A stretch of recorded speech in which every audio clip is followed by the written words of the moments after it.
Tonight, friends, we explore why it sucked to be a firefighter during the Industrial Revolution. Imagine the clang of the iron bell in the dead of night, the crackle of flames that dance like devils through the choking smog. The job is brutal, the risks are immense, but in that smoke-choked darkness, you fight to save what little light remains. This is the story of those who ran headlong into the flames, and why being a firefighter back then wasn't just a job, it was a fiery gauntlet, where each day could be your last. So before you get comfortable as always, take a moment to like the video and subscribe to the channel if you haven't already. Also, please let us know where you're watching from and what time it is for you. We appreciate the love and support over the last few days and recommendations as we go back to our roots. Now dim your lights, turn on your fan, and let's begin. Thomas Whitmore's lungs had forgotten what clean air tasted like. Each morning brought the same ritual, a violent coughing fit that painted crimson droplets across his wash basin, followed by the bitter knowledge that another day of breathing fire awaited him. The year was 1852, and Manchester's sky wore a permanent shroud of industrial smoke that transformed dawn into a sickly amber twilight. He dressed by candlelight in the cramped quarters above Morrison's Fire Brigade Station, pulling on wool stockings that never quite dried, and boots whose leather had been scorched so many times they resembled charcoal more than hide. The primitive fire station housed 12 men in conditions that would shame a prison warden, but Thomas had learned not to complain. Complaints were about luxury items, and luxury belonged to the mill owners whose factories they risked their lives to protect. The bell's harsh clang shattered the pre-dawn silence, sending ice through Thomas's veins despite the cold warmed air. Another mill fire erupted. There was always another mill fire. The textile factories of industrial England burned with the regularity of sunrise, their wooden frames and cotton-stuffed interiors creating funeral pyres that could be seen from neighbouring counties. Thomas grabbed his leather helmet, cracked along the crown from falling timber, and joined the thunderous stampede down the station's narrow stairs. Outside, the grimy glory of Manchester was revealed. The streets gleamed with a perpetual slick of industrial waste, horse manure, and human filth that made every step treacherous. Gas lamps flickered weakly through the perpetual haze, casting ghostly circles of yellow light that barely penetrated the smoke-thick air. The city had grown too fast, its medieval street plan completely inadequate for the massive horse-drawn fire engines that now careened through its narrow arteries. Thomas hauled himself onto the side of the engine as it lurched into motion, the horse's hooves striking sparks from cobblestones worn smooth by endless industrial traffic. The leather fire hose coiled beside him like a sleeping serpent, its canvas skin stiff with accumulated soot and chemical residue.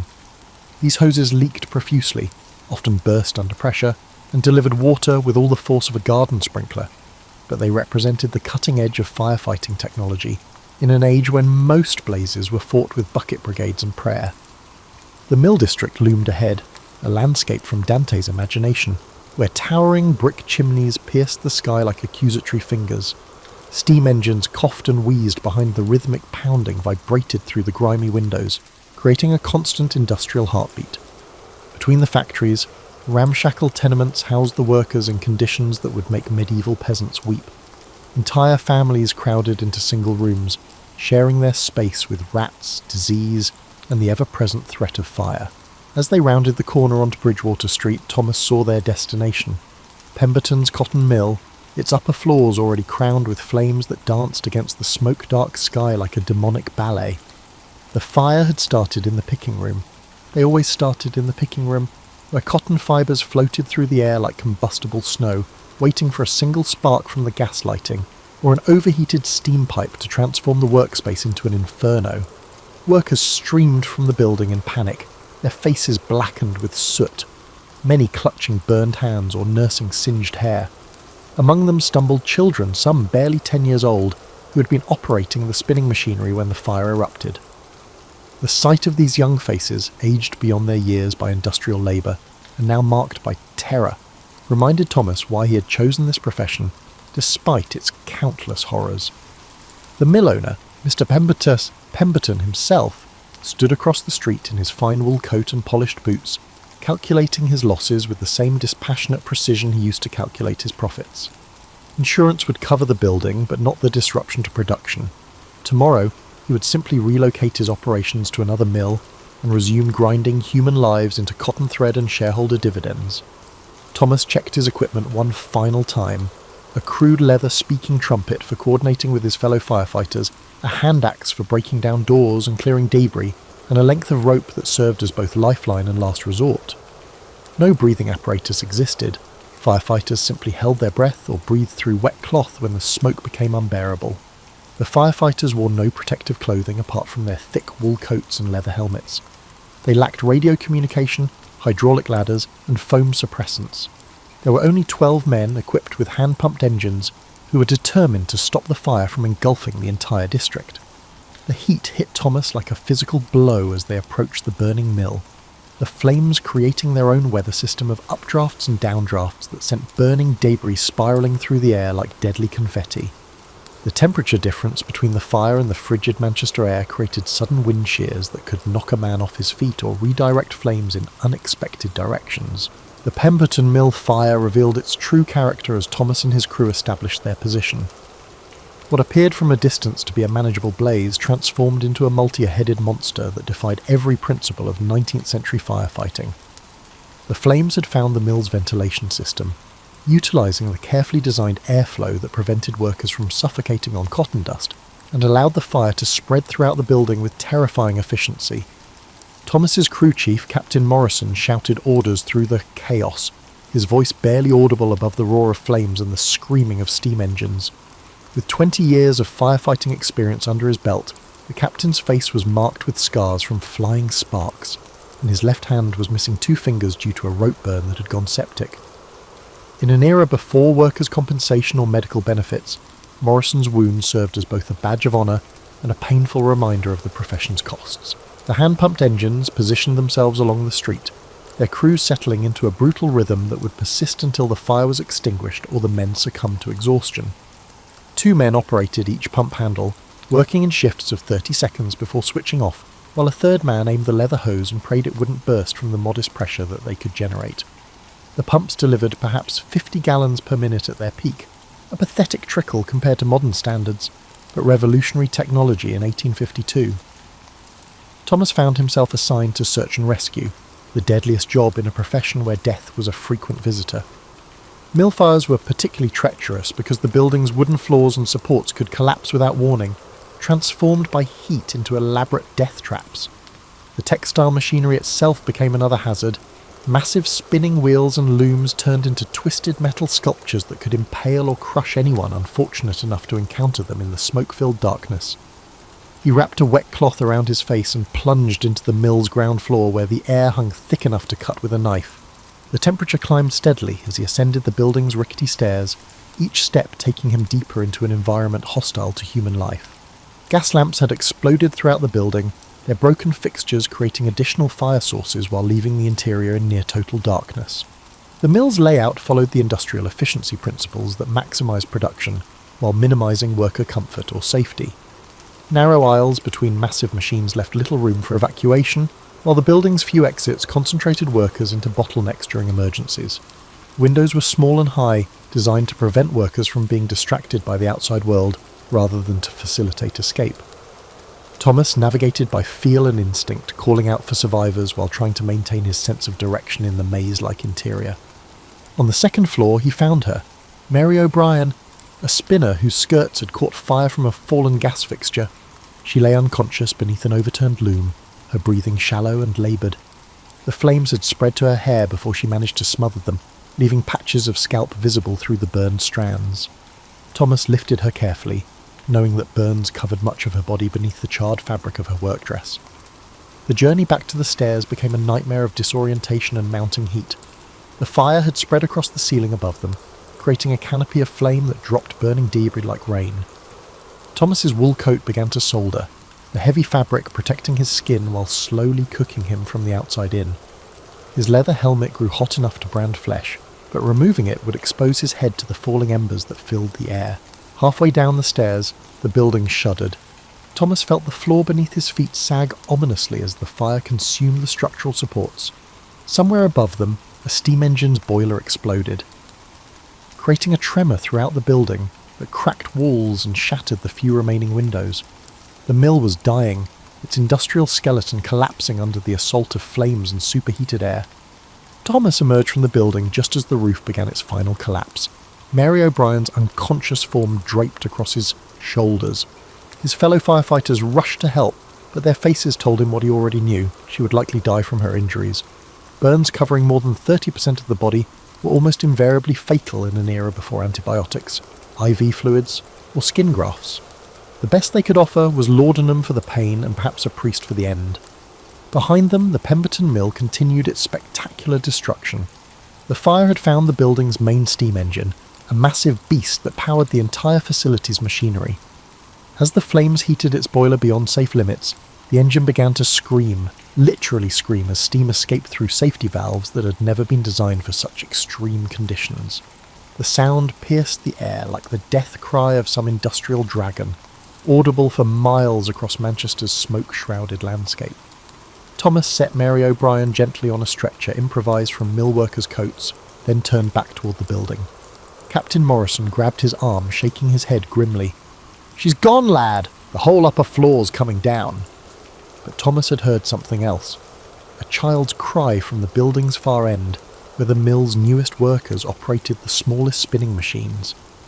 10-year-old fingers were perfect for threading the delicate machinery, and mill owners had learned to exploit this anatomical advantage with ruthless efficiency.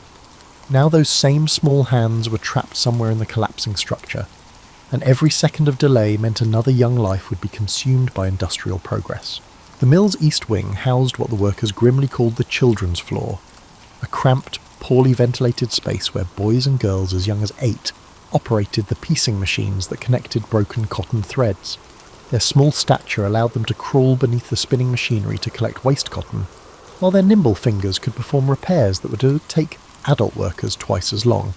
Mill owners justified this exploitation as industrial training, preparing the next generation for lives of productive labour, while conveniently ignoring the stunted growth, respiratory diseases, and frequent accidents that marked these young workers like brands. Thomas could hear them before he saw them, high-pitched cries of terror echoing from the building's southeast corner, where the children's workstation occupied a space barely larger than a residential parlour. The fire had not yet reached this section, but smoke was pouring through the floorboards from the conflagration below, creating a toxic fog that would kill as efficiently as flames. These children had nowhere to run. The mill's design trapped them behind rows of machinery, accessible only through narrow passages that adult rescuers could barely navigate. He dropped to his hands and knees, crawling beneath the spinning frames toward the sound of crying. The air near the floor was slightly cleaner, but it was still thick enough to burn his throat with every breath. His leather helmet scraped against the machinery above him, dislodging years of accumulated cotton dust that fell like industrial snow. This dust, he knew, would ignite at the slightest spark, transforming the confined space into a powder keg. The first child he found was Billy Henderson, 11 years old and barely 4 feet tall, his growth stunted by years of malnutrition and industrial labour. Billy operated a scavenging machine that collected waste cotton from beneath the spinning frames, a job that required him to spend 10 hours daily in a space designed for someone half his size. Now he crouched, frozen with terror, his work clothes soaked with the machine oil that could ignite at any moment. "Come on, lad," Thomas whispered, extending his hand through the maze of mechanical components. "We're going out together, you and me." Billy's eyes were wide with shock, but he managed to grasp Thomas's outstretched fingers. The boy weighed perhaps 60 pounds, his body wasted by the combination of factory work and poverty that characterised a working-class childhood in industrial England. Behind Billy, Thomas could see other small forms huddled in the smoke, perhaps half a dozen children trapped by the collapsing mill's deadly geometry. The machinery that had employed them now imprisoned them, its iron arms and wooden frames creating a lattice of obstacles between the children and any possible escape route. Moving them one by one would take too long. The floor beneath them was already beginning to sag as the fire consumed the building's structural supports. Thomas made a decision that violated every principle of safe rescue work. Instead of retreating with Billy, he pushed deeper into the machinery maze, gathering children like a shepherd collecting his flock. Sarah Mitchell, 9 years old, her hands permanently stained with machine dyes. Peter Shaw, 10, who had lost the tip of his index finger to a spinning wheel the previous month. Jenny Coleman, barely 8, who earned 6pence a day threading bobbins for her family's survival. The heat was becoming unbearable, the smoke so thick that Thomas could barely see his hands. His wool coat had begun to smoulder in earnest, filling the air with the acrid smell of burning wool. The children clung to him with desperate strength, their small faces blackened with soot and streaked with tears. He could feel their terror through their trembling bodies, these young victims of industrial progress who had never known childhood as anything but labour. "Hold on to each other," he commanded, his voice hoarse from smoke inhalation. "We're going out together, all of us." He formed them into a human chain, the oldest children supporting the youngest, while he led them through the maze of machinery toward what he hoped was still a navigable exit. The building groaned around them, its death throes accompanied by the sound of splintering wood and collapsing masonry. The stairs had become a furnace. Thomas could see flames licking up through the gaps between steps, while the banister glowed red-hot from the heat below. The children behind him began to whimper as the temperature climbed beyond endurance, but retreat was no longer possible. The mill's upper floors were collapsing section by section, creating a domino effect that would soon reach their position. Thomas wrapped his coat around as many children as possible, using his body as a shield against the radiant heat that filled the stairwell. His exposed skin began to blister, the leather of his helmet so hot it burned his scalp through his hair. Step by step they descended through an environment that seemed more like biblical hell than an English textile mill. Jenny Coleman stumbled, her small legs finally giving way to exhaustion and terror. Thomas swept her up without breaking stride, her tiny body weighing almost nothing against his smoke-filled chest. Behind them, the children's workroom erupted in flames, as the fire finally found the accumulated cotton dust and machine oil. The explosion sent a pillar of flame shooting up through the building's core, illuminating their escape route with hellish brilliance. They emerged from the building just as the mill's main chimney began to crack. The massive brick structure, weakened by the intense heat and thermal expansion, developed a visible fissure that ran from its base to its crown. Thomas hurried the children away from the building as chunks of masonry began to rain down around them, each impact sending tremors through the already unstable street. Captain Morrison met them with a mixture of relief and amazement. "6 of them," he said, counting the soot-covered children who clustered around Thomas like chicks around a hen. "How in God's name did you get 6 of them out?" Thomas didn't answer immediately. He was too busy checking each child for injuries, his trained eye cataloguing burns, cuts, and the signs of smoke inhalation that could prove fatal in the hours to come. As they watched from across the street, the mill began to collapse in earnest. 5 stories of industrial architecture pancaked into rubble, sending up a cloud of dust and debris that obscured the surrounding buildings. The sound was indescribable, not just the crash of falling masonry, but the death scream of an entire industrial ecosystem. Steam engines, textile machinery, raw cotton, and human dreams were all compressed into a smoking pile of debris that would continue to burn for 3 more days. Manchester's atmosphere had been transformed by industrial progress into something barely recognisable as air. The city's hundreds of mill chimneys released a constant stream of coal smoke, chemical vapours, and cotton dust that created a permanent atmospheric soup thick enough to taste. For firefighters, this toxic environment posed a daily challenge to their respiratory systems, threatening their lives decades before the onset of old age. Thomas stood outside the collapsed Pemberton Mill, drawing what power passed for fresh air into lungs that felt lined with sandpaper. Each breath brought a cocktail of sulfur dioxide from coal combustion, chlorine gas from textile bleaching operations, and microscopic particles of cotton, wool, and coal dust that would embed themselves permanently in his lung tissue. The children he had rescued coughed beside him, their small lungs struggling to process air that contained more industrial waste than oxygen. The fire brigade's primitive medical knowledge offered no protection against these airborne toxins. Firefighters occasionally held wet cloths over their faces during particularly smoky fires, but their methods provided minimal filtration against the complex chemical mixture that constituted Manchester's atmosphere. No one understood the long-term health consequences of chronic exposure to industrial pollutants, though the city's mortality statistics told a grim story that civic leaders preferred to ignore. Dr. Henry Ashworth, one of Manchester's few physicians willing to treat working-class patients, arrived at the fire scene to examine the rescued mill workers. His presence was unusual. Most doctors refused to venture into the industrial districts, claiming their practices required them to focus on patients who could afford their fees. Ashworth was different, a Quaker whose religious beliefs compelled him to treat all patients regardless of their ability to pay. "Bring the children here," Ashworth called to Thomas, setting up a makeshift examination area using crates from a nearby warehouse. His medical bag contained the era's limited arsenal against burns and smoke inhalation, laudanum for pain, sal volatile for fainting, and clean bandages that would be as precious as gold in the days to come. He began with Jenny Coleman, the youngest victim, whose small body showed the telltale signs of severe smoke inhalation. "Her breathing is compromised," the doctor told Thomas quietly, using medical terminology to spare the child additional fear. "The superheated air has damaged her throat and lungs, without proper treatment." He left the sentence unfinished, but Thomas understood. Jenny would likely die within days, her small body unable to recover from injuries that would challenge a healthy adult. The other children fared slightly better, but all exhibited signs of respiratory damage that would affect them for the rest of their lives. Peter Shaw's hands were severely burned from grabbing hot machinery during his escape, while Sarah Mitchell had inhaled enough toxic smoke to leave her with a chronic cough that would never fully heal. These children, if they survived, would join Manchester's growing population of industrial invalids, workers whose bodies had been broken by the machinery of progress. Dr. Ashworth moved among the adult mill workers with growing alarm. The fire had released chemicals from the textile manufacturing process that created a toxic atmosphere even more dangerous than usual. Bleaching agents had mixed with cotton dust and coal smoke to produce compounds that attacked the respiratory system with particular viciousness. Several workers showed signs of chemical pneumonia, their lungs filling with fluid as their bodies tried to protect themselves from the poisonous air. "This is worse than anything I've seen," Ashworth confided to Thomas as they watched the mill's ruins continue to smoulder. "The fire has created chemical compounds that don't exist in nature. We're watching the birth of an industrial disease, and we have no idea how to treat it." His words proved prophetic.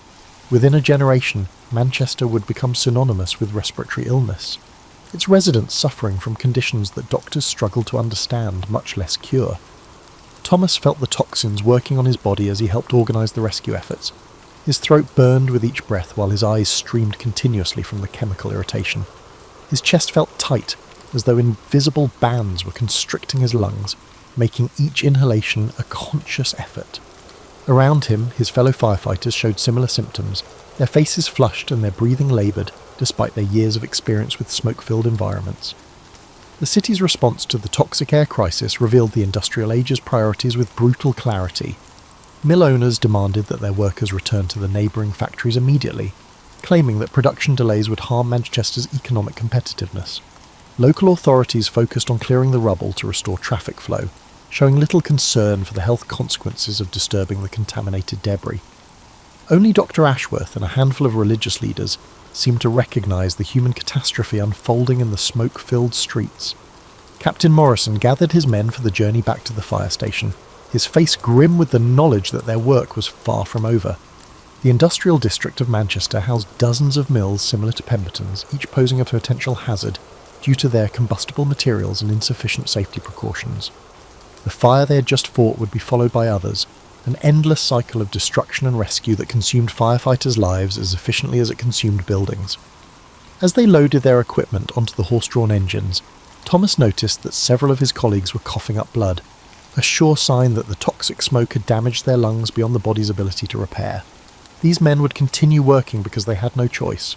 Firefighters who couldn't perform their duties simply starved, as no disability benefits or medical pensions existed for public servants injured in the line of duty. The journey back through Manchester's streets revealed the industrial apocalypse in its full horror. The permanent haze that hung over the city had thickened from the mill fire, reducing visibility to a few yards and turning the afternoon into perpetual twilight. Gas lamps burned continuously, their flames struggling to penetrate the toxic fog that enveloped the city like a burial shroud.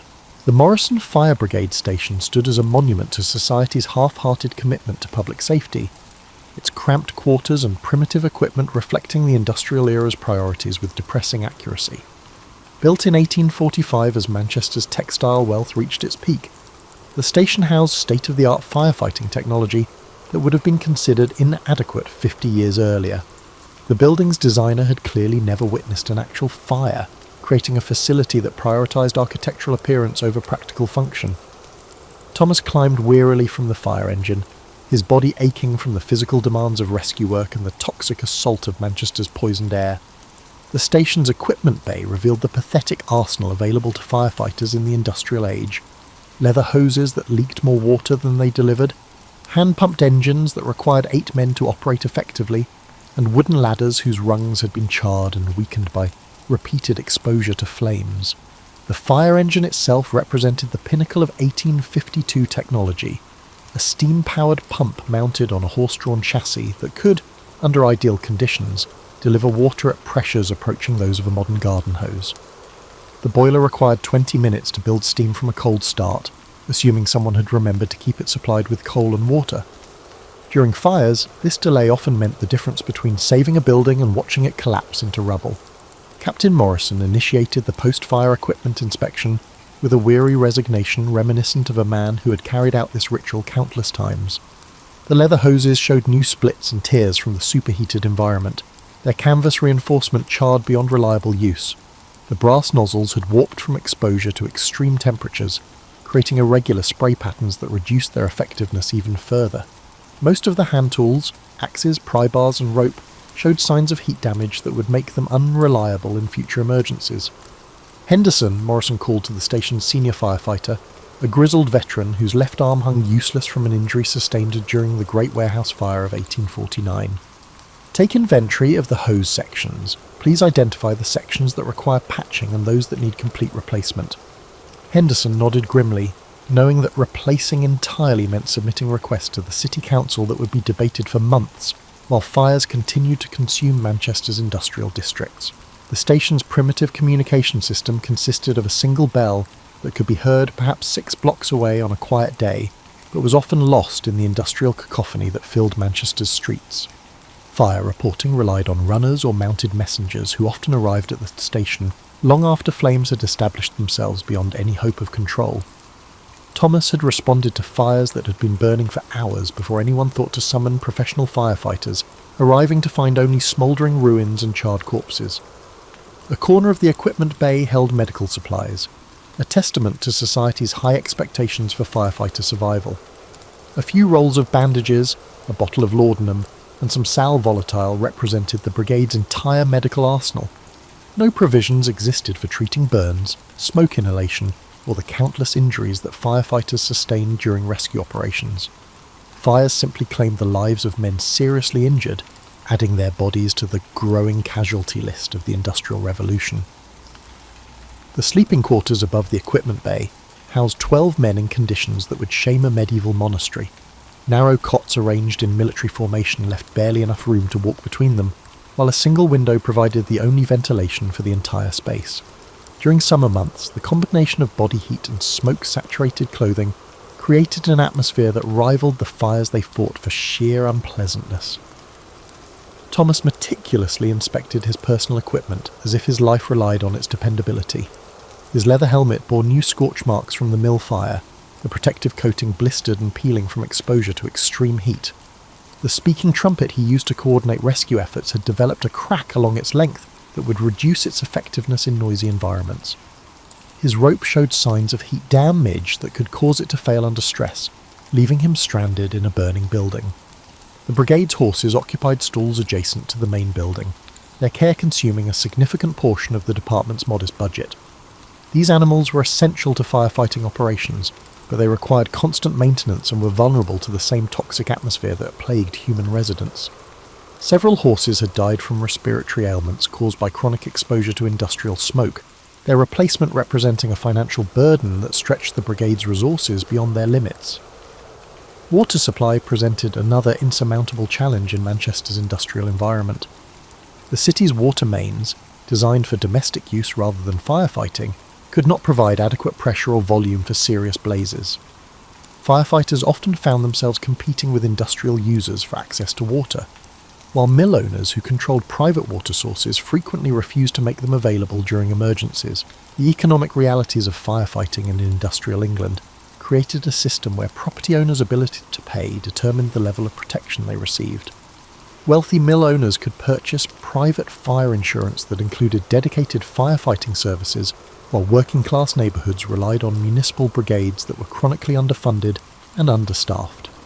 Thomas had witnessed the destruction of buildings as firefighters, lacking the necessary equipment or authority to intervene in fires affecting uninsured properties, stood helplessly nearby. Captain Morrison called the brigade together for their daily briefing, his weathered face showing the cumulative effects of decades spent breathing smoke and toxic fumes. "The Pemberton Mill fire consumed 6 lives," he announced, his voice heavy with the weight of repeated tragedy. 3 children and 3 adults died from smoke inhalation, while 14 others remain in the hospital with injuries that may prove fatal. The mill itself is a total loss, representing £40,000 in damage to the building and machinery. The human cost of the fire would extend far beyond the immediate casualties. Families who had lost their primary wage earners would face destitution in an era before social safety nets or workers' compensation. Children orphaned by industrial accidents became burdens on an overwhelmed charity system that could provide only the most basic subsistence. The mill workers who survived would face unemployment until new facilities could be constructed, assuming they could find employers willing to hire workers with visible burn scars or respiratory damage. Manchester's industrial districts never truly slept, their machinery clattering through the night hours while skeleton crews maintained production schedules that recognised no distinction between day and darkness. For firefighters, this meant that emergencies could strike at any hour, pulling exhausted men from their meagre rest to face blazes that seemed even more terrifying when illuminated only by their flames and the feeble glow of gas street lamps. Thomas had been asleep for perhaps 2 hours when the alarm bell shattered the station's relative quiet, its urgent clanging echoing off the brick walls of the sleeping quarters. Around him, 11 other men rolled from their cots with the practiced efficiency of soldiers responding to battle stations, pulling on boots and coats that never had time to fully dry between calls. The station's single oil lamp cast dancing shadows that transformed familiar equipment into menacing shapes, while outside the building, Manchester's perpetual industrial fog muffled all sound except the insistent demand of the alarm. Captain Morrison appeared in the doorway, his face grim in the lamplight. "Whitworth Mill on Deansgate," he announced tersely. "Multiple floors are involved, and there are reports of workers trapped inside." The men needed no further explanation. Whitworth Mill represented one of Manchester's largest textile operations, a 6-storey monument to industrial efficiency that employed nearly 300 workers across its various departments. A fire in such a facility could easily become a catastrophe that would dwarf the previous day's Pemberton Mill disaster. The night journey through Manchester's streets revealed the industrial city's nocturnal character, a landscape of glowing furnaces and smoking chimneys that painted the fog with hellish colours. Gas lamps flickered weakly through the permanent haze, their light barely penetrating the toxic atmosphere that filled the narrow streets. The horse-drawn fire engine clattered over cobblestones slick with industrial waste and condensed chemical vapours, its iron wheels striking sparks that briefly illuminated the grim faces of night shift workers heading home from 12-hour shifts in the mills. Whitworth Mill announced itself from several blocks away, its upper floors crowned with flames that rose higher than the surrounding buildings and cast an orange glow that penetrated even Manchester's industrial fog. Before anyone thought to summon the brigade, the fire had been burning for some time, spreading throughout the building's upper levels, while workers on the lower floors continued their tasks, blissfully unaware of the disaster unfolding above them. Thomas immediately realised that this fire would challenge the limits of their outdated equipment and methods. This building's height made it impossible to reach the upper floors with their ladders, while the intensity of the flames suggested that the fire had found the mill's stored cotton and was feeding on thousands of pounds of combustible material. Workers streamed from the building's ground floor exits, many carrying their few possessions, while others supported injured colleagues whose burns would likely prove fatal. The mill's night supervisor, a thin man whose permanently stained clothes testified to years spent among the textile machinery, approached Captain Morrison with visible panic. "There are a dozen workers on the 5th floor," he reported, his voice cracking with stress. "The main staircase collapsed 20 minutes ago, and we can't reach them through the smoke." Morrison nodded grimly, knowing that a dozen workers trapped on the 5th floor of a burning building represented a death sentence that 1852 technology could not commute. Thomas found himself assigned to interior reconnaissance, a polite term for entering a burning building to determine how many people would die before the night ended. He wrapped a wet cloth around his face and plunged into the mill's ground floor, where the air hung thick with smoke and the temperature climbed steadily as he moved deeper into the building. The textile machinery created a maze of obstacles that seemed designed to trap anyone attempting to navigate in near-zero visibility. The layout of the building, designed to maximise productive space while minimising everything else, resulted in narrow aisles, low ceilings and bottleneck exits that became deadly traps during emergencies. Gas lighting fixtures had exploded throughout the facility, their shattered remains creating additional fire sources while leaving the interior in dangerous darkness. Thomas navigated the smoke-filled maze by feeling and instinct, calling out for survivors. On the second floor he encountered the mill's steam engine, a massive mechanical heart that continued to pound rhythmically, even as flames consumed the building around it. The engine's automatic stoking system fed coal into its firebox without regard for the surrounding emergency, maintaining steam pressure that powered machinery on floors where no workers remained to operate it. The combination of superheated steam and surrounding flames created an environment so hostile to human life that Thomas could barely approach within 20 feet of the engine room. The staircase to the upper floors had indeed collapsed, its wooden construction no match for the intense heat generated by tons of burning cotton. Through the gap where the stairs once stood, Thomas could hear the voices of the trapped workers on the 5th floor, their cries becoming weaker due to the effects of smoke inhalation. He attempted to throw them a rope, but the distance was too great and the angle too steep for any practical rescue attempt. Outside the building, the fire's spectacular growth had attracted a crowd of spectators who gathered at what they considered a safe distance to watch the industrial catastrophe unfold. Mill fires provided free entertainment for Manchester's working class, a dramatic break from the monotonous routine of factory labour. These observers showed little concern for the human tragedy playing out inside the burning building, their attention focused instead on the impressive display of flames and the building's eventual collapse. Here, Dr. Ashworth arrived at the scene despite the late hour, his medical bag and portable surgical kit marking him as one of the few professionals willing to treat industrial accident victims. He began triaging the workers who had escaped the building, quickly identifying those whose injuries required immediate attention and those who were beyond medical help. The night air filled with the moans of burn victims and the sobbing of workers who had watched colleagues disappear into the flames. Thomas emerged from the building as its internal structure began to fail, the massive timbers that supported its 6 floors finally succumbing to the intense heat and the weight of collapsing masonry. The trapped workers on the 5th floor fell silent, their voices lost in the thunderous crash of falling machinery and structural beams. He had failed to save them, another dozen names to add to the growing list of industrial casualties that haunted his dreams. Dawn broke over Manchester like a revelation of hell. The rising sun filtered through layers of industrial smoke and chemical fog until it resembled a sickly orange eye surveying the destruction below. The Whitworth Mill had burned through the night, its 6 stories collapsing section by section until nothing remained but a smoking pile of rubble that would continue to smoulder for days. Thomas stood among the debris, his face blackened with soot and his lungs raw from breathing the toxic air that passed for atmosphere in England's industrial heartland. 12 workers had died in the Whitworth fire, their bodies crushed beneath falling machinery or consumed by flames that reached temperatures exceeding anything natural. Their names would be recorded in the city's death registers as industrial accidents, statistical abstractions that failed to capture the human cost of Manchester's textile prosperity. Behind each name stood a family thrust into destitution, children left orphaned in a society that viewed their survival as a private matter rather than a public responsibility. The mill owner, Mr. Whitworth himself, surveyed the ruins from his carriage, calculating insurance settlements and replacement costs with the same methodical precision he applied to production quotas. The building had been insured for its full value, while the machinery could be replaced within months if orders were placed immediately with the foundries of Sheffield and Birmingham. The human losses barely registered in his accounting.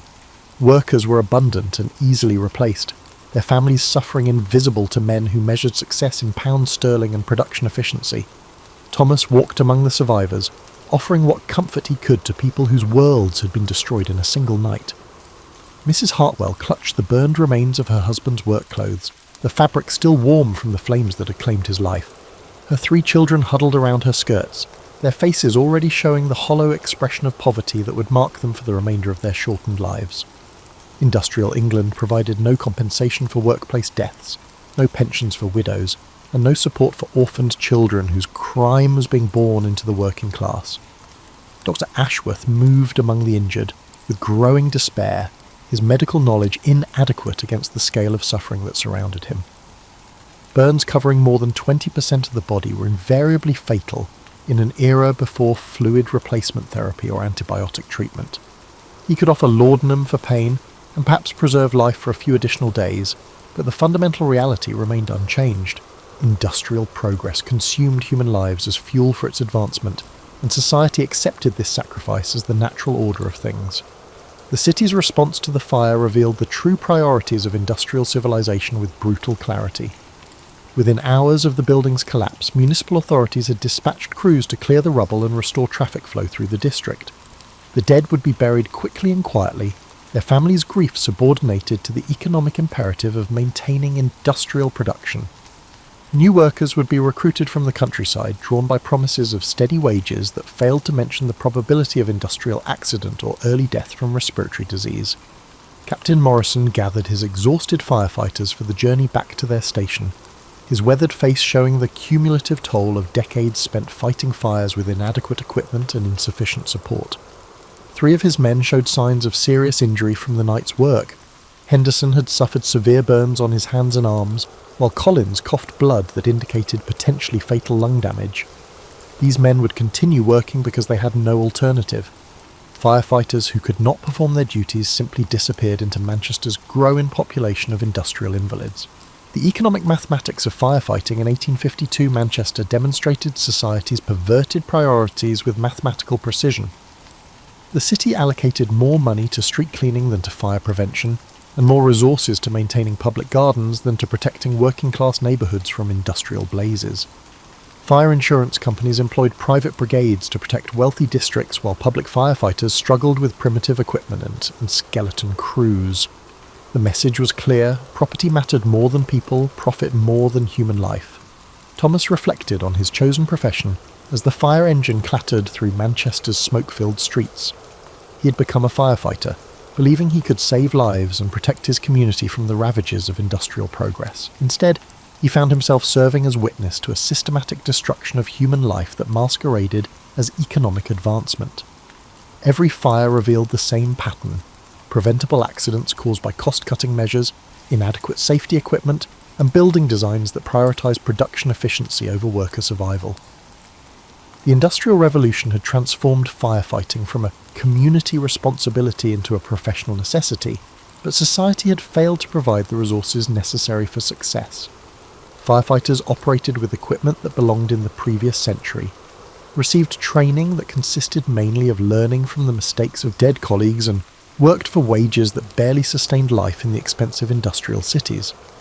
Men who viewed worker safety as an unnecessary expense that reduced shareholder profits expected firefighters to risk their lives to protect their investments. As they approached the fire station, Thomas could see the next generation of Manchester's industrial workforce streaming toward the mills for the morning shift. Children as young as 8 walked alongside their parents, heading for jobs that would consume their childhoods and probably end their lives before they reached 40. These young faces reminded him why he continued fighting fires despite the profession's countless horrors. Someone had to stand between Manchester's working population and the industrial forces that treated human beings as disposable components in a vast economic machine. Before they had finished unloading their equipment, the station bell rang again, its urgent clanging announcing another fire, in another mill, another group of workers whose lives were in the balance. Thomas checked his scorched equipment one more time, pulled on his battered leather helmet, and prepared to enter hell once again. This was the reality of being an Industrial Revolution firefighter, an endless cycle of tragedy and loss, fought with primitive weapons against an enemy that grew stronger with each passing day. Manchester's smoke-stained sky offered no promise of better days ahead, only the certainty that more fires would follow, more lives would be lost, and more families would be thrust into poverty by the inexorable demands of industrial progress. Thomas climbed aboard the fire engine as it lurched into motion, carrying him toward another confrontation with the forces that were reshaping England into something barely recognisable as human civilization. The towering chimneys of the mill districts, stretching endlessly in all directions, released clouds of toxic smoke turning the very air into poison. This was the world that Industrial Revolution firefighters inhabited. A landscape where human life was measured in production units, where worker safety was subordinated to profit margins, and where the brave men who risked everything to save others were themselves considered expendable components in the great industrial machine. As the fire engine vanished into the ever-present haze of Manchester, Thomas grasped the profound frustration of being an Industrial Revolution firefighter. They were fighting a war they could never win, using weapons that guaranteed their destruction, in service of a society that viewed their sacrifice as both necessary and invisible. The flames they battled were merely symptoms of a larger conflagration that was consuming the soul of industrial England, leaving behind a wasteland where human dignity had been traded for economic efficiency and where the price of progress was measured in unmarked graves. What made being an Industrial Revolution firefighter particularly challenging? Well, imagine the heat. Roaring like a beast with no master, curling up factory walls and hissing through coal-choked air. Picture the creak of wooden ladders splitting beneath you, the crack of iron beams falling from the sky. You ran into the flames with no hose, no helmet, just buckets and blind courage. The soot adhered to your skin, akin to a second death, and each ringing of the bell posed a risk. Would it be the fire or the smoke that consumed you entirely? And yet you went. You had to repeat the experience. Someone had to make the decision. Tonight's story drifted between the sparks and the ashes, the screams and the silence, the lives saved and the ones left behind. If your mind is still sinning like a water wheel, don't worry. You're safe now. The fires of the past have cooled, and the night waits patiently for you to rest. We have stories placed behind this bad boy, old and new, in case the insomnia keeps kicking. Now I'll sit by the fire, letting the embers crackle low, a cup of green tea in hand, grateful for the stillness that we all have. Sleep well, my friend, and as always, sweet dreams, and catch you later.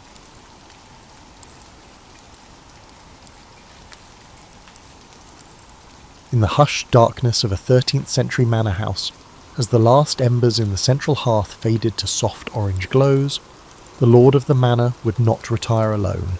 Around him, in the enormous hall, lay his household staff, family members, and perhaps even trusted servants, all arranged in a careful choreography of medieval sleep.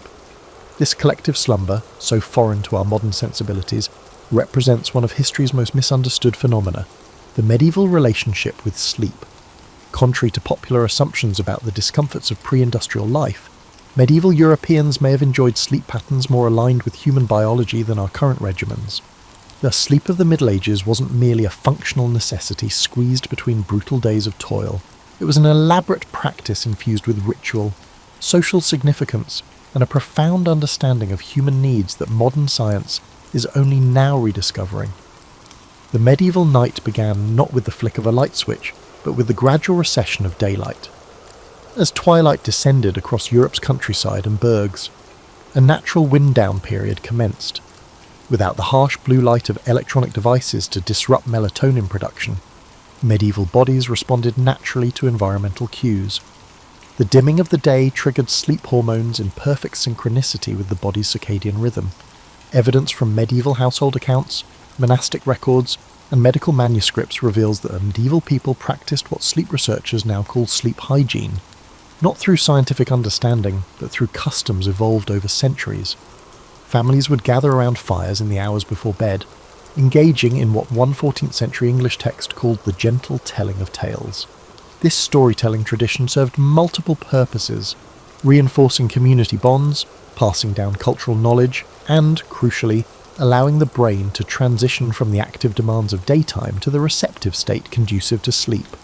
Inventories from noble households across Europe list specialised items for sleep comfort that defy our image of medieval discomfort.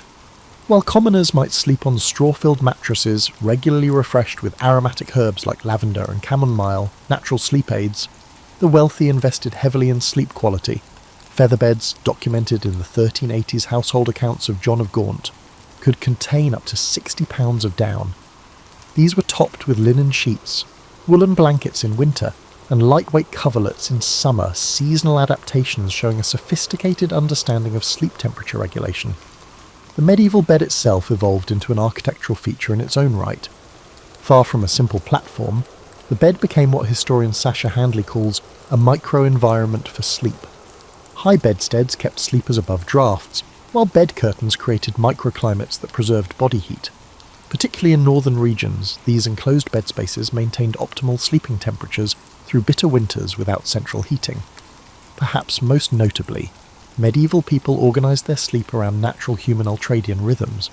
Medical texts from Salerno's famed medical school advised sleeping with the head slightly elevated, and on the right side initially for proper digestion. Then turning to the left side in deep sleep, advice that echoes modern recommendations for optimizing airway positioning during sleep. Despite the absence of memory foam or adjustable bases, medieval sleepers customized their experience through ingenious means. Illuminated manuscripts show various pillow configurations, from cylindrical bolsters supporting the neck to smaller cushions tucked under elbows or knees. Personalized comfort adaptations we've rediscovered through ergonomic design. Archaeological findings from cesspits in London and York have revealed remains of medicinal herbs commonly used for sleep, including valerian root and passion flower, showing sophisticated pharmacological approaches to sleep management. The physical arrangements for sleep extended beyond beds. Manor houses and even modest dwellings were designed with sleeping areas positioned to maximize morning light exposure. An architectural feature that modern chronobiologists recognize for its importance in maintaining healthy circadian rhythms. East-facing bedchambers allowed sleepers to wake naturally with the sunrise, reinforcing their internal body clocks in ways that modern blackout curtains and alarm clocks disrupt. What truly distinguished medieval sleep, however, was its social nature. Unlike our privatized, individualized approach to sleep, medieval slumber was communal. This behaviour wasn't merely for practical reasons like shared warmth or protection, although these benefits were real, but reflected a fundamentally different conception of sleep as a vulnerable yet shared human experience. Even kings were rarely alone while sleeping, attended by trusted chamberlains who slept at the foot of the royal bed, creating a sleep culture where the boundaries between private and public were permeable in ways we might find uncomfortable, but that provided unique psychological benefits. People didn't expect to sleep all night in medieval Europe when darkness fell. The idea that people should sleep 8 hours is post-industrial. Medieval medical records, diaries, household histories, and literary sources show a quite distinct pattern. First sleep and second sleep, separated by a nighttime wakeful quiet. This biphasic sleep pattern was common throughout social strata. After going to bed at nightfall, medieval people had a 4-hour first sleep or dead sleep. After waking up naturally for 1 to 2 hours, they went back to second sleep until daybreak. Medieval folks used this midnight awakening as a natural window of consciousness, not sleeplessness. European monastery church records provide some of the best evidence of this interval. The monastic rule of St. Benedict scheduled midnight prayers, matins, during the wakeful hour to accommodate this natural sleep divide. Instead of fighting their biology to stay awake for devotions, monks synchronized their spiritual practices with human sleep architecture. The significance of midnight awakening goes beyond religion. Medical manuscripts from Salerno and Montpellier, Europe's top medical schools, show that doctors believed midnight waking was crucial for health. The 13th century physician Aldebrandon of Siena said that this wakeful period allowed the vapours of food to be properly distributed through the body, a pre-scientific knowledge of how sleep stages affect digestion and metabolism. This nightly waking gave regular households an unusual opportunity. It was common for homeowners to check on their property, bank fires for the second sleep, and examine their security. The 14th century guide for parish priests recommends middle night marital intercourse because the body is rested but the mind clear. The recommendation implies a profound awareness of how restful sleep influences mood and physical receptivity. Interestingly, this wakeful interlude produced various types of consciousness that current neuroscience has only recently learned to detect. Neurologists call the state between first and second sleep hypnopompic consciousness, which boosts creativity, imagery, and emotional processing. Medieval folks innately understood and practiced this distinct mental condition. Court records and diaries show how midnight wakers considered legal issues. A 15th century Ghent judge said he made his toughest decisions after consulting his thoughts in the watch between sleeps, believing it provided deeper moral insight than daylight deliberation. Craftspeople conceived new designs, farmers planned seasonal rotations, and merchants planned business initiatives during this contemplative period. Wakefulness had emotional and social benefits. Larger medieval households described night talking, intimate chats during midnight waking. These nighttime conversations allowed for exceptional emotional honesty, unlike daytime contacts confined by societal hierarchy and public presentation. A 14th century English noblewoman's diary says she learned her husband's innermost worries only in the watch between sleeps, when souls speak more truly. This split sleep pattern boosted creativity. Chaucer writes poetry during his watching times, and illuminated manuscripts often state they were written in the midnight thinking time. Medieval dream interpretation guides distinguished between dreams during first sleep, processing daily events, and those during second sleep, prophetic or insight-bearing, due to the quality of thoughts during this period. Archaeology confirms this practice's prevalence. Medieval home excavations sometimes reveal little oil lamps for nighttime activities.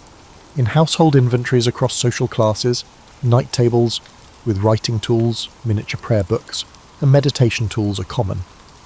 When modern researchers removed artificial light from test subject settings for several weeks, they automatically reverted to biphasic sleep. Strong proof that segmented sleep is our biological rhythm. Medieval people honoured this cycle rather than pushing continuous sleep, aligning with their evolved sleep architecture in ways modern civilization rarely allows. Psychological benefits make segmented sleep valuable. The midnight wake-up allowed memory consolidation and emotional processing. Modern sleep science shows that disrupted sleep can improve memory formation. A 15th century French physician advised pupils to reread difficult material before bed and allow the mind to work upon it in the midnight watching. Medieval folks knew the value of this processing time. Medieval sleep environments were more complex and deliberate than popular belief. Medieval sleeping arrangements were frequently utilitarian marvels that represented considerable household investments and years of comfort technology, unlike the crude, unpleasant platforms depicted in modern media. Archaeology from intact medieval households shows that sleep quality was important.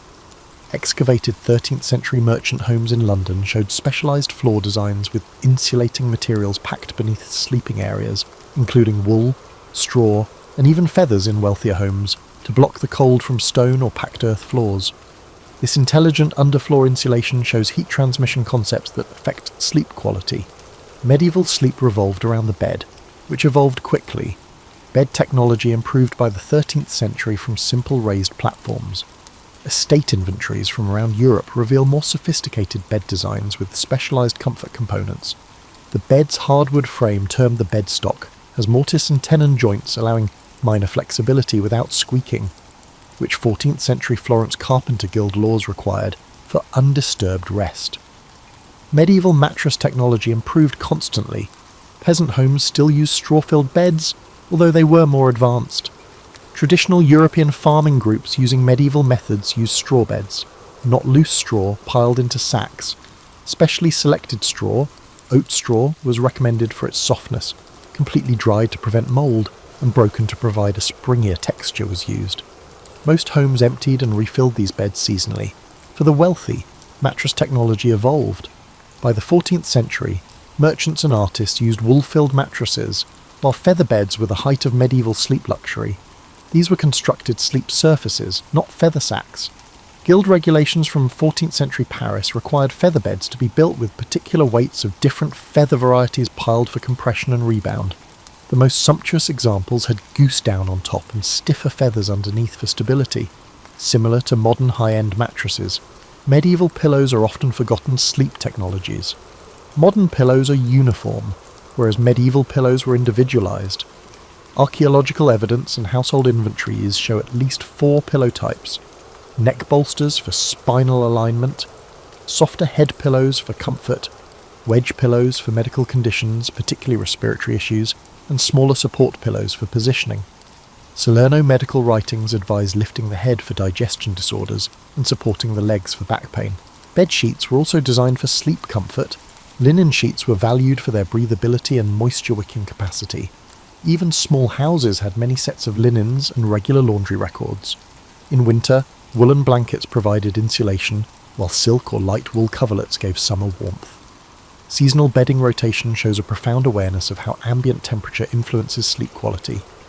Equally inventive was sleeping room climate control. Bed curtains were attractive and microclimatic. Fully enclosed bed curtains conserved body heat in winter. Large medieval houses recorded various curtain weights for different seasons, with summer curtains blocking insects allowing airflow. This seasonal sleep environment adaptation shows a comprehensive awareness of how ambient variables affect rest quality. Medieval dwellings also showed excellent sleep management. Sound-dampening interior shutters were common in metropolitan bedrooms. In intact York and Bruges homes, archaeologists found woven rush mats put on walls near public streets as early sound insulation. Medieval folks recognised noise pollution as a sleep disruptor and addressed it with intentional design. Medieval sleep was influenced by aromatherapy. Domestic and archaeological records show aromatic herbs in bedding. These were lavender and chamomile for relaxation, mint and rosemary for insect repellent, and dried rose petals for fragrance. For decades, home manuals have recommended inserting little herb-filled sachets into pillowcases to improve sleep. Researchers even reviewed illumination for its impact on sleep quality. Medieval dwellings used candles or rushlights in bedrooms for specific purposes. When affordable, beeswax candles were recommended near beds because they smoke less than tallow. Rushlights, manufactured by immersing river rushes in fat, burned longer and dimmed to help people fall asleep. These thoughtful evening light selections follow recent advice to avoid bright light before bed. Medieval sleep environments were sophisticated enough to regulate nighttime temperature. Bed warming technologies improved in Northern Europe. Early medieval hot stones evolved into warming pans equipped with adjustable handles and ventilated lids, which diffused heat evenly without causing burns. These gadgets were used in houses of all social strata, demonstrating the importance of ideal sleeping temperatures. Medieval Europe saw a number of systematic sleep hygiene activities when the sun set.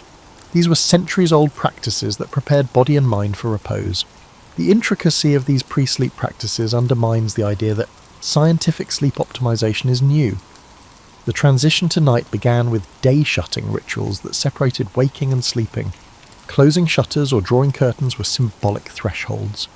Even humble 14th century French households had practices for closing the day, typically with brief spoken phrases or prayers to signal that labour was over and rest could begin. Medieval Europeans intuitively knew the necessity of light reduction before sleep, according to archaeology. Medieval dwelling excavations reveal clever shutter designs that blocked light more completely. Rich urban homes had exterior shutters for security and inside fabric hangings to exclude remaining light by the 15th century. These dark generation investments showed how much society valued sleep. Staged light reduction was notable in medieval times. As darkness approached, homes switched from brilliant central fireplaces to dim lights. Church and monastic records show that different candle types were used for different evening activities, leading to rush dips at bedtime. Our modern abrupt shifts from brightness to darkness impede melatonin production, but this progressive dimming naturally signalled sleep. Evening meals were part of sleep preparation. Despite expectations about primitive medieval diets, household records and medical writings show sophisticated sleep nutrition. Evening meals were eaten at least 2 hours before bed to allow for partial digestion. In the evening, Salerno medical books advise lighter diets like lettuce, almonds, and warm dairy liquids mixed with mildly sedative spices to promote sleep. Physical sleep preparation was also deliberate. Cleaning before bed highlighted psychological shifts as well as cleanliness. Even in simple families without bathing facilities, people washed their hands, face, and feet before bed and for its relaxing benefits, according to housekeeping manuals. Some 15th century manor buildings had evening bathing chambers next to bedrooms for more extensive pre-sleep bathing procedures. Medieval sleep habits for stress reduction and brain clearing were unique. Monastic and household texts suggested evening reflection and concern control that mirrors modern mindfulness. 14th century merchant advice advocated examining the day's transactions and resolving mental issues before bed, since unresolved matters will otherwise disturb rest. The early observation that cognitive stimulation reduces sleep quality is extraordinary psychological insight.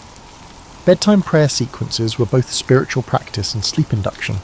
These were systematic mental activities that diverted attention from daily worries, not just religious observances.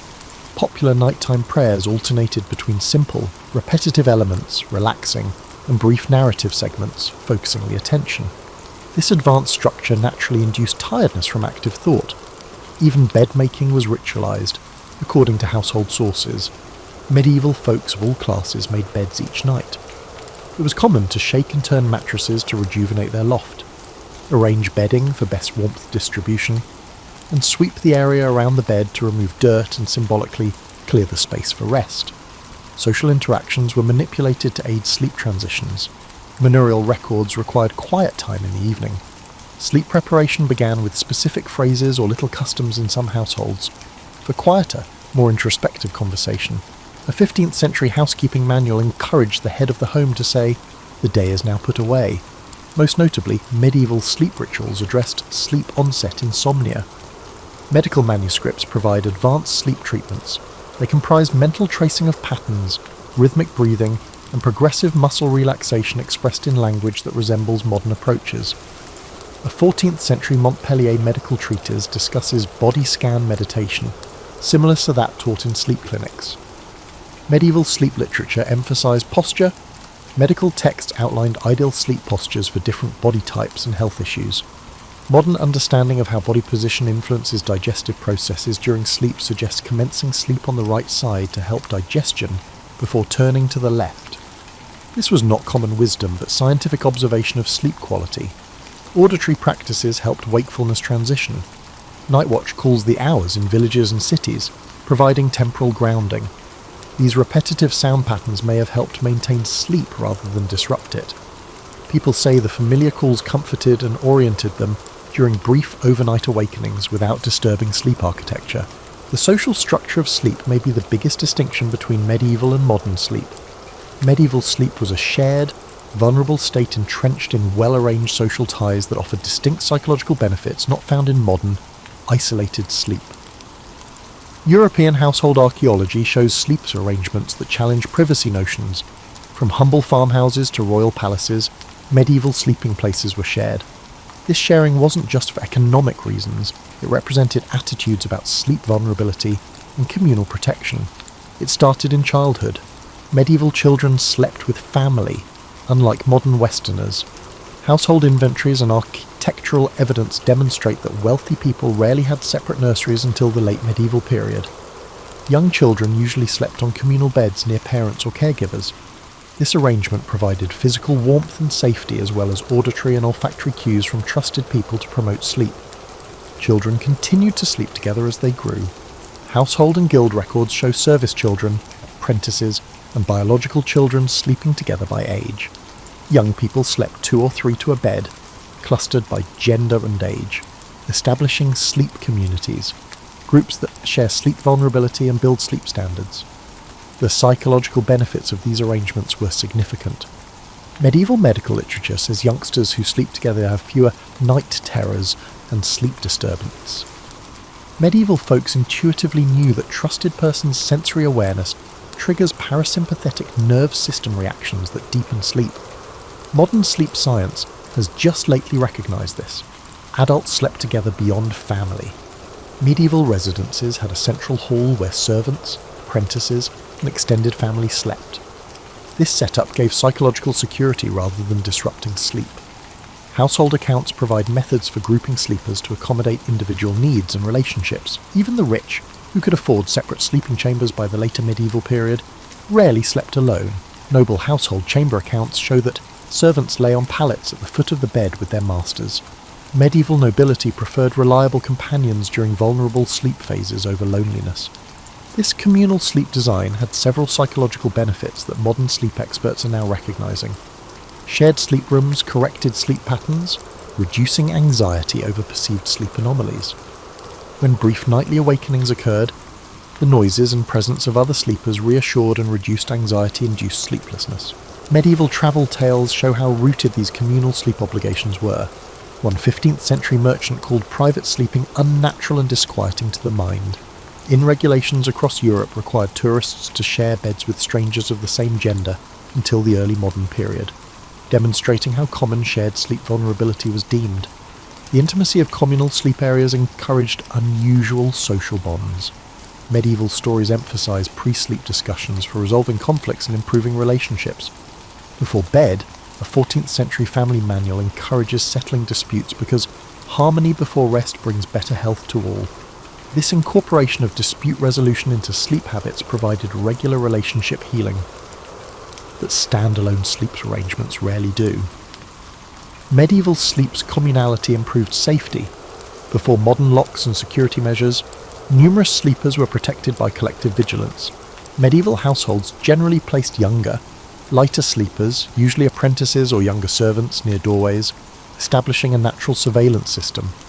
Household accounts recommend having different grades of sleepers with different awakening thresholds across the sleeping area. Social levelling was also achieved through sleep vulnerability. Daytime activities were hierarchical, but sleep momentarily lowered status. Snoring, shifting postures, and the universal weakness of unconsciousness made even high-status people seem more real to their subordinates, according to historical reports. This periodic reminder of shared humanity softened medieval social hierarchies. The communal sleep environment helped vulnerable populations more than outdid private sleep arrangements. Shared sleeping arrangements helped new mothers care for their babies at night. Village records and household narratives show that nursing mothers slept near other women who could whistle, with evening feedings and child calming. Instead of being separated, older people were included in home sleeping arrangements, allowing the collective to adapt their natural sleep habits. Community sleep normalised nightly distress, which was important for psychological wellness. Nightmares and anxiousness were immediately relieved. Medical writings from the time prescribe a trusted sleeping companion's voice to comfort people awakening from terrible dreams, which is easier in shared sleep places than in our secluded bedrooms. Sleep historians now recognise the shift from communal to privatised sleeping, which began among the wealthy in the late medieval period, but didn't reach most communities until much later. This shift had mixed effects on human psychology.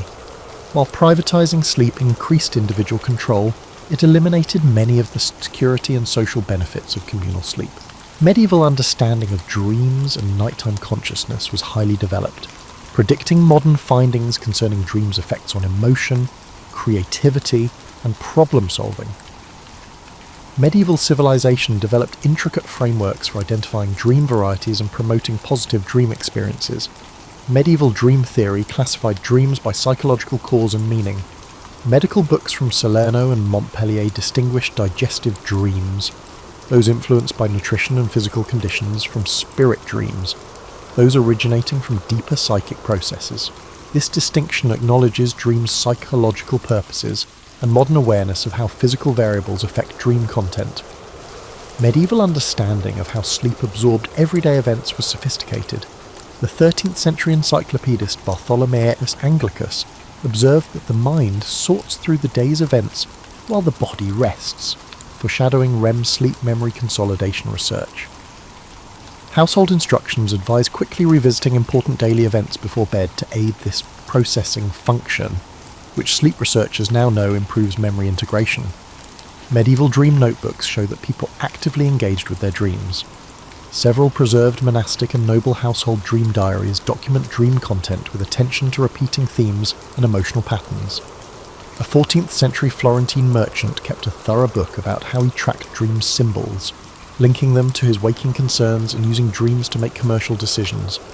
Medieval dream practice used complex dream incubation techniques to actively influence dream material to answer specific inquiries or difficulties. The monastic records describe focusing on certain questions before sleep and utilising visualisation to bring them into dream consciousness. This goal was practical cognitive training, not just spiritual. Multiple craft guild records mention masters telling trainees to consult their dreams when designing. Archaeology supports medieval dream practice. Excavations found dream-related objects near beds. These include modest religious artefacts, symbolic emblems, and written queries or issues under pillows, physical expressions of medieval belief that sleep consciousness might address waking difficulties. Medieval nightmare treatment was centuries ahead of modern methods. Medieval dream guides advised dealing with nightmares rather than suppressing them. One 14th century physician guide advocates helping patients achieve dream re-entry, returning to terrifying dream scenes while waking and imagining altering them. This method is similar to nightmare disorder treatments that rewrite distressing content. Medieval understanding of dreams and nighttime consciousness was highly developed, predicting modern findings concerning dreams' effects on emotion, creativity, and problem-solving. Medieval civilization developed intricate frameworks for identifying dream varieties and promoting positive dream experiences. Medieval dream theory classified dreams by psychological cause and meaning. Medical books from Salerno and Montpellier distinguished digestive dreams, those influenced by nutrition and physical conditions, from spirit dreams, those originating from deeper psychic processes. This distinction acknowledges dreams' psychological purposes and modern awareness of how physical variables affect dream content. Medieval understanding of how sleep absorbed everyday events was sophisticated. The 13th century encyclopedist Bartholomeus Anglicus observed that the mind sorts through the day's events while the body rests, foreshadowing REM sleep memory consolidation research. Household instructions advise quickly revisiting important daily events before bed to aid this processing function, which sleep researchers now know improves memory integration. Medieval dream notebooks show that people actively engaged with their dreams. Several preserved monastic and noble household dream diaries document dream content with attention to repeating themes and emotional patterns. A 14th century Florentine merchant kept a thorough book about how he tracked dream symbols, linking them to his waking concerns and using dreams to make commercial decisions. Medieval dream practice used complex dream incubation techniques to actively influence dream material to answer specific inquiries or difficulties. The monastic records describe focusing on certain questions before sleep and utilizing visualization to bring them into dream consciousness. This goal was practical cognitive training, not just spiritual. Multiple craft guild records mention masters telling trainees to consult their dreams when designing. Archaeology supports medieval dream practice. Excavations found dream-related objects near beds. These include modest religious artifacts, symbolic emblems, and written queries or issues under pillows, physical expressions of medieval belief that sleep consciousness might address waking difficulties. Medieval nightmare treatment was centuries ahead of modern methods. Medieval dream guides advised dealing with nightmares rather than suppressing them. One 14th century physician guide advocates helping patients achieve dream re-entry, returning to terrifying dream scenes while waking and imagining altering them. This method is similar to nightmare disorder treatments that rewrite distressing content. Due to historical changes in sleep interactions, medieval Europeans' excellent sleep quality slowly declined. Understanding this decline helps us apply medieval sleep advice today. Late medieval European towns installed public mechanical clocks, changing sleep patterns. Early watches didn't affect sleep, but they did change the attention from environmental cues to time. Town records from the 15th century show the gradual adoption of clock time instead of sunrise and sunset as daily reference points, the first step toward divorcing human timetables from natural light cycles. Archaeology shows this window design change. Later medieval homes prioritized privacy and heat retention over natural light, although early medieval bedrooms contained windows that let in morning light. This architectural change devalues sleep-natural light alignment, which is increasingly critical for circadian rhythms. Industrialization and artificial lighting most affected medieval sleep. Although early 19th century gas illumination extended productive hours into the evening, industry schedules demanded standardized waking times unaffected by seasonal light. Early industrial society documents reveal plant owners fighting inefficient sleep patterns. In 1883, a factory manual warned against workers' persistent habit of night waking between sleep phases due to industrial schedules eliminating biphasic sleep. Sleep conditions changed. The 18th and 19th centuries saw single-family residence and individual beds replace medieval communal slumber. The architectural change increased solitude but removed shared sleep's social security and closeness. Medical records from this transitional era show rising claims of sleep difficulties due to unusual solitude at night from the new sleeping arrangements. Changes in labour habits eroded medieval notions of sleep as a transition. Natural cycles and moderate activity shifts characterised pre-industrial work. Industrial time discipline destroyed the natural wind-down time of medieval sleep patterns. Industrial and office timetables created guillotine waking, sharp, alarm-driven transitions. Many found sleep uncomfortable during this change. Early mass production homogenised sleeping surfaces without regard for comfort. Yet medieval people of all classes had devised sophisticated bedding systems that met bodily demands. Historical records indicate that workshop dwellings had crude beds, unlike medieval peasants. Over centuries, sleep comfort technologies would improve. These changes lead to consolidated sleep culture, the idea that normal sleep is a single, unbroken period rather than the centuries-old biphasic pattern. Medical texts of the late 19th century pathologized nocturnal waking as a disorder.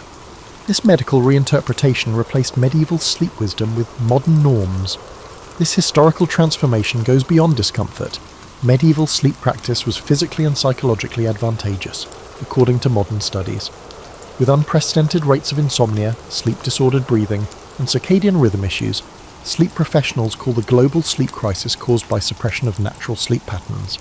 The loss of medieval sleep's midnight waking period is notable. A normal sleep break was essential biologically and psychologically. Neurological research found this interval had brainwave patterns that supported creativity and emotional processing. Industrial and post-industrial sleep practices eliminated this cognitive state by requiring continuous sleep. Medieval slumber societies offered psychological stability that modern ones lack. Modern sleep experts have established that trusted people reduce sleep delay and stress hormones. Modern sleep arrangements eliminate these benefits, creating anxiety-related sleep disruptions.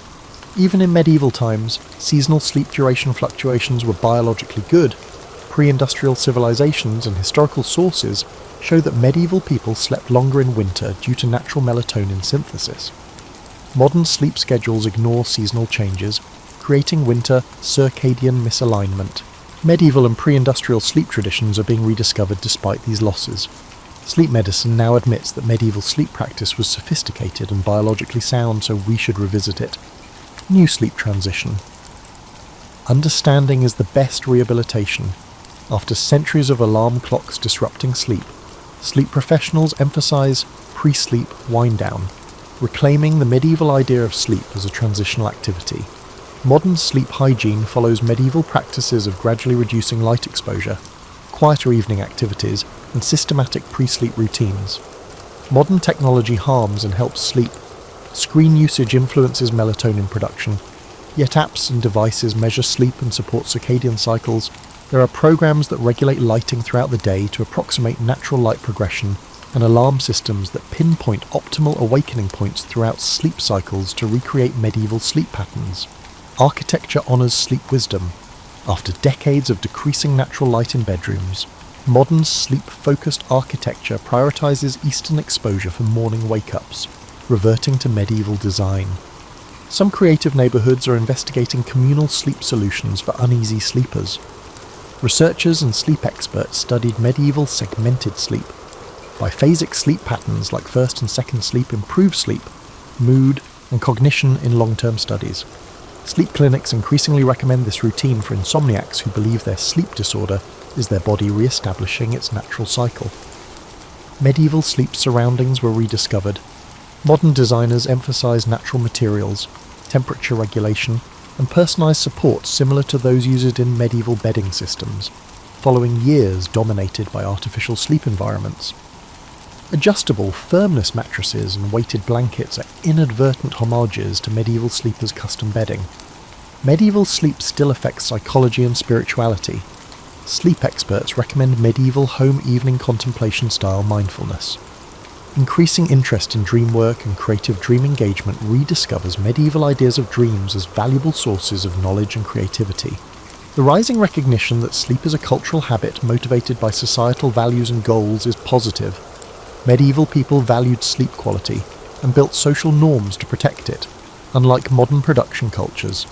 The slow sleep movement promotes workplace and societal practices that respect natural sleep patterns.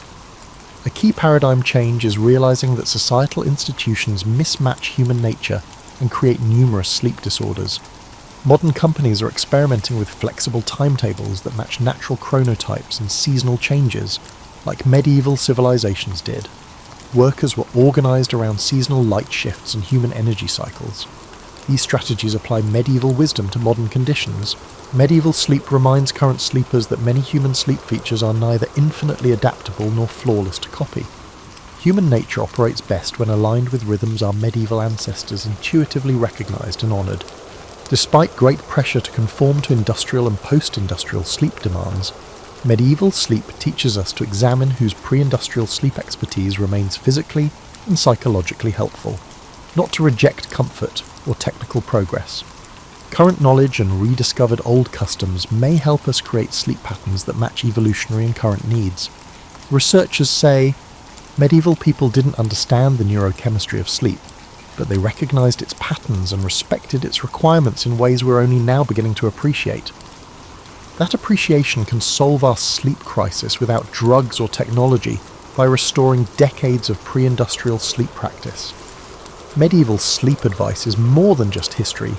It offers ways to sleep better and honour our natural heritage.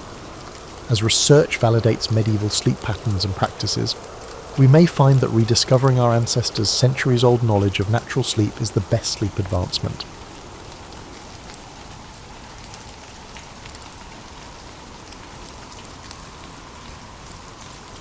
Born in 69 BCE, Cleopatra, the seventh Philopator, came from a family that had controlled Egypt for over 3 centuries.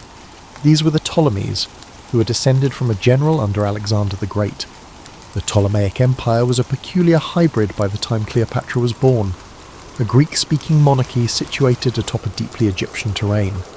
The dynasty itself was plagued by family feuds, political assassinations, and tense truces with growing Roman authority, despite the capital, Alexandria, being a global centre of scholarship.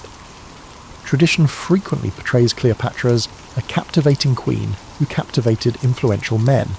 However, that portrayal disregards her extensive education, linguistic proficiency, and strategic savvy. She pursued studies in philosophy, astronomy, medicine, and mathematics in the renowned Library of Alexandria.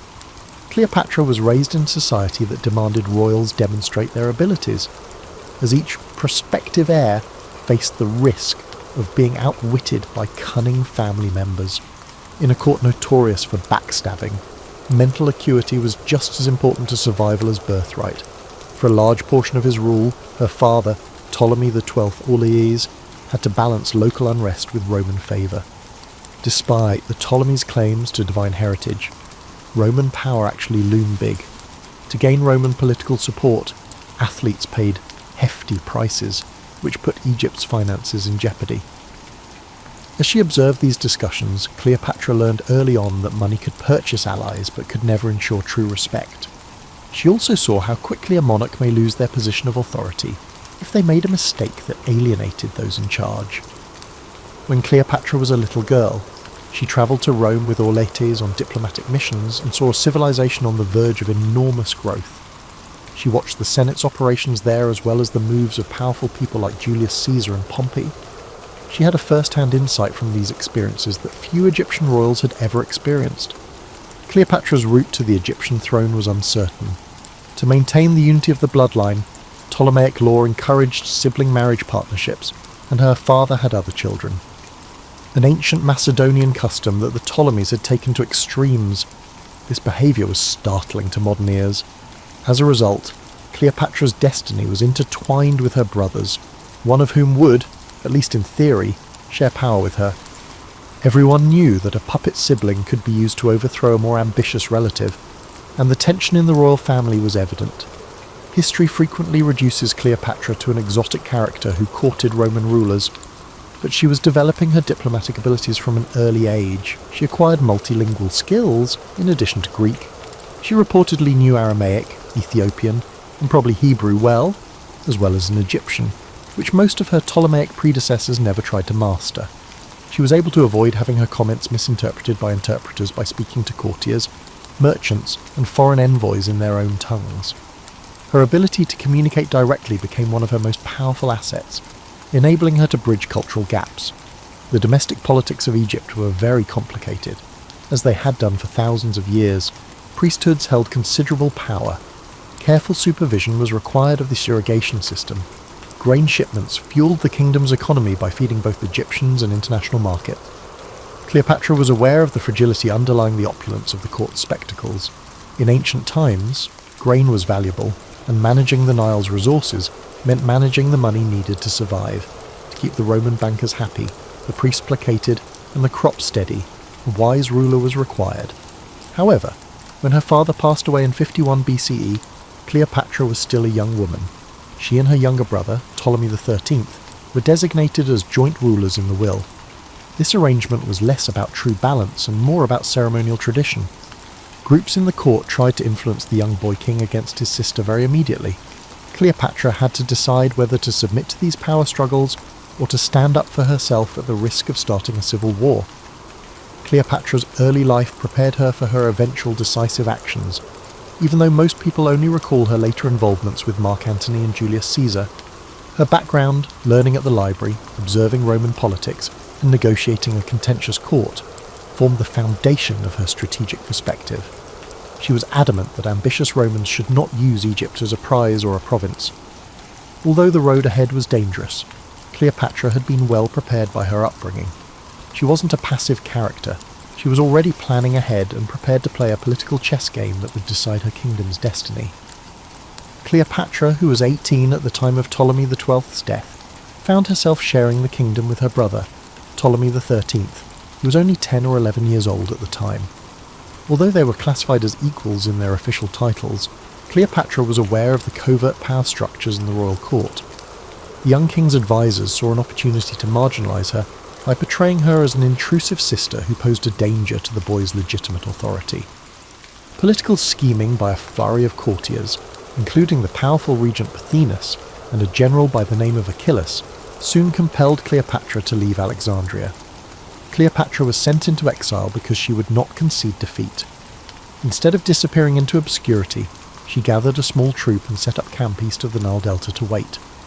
She made appeals to border troops who were devoted to her father's legacy, merchants who were upset over the mayhem in Alexandria, and local allies. Cleopatra closely monitored Rome's internal conflicts during this period. Caesar's previous ally, the Roman general Gnaeus Pompey, was now losing a civil war against his erstwhile comrade. The Alexandrian court made the tragic choice to have Pompey killed when he landed in Egypt in search of resources and safety. The killing was likely done to appease Julius Caesar, who was pursuing Pompey. However, the results of this heinous deed were not what they had hoped for. Caesar personally landed in Alexandria in the fall of 48 BCE. A stable monarchy, or at least a compliant administration that would pay for his wartime expenses, was what he hoped to discover. Instead, he found himself in a country that was embroiled in a fraternal war, with Ptolemy XIII's camp fighting for control of the city and Cleopatra in exile. Caesar was apparently horrified to learn of Pompey's assassination, since he had planned to capture Pompey rather than have him killed by outsiders. Seeing her chance, Cleopatra came up with a bold scheme to meet Caesar in private and make her case. According to legend, to get past Ptolemy's guards, Cleopatra planned to be smuggled into the palace rolled up in a carpet or bag. Although some historians disagree with the precise approach, everyone agrees that Cleopatra's first-hand meeting with Caesar was a persuasive masterstroke. She portrayed herself as a legitimate queen whose brother's court had turned treacherous, rather than as a defenceless exile. She knew Latin well enough to communicate directly with Caesar, who was said to be as fascinated by her intelligence and humour as he was by her royal demeanour. Caesar, a master strategist, believed that Cleopatra was a better ally than her younger brother in ensuring Egypt's stability. The siblings must get back together and rule together again, he said. The councillors to Ptolemy XIII refused to obey because they felt their authority was in jeopardy. As tensions increased, the Alexandrian War broke out. Alexandria's streets and docks became battlefields when Caesar's army engaged in combat with Ptolemy XIII's supporters. Although reports differ on the extent and timing of the destruction, the renowned library itself may have sustained some damage during this fight. Cleopatra remained calm in the face of chaos. She collaborated closely with Caesar, providing local intelligence and resources. She understood that while she required Caesar's help, she also possessed power, because Caesar wanted a stable monarchy, and control over Egypt's grain supply was vital to Rome. They eventually routed Ptolemy XIII's army. While attempting to escape, he himself perished in the Nile. To maintain the illusion of a dynastic tradition, Cleopatra's younger brother, Ptolemy XIV, was appointed as a nominal co-ruler. However, Cleopatra held the real power. After the civil war was done, Cleopatra sided with Caesar and, according to many, fell in love with him. Caesarion, the child they would eventually have, symbolized the marriage of Egyptian ancestry with Roman ambition. Nevertheless, Cleopatra never saw herself as a simple consort. Her goal was to bring her kingdom back to life while juggling Roman interests and preserving some degree of autonomy. She lavished Caesar with hospitality, throwing lavish feasts that could only be supported by the Nile's wealth. Beneath these extravagant outbursts, however, she engaged in painstaking negotiations to secure her rule's continuation after Caesar's inevitable departure. Alexandria had been returned to Cleopatra at the end of this turbulent time. She was no longer the helpless fugitive. Instead, she had become Egypt's undisputed monarch, albeit one who was closely associated with Roman authority. She had forged a complicated alliance with the most powerful man in the Mediterranean by navigating war and conspiracies. There were new obstacles in the way, primarily how to balance Egypt's sovereignty with Rome's demands. However, Cleopatra had demonstrated that she was more than capable of skillfully navigating through situations that would shatter a less powerful ruler. Following the Alexandrian War, Cleopatra oversaw a court that combined Roman and Hellenistic elements with old Egyptian customs. She reclaimed trade routes vital to Egypt's growth and dispatched envoys to negotiate border accords to regain control over areas lost during previous crises. Beyond politics, Cleopatra prioritised cultural patronage.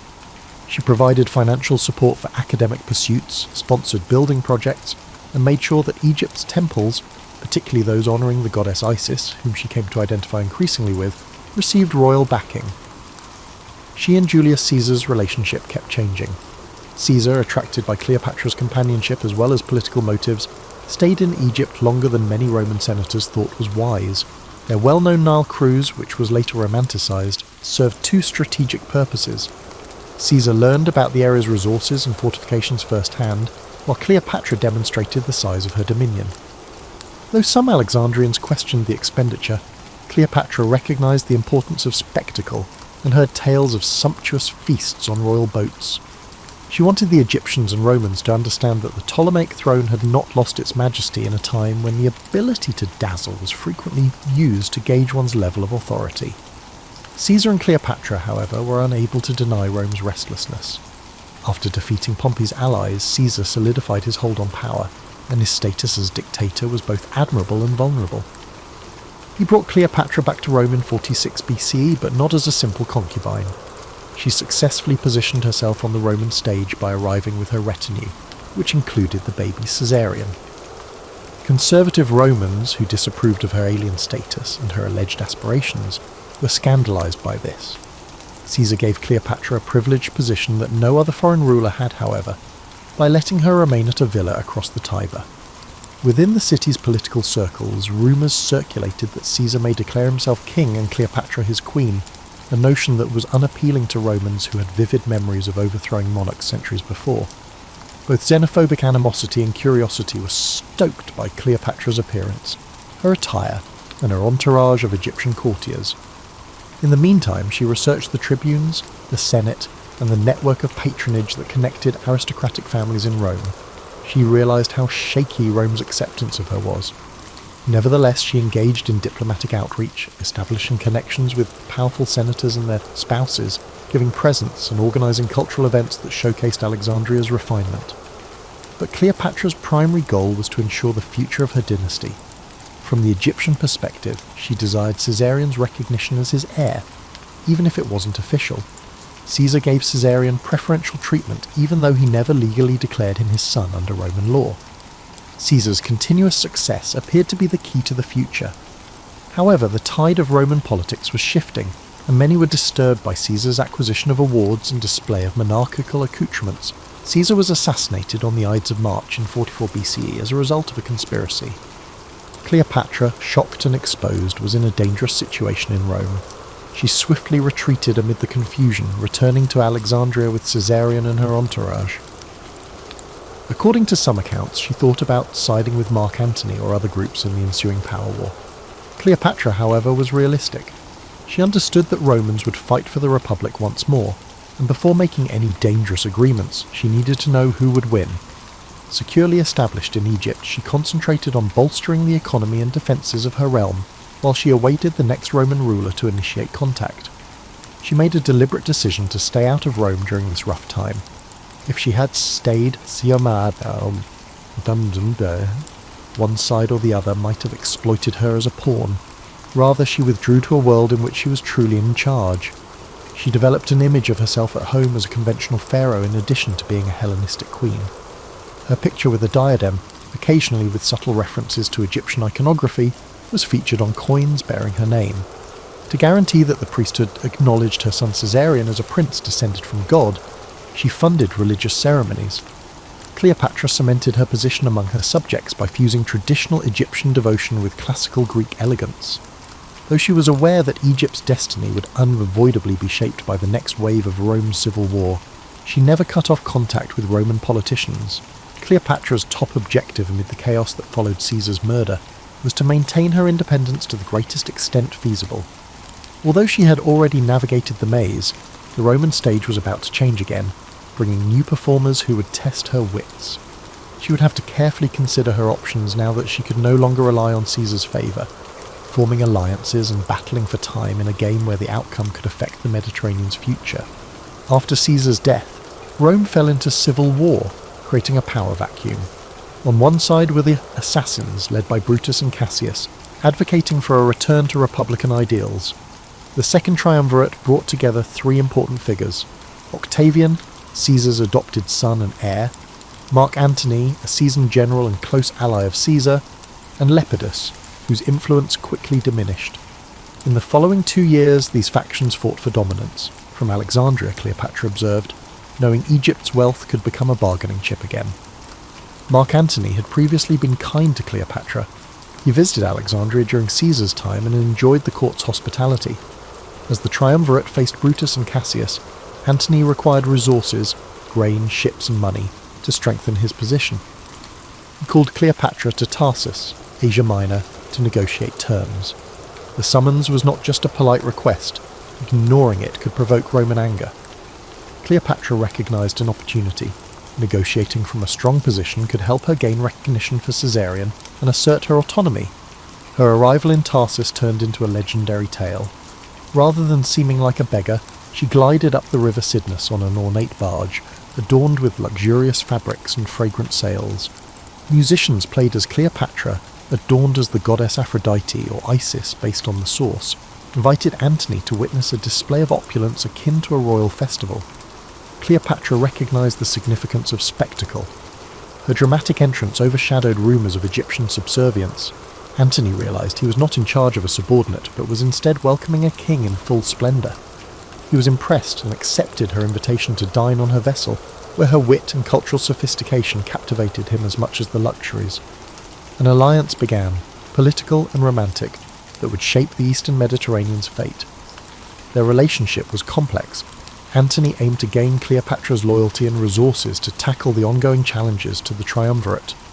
Cleopatra demanded the return of Egyptian territories lost under previous Ptolemaic rulers. She urged for formal Roman recognition of Caesarion's significance, at least in Egypt. What started as a tactical partnership evolved into a personal bond. Antony spent the winter in Alexandria, enjoying the city's lively culture. He took part in festivals, enjoyed hunts along the Nile, and even created a drinking society with Cleopatra, humorously called the Inimitable Livers. Cleopatra remained focused on her political goals despite the distractions of revelry. She manoeuvred through court intrigues, handled the Egyptian bureaucracy, and protected her throne, despite rumours that Antony was succumbing to her spell. These rumours extended beyond mere gossip. In Rome, Octavian eyed Antony's actions warily. Octavian ruled the West, while Antony managed the East as co-rulers of the Roman world.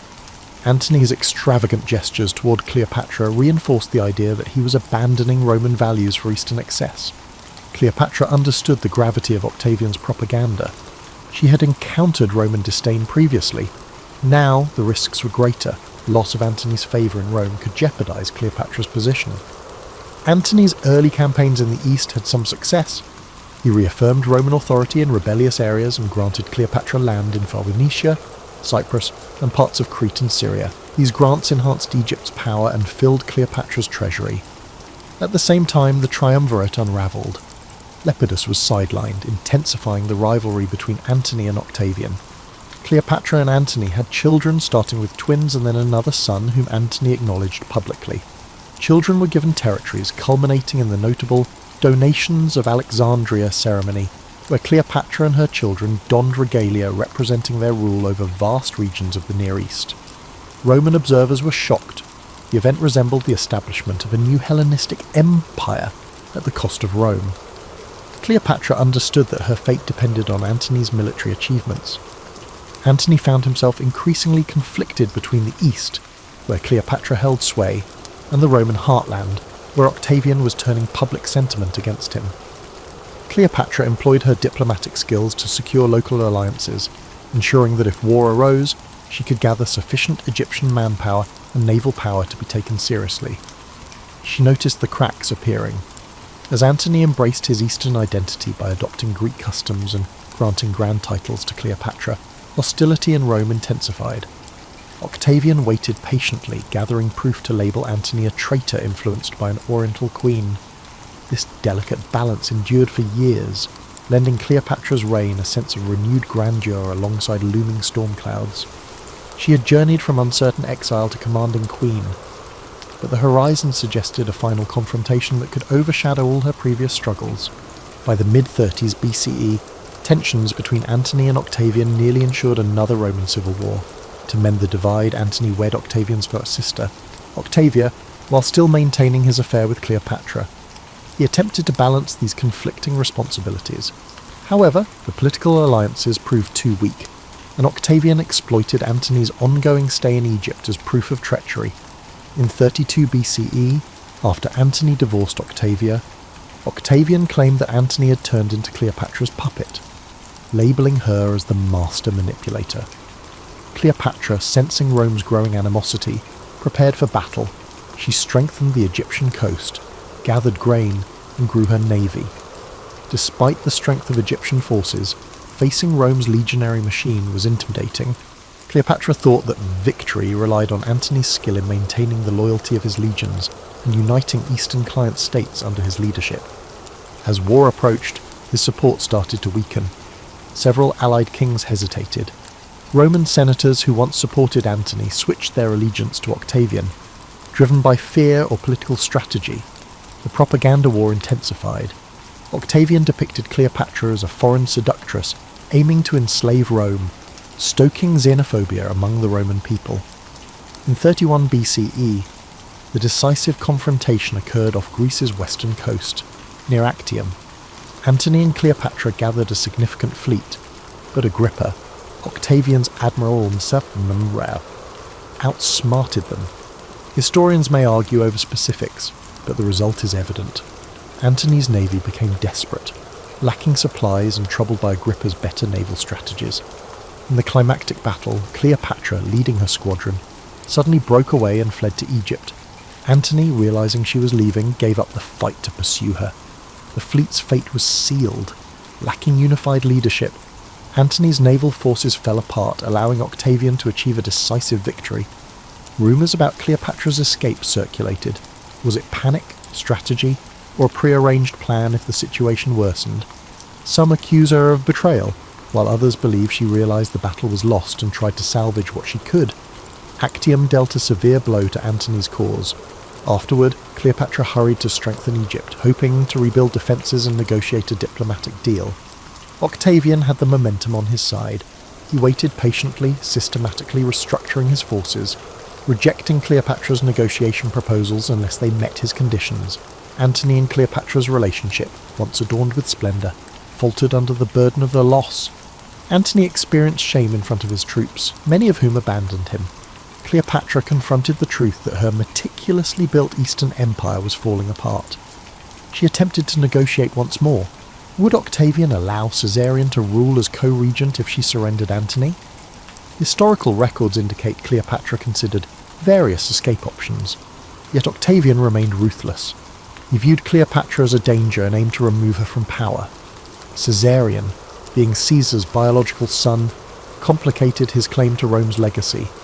Removing both mother and child would pave the way for Octavian's unchallenged dominance. In the summer of 30 BCE, Octavian launched an invasion of Egypt. Antony's efforts to organise a defence crumbled due to desertions and a superior Roman force. According to legend, upon hearing a false report of Cleopatra's death, Antony took his own life by stabbing himself. Mortally wounded, he discovered the queen was still alive and was brought to her. Their last meeting marked a sad end to a once glamorous partnership. Antony passed away in her embrace, forcing Cleopatra to face Octavian by herself. Octavian's victory was certain. Cleopatra's final hope was to maintain a trace of her dynasty or escape the shame of being displayed in Rome. She locked herself inside a mausoleum she had constructed, filled with her treasures and said to hold concealed toxins. Octavian aimed to capture her alive, likely planning to showcase her in his triumph as a trophy representing Rome's victory over the East. Understanding the futility of resistance, Cleopatra readied herself for a final act that would echo through history. Various accounts of her death exist, but the most well-known is the tale of an asp sneaked into her hideout, biting her arm and bringing a quick, though painful, demise. Some say she took poison. She made the decision to face death on her own terms rather than accepting it as the living conquest.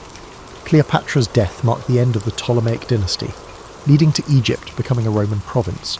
Caesarion was captured and executed on Octavian's orders, removing any threat to his rise as Rome's first emperor, Augustus. Cleopatra's reign ended, but her legend was just beginning, destined to be recounted in ways that often masked the woman behind the myth.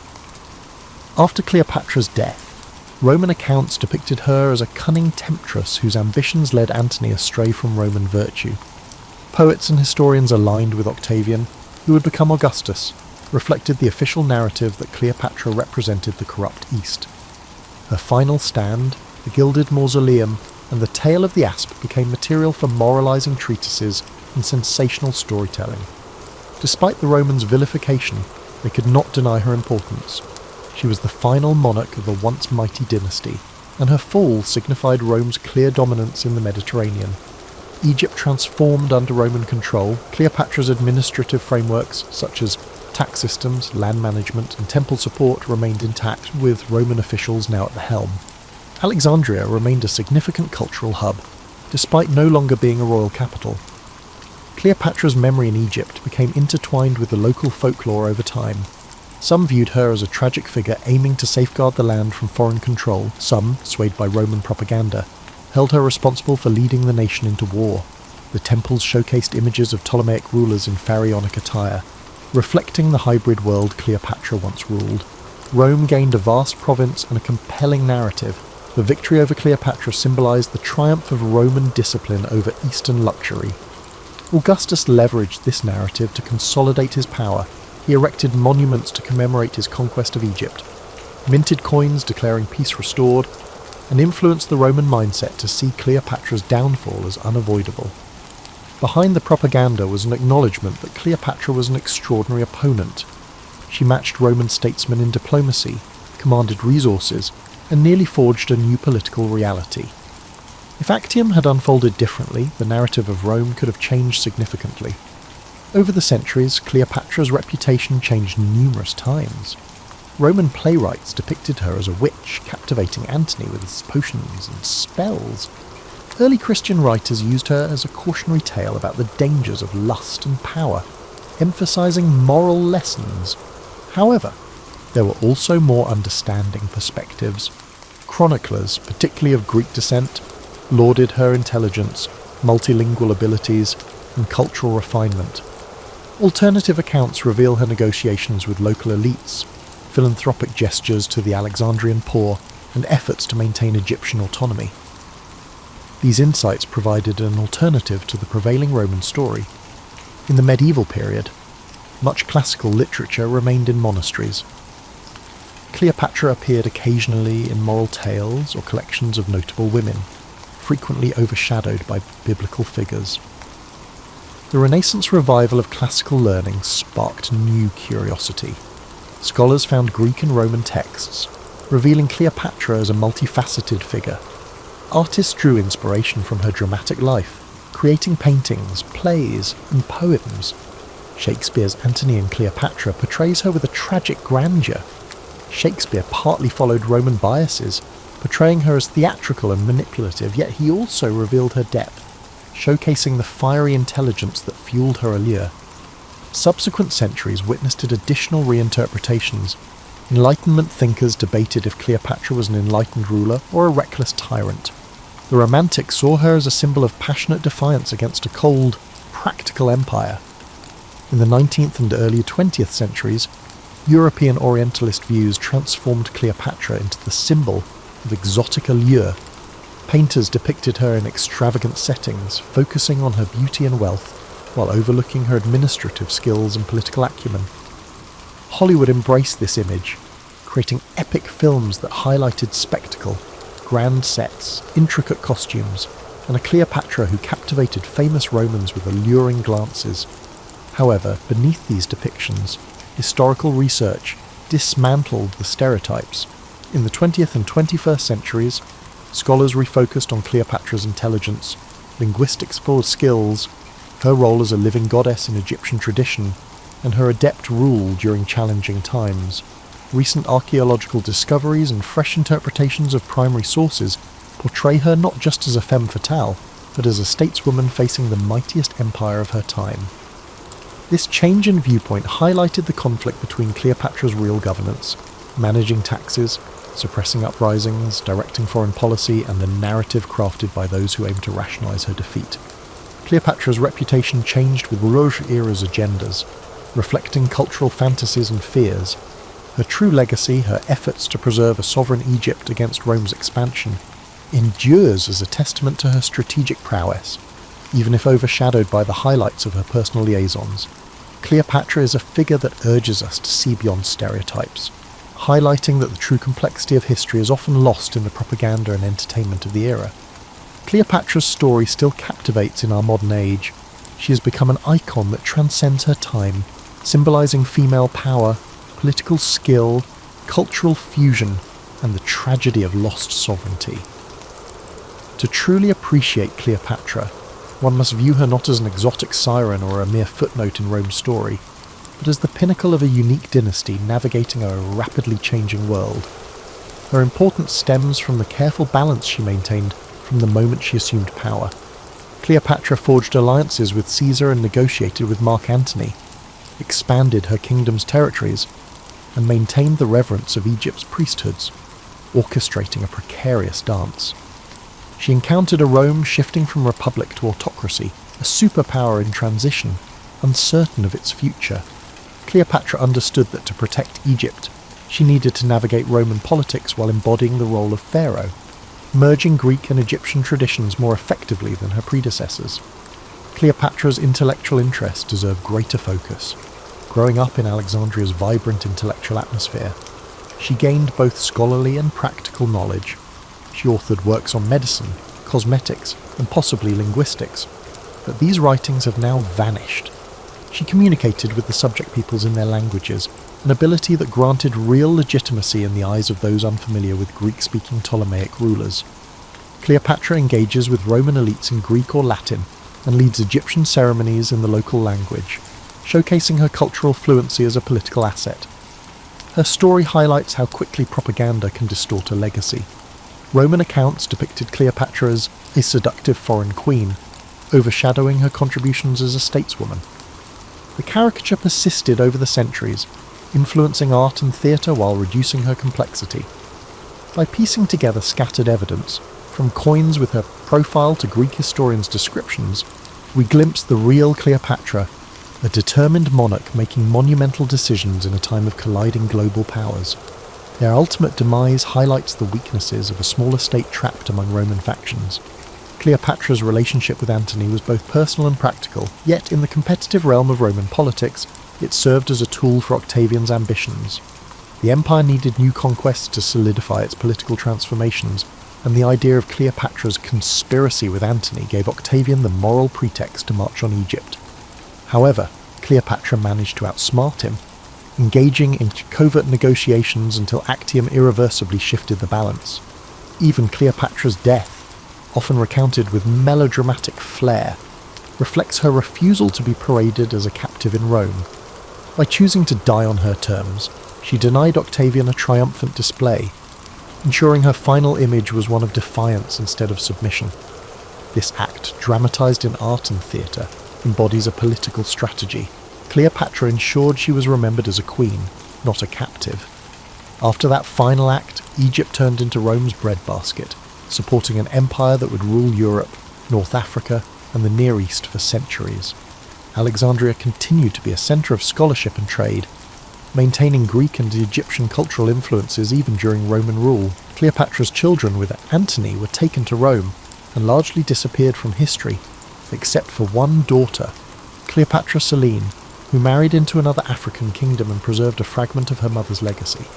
Caesarion, the son of Julius Caesar, was executed to eradicate any rival claim to Rome. Thus, the direct line of Cleopatra ended brutally, a testament to how Roman realpolitik disdained potential threats, however young or innocent. Interest in Cleopatra continues over 2,000 years later. Historians discuss her strategies, archaeologists search the Egyptian coast for her burial site, and filmmakers recreate her life in grand productions. Every retelling reveals as much about the storyteller as it does about Cleopatra. Her character reveals the complexities of power, the dynamics of gender and politics, and the resilience of a dynasty facing extinction. She bridges worlds, Greek and Egyptian, a female leader and Roman ally, a scholar and politician. Cleopatra emerged as a leader who would not allow her kingdom to be a mere pawn in Rome's strategy. She engaged in high-stakes gameplay, experiencing both spectacular victories and devastating losses. She transcended the caricatures that defined her posthumous image. The final Queen of the Nile remains an enigma who challenges us to look deeper than the simple myths, reminding us that history is often shaped by those who wield the pen, and that a life as momentous as hers deserves constant re-examination. Morpheus rarely stands in the spotlight when people discuss Greek mythology, overshadowed by the grand Olympians who wield thunder and seas in their command. Yet, in ancient stories whispered around flickering lamps, Morpheus played a pivotal role in bridging mortals and gods through the subtle realm of sleep. He was neither a warrior nor a master of loud proclamations. Instead, he chose the gentle approach, weaving illusions, shaping dream landscapes, and occasionally planting cryptic messages that could alter the course of entire kingdoms. To understand Morpheus, one must first step back and recognise how the Greeks viewed the pantheon. They revered sky gods, underworld deities, nymphs of the forests and rivers, and lesser nomenclatures who existed in the half-light of mortal awareness. Morpheus belonged to this latter category, operating in spaces easily overlooked by the mortal eyes. Where lightning bolts lit up the cosmos, Morpheus lit up the inner mind. His was the quiet magic of unspoken revelations. He was typically described as the son of Hypnos, the personification of sleep, whose children were called the Oniroi, or dreams. Yet Morpheus stood out even among his siblings. He had a unique talent, the ability to shift shapes and appear to dreamers in whatever form best conveyed the gods' messages.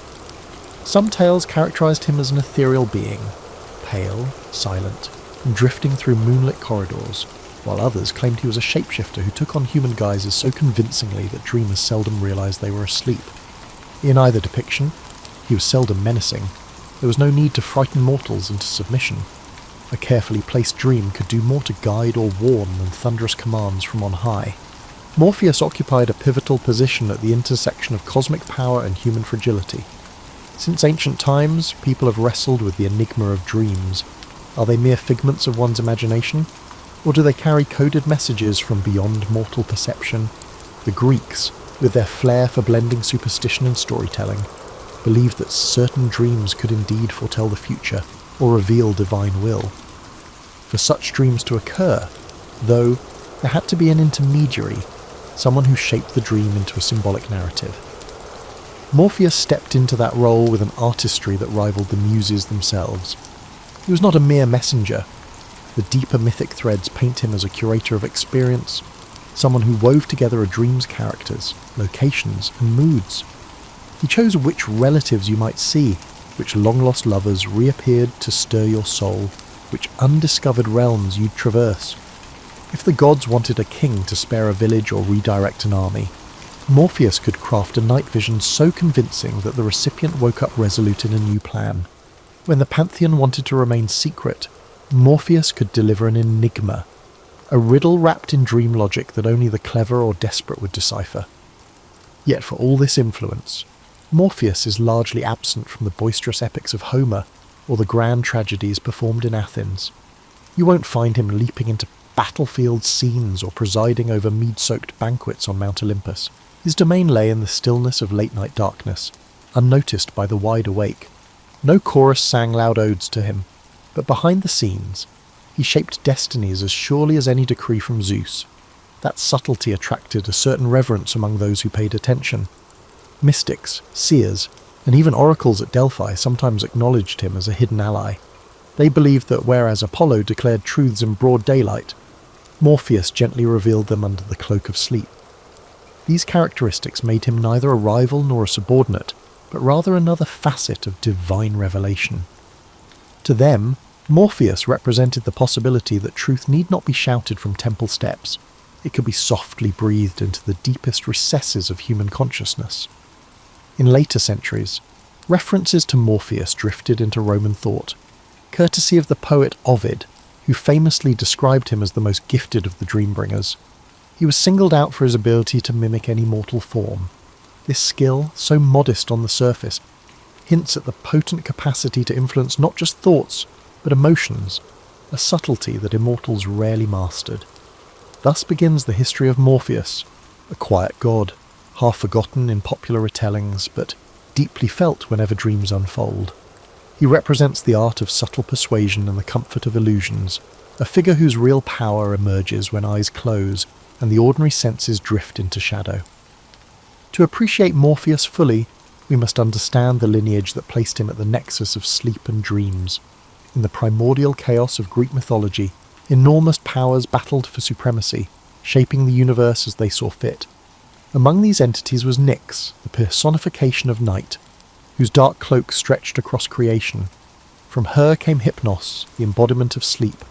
While Nyx enveloped the world in darkness, Hypnos guided all living things to rest. For a mortal, sleep represented a nightly surrender, an act of trust in forces beyond conscious control. Hypnos dwelled in a silent abode rumoured to be near the shores of the river Lethe in the underworld.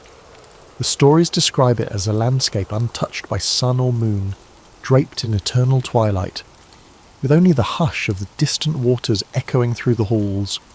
Within this realm, Hypnos presided over the Oneiroi, a whole family of dream spirits who ventured out each night through a pair of gates, one made of horn, the other of ivory, to bring dreams to mortals.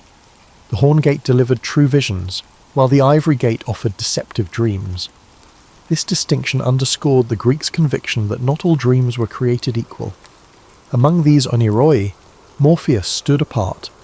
His name itself conveyed a sense of shaping or forming, as if he acted as a skilled craftsman, meticulously shaping dreams. Some of his siblings, like Ixlus or Phobator and Phantasos, were in charge of different types of dreams. For example, Icelus was in charge of nightmares involving animals or monsters changing into other forms, and Phantasos could bring inanimate objects and natural elements.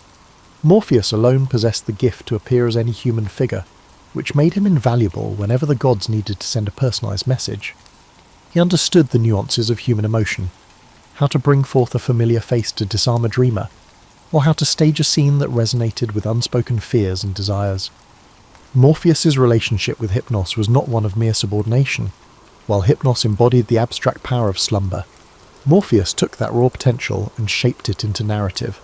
Father and son thus formed a partnership of calm and creativity. Hypnos paved the path to unconsciousness, while Morpheus populated it with meaning. In a sense, they mirrored the idea that rest could be either empty or transformative. Under Hypnos, the mortal body relaxed. Through Morpheus, the mind roamed landscapes both familiar and surreal. It was said that Morpheus could slip past the notice of the Olympians themselves. In a realm dominated by displays of might, Poseidon's raging seas, Zeus's thunderbolts, Morpheus's power lay in subtlety. Gods might proclaim grand destinies to seers, but Morpheus brought his brand of prophecy, one couched in symbolism and open to interpretation. Any shift in a dream's plot, any cameo by a lost loved one, could spin fate in unforeseen ways. This quiet potential set him apart from other deities known for direct, sometimes violent intervention. In certain esoteric traditions, priests would leave offerings to Hypnos and the Oneiroi when interpreting dreams. Incubation rites took place in dedicated temples, where devotees slept overnight in hopes of receiving a cure or a prophecy from the gods. Morpheus played a starring role in these nighttime visions, sculpting experiences that might heal, warn, or guide, though rarely given the spotlight in epic poetry. His presence was keenly felt by those who sought divine interaction without the spectacle of oracles or the hustle of public ceremonies. Over time, as Greek culture spread and mingled with other civilizations, the concept of Morpheus evolved. In some local myths, he was depicted less as a subordinate to Hypnos, and more as an independent god of illusions, free to intervene or withhold as he saw fit. His fluid boundaries gave him a certain mystique. Mortals who believed in him imagined that their late-night revelations weren't random flickers of the psyche, but carefully tailored messages from a divine guide. Of course, skepticism existed even in ancient times. Not everyone believed in the significance of dreams. Philosophers like Aristotle treated dreams largely as mental byproducts of daily activities. Others dismissed them as illusions that lured people away from rational thought. But for those who embraced the mysterious, Morpheus was a comforting figure, a deity who shaped intangible narratives, either as gentle warnings or sources of unexpected inspiration. In this way, the lineage of Morpheus, the quiet synergy of night, sleep, and dreams, symbolized the Greeks' deep fascination with the unseen dimensions of life. Within the hushed intervals of slumber, it was Morpheus who held the keys to imagination, bridging mortal concerns and divine intentions through a world woven from ephemeral shadows. Unlike gods who clamoured for shrines, Morpheus often arrived uninvited, slipping into mortal minds without ceremony. But references to him do emerge if one sifts through fragmentary texts, second-hand accounts, and the poetic flourishes of authors who found meaning in the dream realm. Among these, the Roman poet Ovid left one of the most detailed portrayals, cementing Morpheus's image as a master shapeshifter. Though Ovid wrote in Latin centuries after Homer, his verses revealed a fascination with the intangible realms of dream, further interweaving Roman and Greek perspectives. In Ovid's Metamorphoses, Morpheus is one of three brothers, each responsible for different aspects of dreaming. But Morpheus receives pride of place as the one who can mimic human forms. When the gods, especially the goddess Iris, needed to slip a message into a mortal's mind, Morpheus would be summoned. He would take on the likeness of a friend, a family member, or a beloved mentor. The subtlety of his craft was its force. He achieved through gentle suggestion what thunderbolts could not. Mortals, awaking from these dreams, often felt compelled to act with a conviction that reason alone rarely mustered. Yet behind this skill lay an irony. Morpheus himself appeared in a few face-to-face encounters with mortals.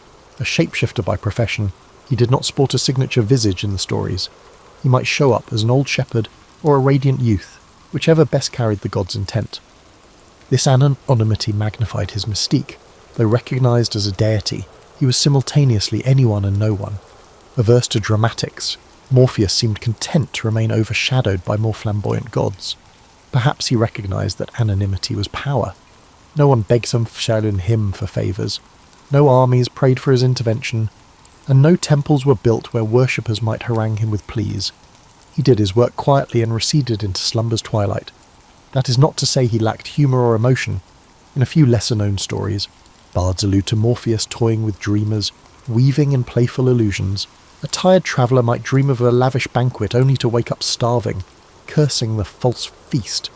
A spurned lover might dream of reconciliation, only to awaken to the sting of reality. Occasionally, these illusions serve to teach lessons, moral messages about humility or gratitude, though they also reveal Morpheus's capacity for whimsy. Even gods, it seems, can entertain themselves with mortal foibles. His domain extended beyond mere illusions, however. Morpheus was said to have some sway over memory, a trait inherited through his lineage from Lethe's waters. While not as comprehensive as Mnemosyne, the titaness of memory, he could stir recollections long buried, bringing past joys or sorrows back into sharp focus during dreams. This occasional stirring of old memories sometimes acted as a catalyst for the mortal decisions. A warrior might remember a childhood promise and thus abandon the battlefield, or a grieving mother might recall the face of her lost child, finding solace or renewed determination upon waking. Crucial to Morpheus's influence was the fact that mortals rarely recognized his presence. They might blame the strangeness of dreams on a bad meal, or consider it a fleeting mood. Few realised that a divine hand had crafted the scenarios unfolding behind their eyelids. Those who did suspect a supernatural cause usually assumed it was a broad gesture from some Olympian, not the specialised artistry of a lesser-known deity. This was Morpheus's hallmark, to shape fates without demanding recognition. In certain Orphic traditions, the mention of Morpheus is accompanied by rituals intended to court beneficial dreams. People might write prayers or incantations, hoping for a vision that clarified a dilemma or revealed hidden truths. These rites were more private than the grand festivals for Demeter or Dionysus. They involved quiet petitions, often performed at bedside altars. A cup of warm drink, a simple token left under a pillow, or an inscription repeated before sleep might invite his favour. If results came, they were ephemeral, a dream that might fade by dawn, leaving behind only an inarticulate sense of guidance. Gradually, as Greek culture gave way to Roman rule, Morpheus's name and role adapted. The Romans had their pantheon, but they also absorbed Greek deities, translating them into Latin forms or merging them with local gods. Morpheus found a place in this cultural tapestry, aided by Ovid's literary gifts. His shape-shifting grew into an enduring metaphor for the power of dreams to challenge the status quo, to give mortal minds a glimpse of possibilities otherwise unreachable. That notion that something intangible could spark real-world change proved resilient. Even after temples crumbled and pantheons lost their worshippers, the idea lingered, quietly echoing whenever humans closed their eyes and wandered into the land of sleep. Beyond myths and poetry, Morpheus's influence took on tangible form in the dream-centric rites practiced in scattered regions of the ancient Mediterranean. Temple incubations, particularly those dedicated to Asclepius, the god of healing, are well documented. Supplicants slept in sanctuaries to receive curative or prophetic dreams. Though the official cult credited Asclepius with these visions, undercurrents of belief suggested that Morpheus or one of his siblings sculpted the dream imagery. In many accounts, dreamers would see Asclepius himself performing a healing act, but behind that divine mask might lurk Morpheus's handiwork, ensuring the dream resonated with the pilgrim's personal needs. Yet this indirect worship was as far as it went for Morpheus.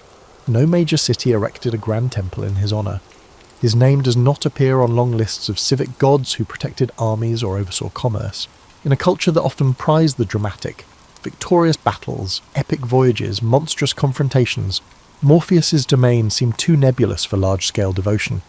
Dreams were deeply personal, fleeting experiences not easily shaped into public festivals. This subtle presence, however, lent Morpheus a curious universality.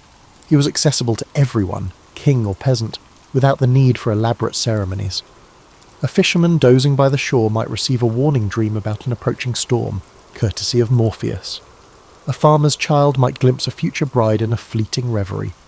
Although such visions were unpredictable, they reflected a certain democratic aspect of his power. No mortal was too lowly or too exalted to receive a nighttime visitation. Philosophical schools took varied stances on dream deities. The Stoics viewed dreams with skepticism unless they aligned with virtue or reason. The Epicureans dismissed them as mental residue with no supernatural origin. Yet others, including certain Platonists, entertained the possibility that divine agencies influenced the soul during its nocturnal wanderings. Morpheus occupied a liminal space in these debates, neither firmly asserted nor fully denied. The complexity of dream experiences made them resistant to strict categorization, mirroring Morpheus's inherent elusiveness. In the everyday lives of ancient Greeks and Romans, dream interpretation became a small-scale industry. Travelling dream interpreters or local wise women offered readings, attributing cryptic images to messages from gods. Manuals like the Onera Critica by Artemidorus served as compendiums of symbolic meanings. A dream about a serpent might portend betrayal or healing, depending on context. While Morpheus himself rarely got explicit credit, these interpretive practices implicitly acknowledged a shaping force behind dreams. It was possible to feel the subtle touch of a divine hand in every strange or enlightening vision. Meanwhile, dramatists occasionally hinted at Morpheus's presence on stage. In certain tragedies or comedies, characters received revelatory dreams that set the plot in motion. Although playwrights typically invoked the major gods, Zeus, Athena, Apollo, some lines implied that it was a shapeless whisper of the night that delivered the dream. Audiences familiar with mythic lore would quietly attribute that role to Morpheus, even if the script avoided naming him outright. This indirect cameo suited his nature, a cameo in illusions rather than a direct spotlight role. As Roman influence peaked and Greek city-states became provinces within an empire, religious practices evolved. The cults of Isis, Mithras, and other deities from Egypt and Persia began to spread. Mystery religions thrived, promising spiritual experiences that mainstream rites did not provide. In these clandestine settings, where initiates sought personal transformation and glimpses of the afterlife, dreams were valued as a means of direct communication with the divine. Morpheus, though not explicitly worshipped, found renewed significance as a silent collaborator. Participants believed that their revelations during ritual-induced trance or sleep could unveil cosmic secrets. And who better than the gentle craftsman of dreams to facilitate those glimpses? Despite these evolving cultural currents, Morpheus kept his low profile. He neither clashed with up-and-coming deities nor demanded new reverence. Like a cameo actor in an ever-changing theatre, he adapted to shifting religious landscapes by maintaining the same core function. He shaped nightly illusions, passing along whatever message the dreamer needed, whether it was solace, instruction, or warning. Thus, while other gods experienced dramatic transformations or assimilation into new pantheons, Morpheus's essence stayed remarkably stable. His anonymity shielded him from the fortunes and misfortunes that befell gods tied to political power or public devotion. Through countless conquests, cultural fusions, and doctrinal shifts, he remained that discreet presence behind the eyes of sleeping mortals. He needed no marble statue or sacrificial altar, for his temple was the quiet domain of the human mind, a refuge where illusions danced, and destinies could be nudged without the constraints of daylight logic. As the classical world gave way to the Hellenistic era, and then to Roman dominion, Morpheus's relevance persisted in subtler, more eclectic forms. Scholarship in the city of Alexandria produced treatises on the dream interpretation that blended Greek, Egyptian, and even Jewish thought. Hermetic texts invoked the interplay of cosmic forces, sometimes alluding to lesser gods of vision and illusion. While these references seldom name Morpheus directly, they revealed a growing intrigue with the mystical dimensions of sleep. The more people tried to decode their dreams, the more they acknowledged a guiding power behind them. During this period, philosophers like Plotinus delved into the nature of consciousness. They wrestled with questions about the soul's movements during sleep. If the soul journeyed outward or inward, while the body rested, might it encounter spiritual beings or glean higher truths? Such speculation wasn't mainstream, but it held appeal for seekers disillusioned with state-sanctioned cults. Morpheus, while rarely cited, remained the unspoken craftsman of these interior voyages, the silent engineer behind whatever glimpses the soul might catch of a grander cosmic design. Meanwhile, poets, freed from the strict heroic codes of earlier ages, experimented more boldly with dreamscapes. They penned verses where protagonists navigated labyrinthine illusions or encountered fleeting apparitions, offering cryptic guidance. Although literary critics might argue these poems reflected psychological depth rather than divine action, to many readers the boundary was immaterial. Dreams were that liminal zone where mortal thoughts intertwined with supernatural influence. Morpheus, shapeless though he was, presided over that zone like an unacknowledged stage director. In everyday Roman society, too, the role of dreams took intriguing turns. Emperors occasionally claimed that certain expansions or decrees were inspired by divine apparitions at night. Augustus himself, recognized for his strategic cunning, was rumoured to pay attention to auspicious or ominous dreams, though officially he credited major gods like Apollo. Citizens, hearing such stories, might privately wonder if a lesser-known deity like Morpheus had orchestrated these nocturnal briefings. After all, if the god of dreams could sway the mightiest ruler in the world, it underscored his quiet potency. As Christianity began to spread across the empire, attitudes toward pagan deities shifted. Bishops denounced the worship of multiple gods as idolatry, and an ascendant monotheism strove to replace the old pantheon. In this environment, minor figures like Morpheus faded from official discourse.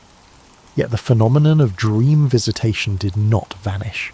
Biblical narratives contained their own dream sequences, Joseph interpreting Pharaoh's dreams, The Magi warned in a dream about King Herod. Early Christians recognized that significant messages could be delivered during slumber, though they attributed such interventions to angels or the one god. Morpheus, if mentioned at all, became a quaint relic of pagan folklore. However, among rural populations and within certain esoteric sects, older beliefs persisted in fragments. People might still light a candle and utter a small prayer before bedtime, not necessarily to Morpheus by name, but to the notion of a gentle force that shaped dreams. In personal diaries or in hushed family traditions, references lingered, testaments to how deeply ingrained the idea of a dream-shaping presence was. Over time, Christian mystics sometimes wrote about heavenly illusions or spiritual revelations received in dreams.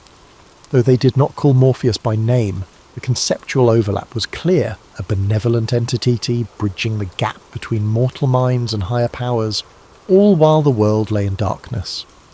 During the waning days of the Roman Empire, barbarian invasions, economic turmoil and social upheaval threw daily life into chaos. Dreams, as always, offered either an escape or an omen.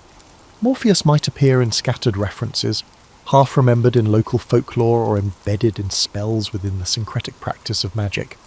These spells, scribbled on papyrus or scratched into lead tablets, sought to harness dream power for love, revenge or knowledge. In some, the incantation invoked a shape-shifting figure of night, a shadowy being able to emulate any human form. The text might use Greek or Latin synonyms, never explicitly stating Morpheus, but the lineage was clear to those who knew their myths. By the time the Western Roman Empire collapsed in the 5th century CE, the tapestry of old gods had unravelled in public life.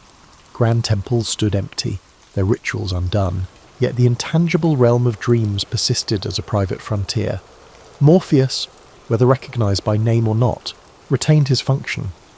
As centuries slipped by, he would shape-shift again, receding deeper into cultural memory. In occasional manuscripts or monastic texts, he survived as literary reference, an allegory for illusions or hidden messages that surface when reason gdoms. The twilight of antiquity thus set the stage for a Middle Ages in which classical gods receded but never vanished entirely. Like seeds buried under layers of history, their legacies lay dormant, waiting to surface when imagination or scholarly curiosity revived them. For Morpheus, all it required was for people to dream, a condition unlikely ever to fade.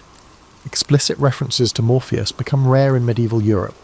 The academic class largely occupied itself with textual analysis and theological treatises as Latin Christendom shaped the intellectual and spiritual terrain.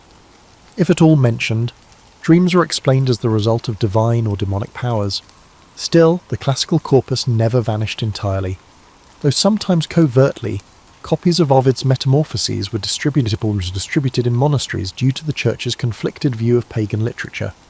Morpheus stayed a weird footnote in these books, a name a conscientious monk or a curious researcher would come upon and question. The handful who did study Ovid or other classical texts came onto someone who resisted simple moral classification. Neither was Morpheus a demon, nor did he fit Christian angelology exactly. Instead, he was a crafter of visions, free from ideas of sin or virtue. Sometimes this ambiguity inspired creative interpretations, particularly in the undercurrents of medieval allegory. Some writers suggested that Morpheus might be used to represent the illusions of the world, his form shifting a metaphor for the ephemeral character of worldly concerns. Still, these readings were occult rather than conventional. Greek philosophy was kept alive and developed in the Islamic world, meanwhile. Dream interpretation flourished in that field, thanks in part to customs derived from the hadiths of the Prophet Muhammad, but references to Morpheus, especially, were few. Still, the idea of a shaping dream creature echoed in mystical Sufi teachings, in which glimpses in sleep may transmit spiritual truths. Although the name Morpheus did not travel much in these writings, the agent who creates significant illusions stayed universal. Europe became quite interested in classical antiquity by the Renaissance. A fresh wave of humanism pushed the study of pagan literature. Scholars rediscovered old manuscripts. Artists found inspiration in Greek and Roman mythology. Morpheus revived in this environment. Poets started referring to him more freely, entwining him into allegorical tales about time, knowledge, and love, though their images differed, since the ancients never offered a consistent iconography. Painters occasionally portrayed him as a winged young man or as a delicate presence hanging over a slumbering person. Beyond intellectual and creative circles, Christianity and local mythology concerning dreams nevertheless affected the public imagination. Common people could talk of night hags or guardian angels, entities visited during sleep, but not so much of an ancient Greek dream maker. But at the courts of Europe, where educated courtiers flaunted their classical knowledge, a reference to Morpheus marked the speaker as well versed in old stories, a sophisticated illusion. Sometimes masquerading writers of masks and pageaux personified dreams, calling them Morpheus for a little vintage flair. The printing press helped these illusions to proliferate more quickly. Ovid's translations into common languages brought the clever dream shaper a larger audience. Renaissance writers who loved stacking their works with antique themes grew to favour Morpheus. He represented to them the magical ability of illusions, the tempting attraction of imagination, capable of surpassing the physical world. Trusting the audience's increasing awareness with mythic connections, Shakespeare's contemporaries would call for Morpheus in stage directions or comic asides. Morpheus's nature stayed fluid even with this increasing attention. Unlike Jupiter or Venus, who had well-documented personalities and cults, Morpheus was defined essentially by function. This provided writers of plays and poetry freedom. One author would label him an aloof trickster, while another might write him as a kind mentor. Some works confused him with the whole idea of the dream world and attributed any nighttime vision to the arms of Morpheus. At least among the educated classes, this word even seeped into common parlance, a beautiful way to explain falling asleep and a monument to how completely the god of dreams was entwining with Western consciousness. The Renaissance also inspired fresh interest in sleep and dreams in science and medicine. Unprecedented rigidity in their study of the human body, doctors dissected cadavers to grasp physiology. Still, the character of dreams stayed mysterious. While some suggested dreams were a residue of sensory impressions, others suggested they were brought on by vapours or humours influencing the brain. For these newly arrived empiricists, the legendary concept of Morpheus as a physical dream maker was no more convincing. Still, the metaphor stayed with the writers and speakers. It caught something the scalpels and early microscopes could not. The sensation dreams emerged from somewhere beyond normal experience. So Morpheus lived in several worlds concurrently, as the Renaissance gave way to the early modern era. For academics and artists, he was a classical reference, a person who gave creative works depth and vitality. To the general public, he remained a rather obscure moniker, sporadically mentioned in sentences like summoned by Morpheus, but hardly connected to any active religious practice. And to the rising ranks of scientists, he was a remnant of mythology, interesting, poetic, but inadequate in elucidating the real mechanics of the sleeping mind. This diversity of roles highlighted Morpheus's ongoing adaptability, a shape-shifting presence not only in the dream realm, but also in the cultural scene of a Europe undergoing change. The scientific, political, and religious upheavals of modernity altered people's perceptions of nature. A more mechanical or logical view of human experience was influenced by the Industrial Revolution, the Enlightenment, and later advances in psychology. Instead of being living elements of belief systems, the ancient gods appeared in this context as antiquated artifacts, curiosities for literature, art, or historical research. Despite his subtlety, Morpheus was no different. However, his legacy continued in surprising ways, subtly influencing contemporary cultural expressions and the human mind. The derivation of the drug morphine, which Friedrich Saturner called in the early 19th century after separating its active ingredients from opium, is one such example. By associating the drug's ability to produce sleep and dreamy states with the ancient god of dreams, he decided to honour Morpheus. Morpheus was elevated to a strange position by this scientific acknowledgement. He was no longer only a mythological character, but now had a real link to medicine. Ironically, the idea that Morpheus facilitated altered consciousness, albeit through chemical rather than divine intervention, was supported by morphine's ability to ease pain and induce visions. He was still mentioned in literature, though infrequently. Enthralled with the mystery of dreams and the human imagination, romantic poets invoked Morpheus as a metaphor of spiritual or creative insight. He appeared in Gothic stories during the Victorian era, occasionally taking the form of a character in dream sequences that made it difficult to distinguish between the real and the fantastical. The power of dream imagery was rediscovered in the 20th century by surrealist painters and fantasy authors who occasionally used Morpheus as a thematic device. Even comic book creators found him to be a fascinating character. Neil Gaiman's The Sandman series, for example, depicted a modern reinterpretation of Morpheus, albeit it was more influenced by modern fantasy than by rigid classical myth. Meanwhile, under the leadership of individuals like Carl Jung and Sigmund Freud, psychology became a recognised field of study. They conducted in-depth research on dreams, examining their symbolic meaning and unconscious function. Jung's idea of archetypes allowed for the recognition of mythic characters as expressions of universal psychological patterns, but Freud rejected direct allusions to dream deities. Despite being infrequently mentioned in clinical discourse, Morpheus personifies some mythological features, such as the shape-shifting messenger who connects the conscious and unconscious domains. Speaking poetically, one could imply that, even if they employ different language. A therapist and a patient are really tiptoeing over Morpheus's territory whenever they engage in dream interpretation. Outside of academics, the phrase "the arms of Morpheus" is still used in casual conversation as a charming way to describe someone who is falling asleep.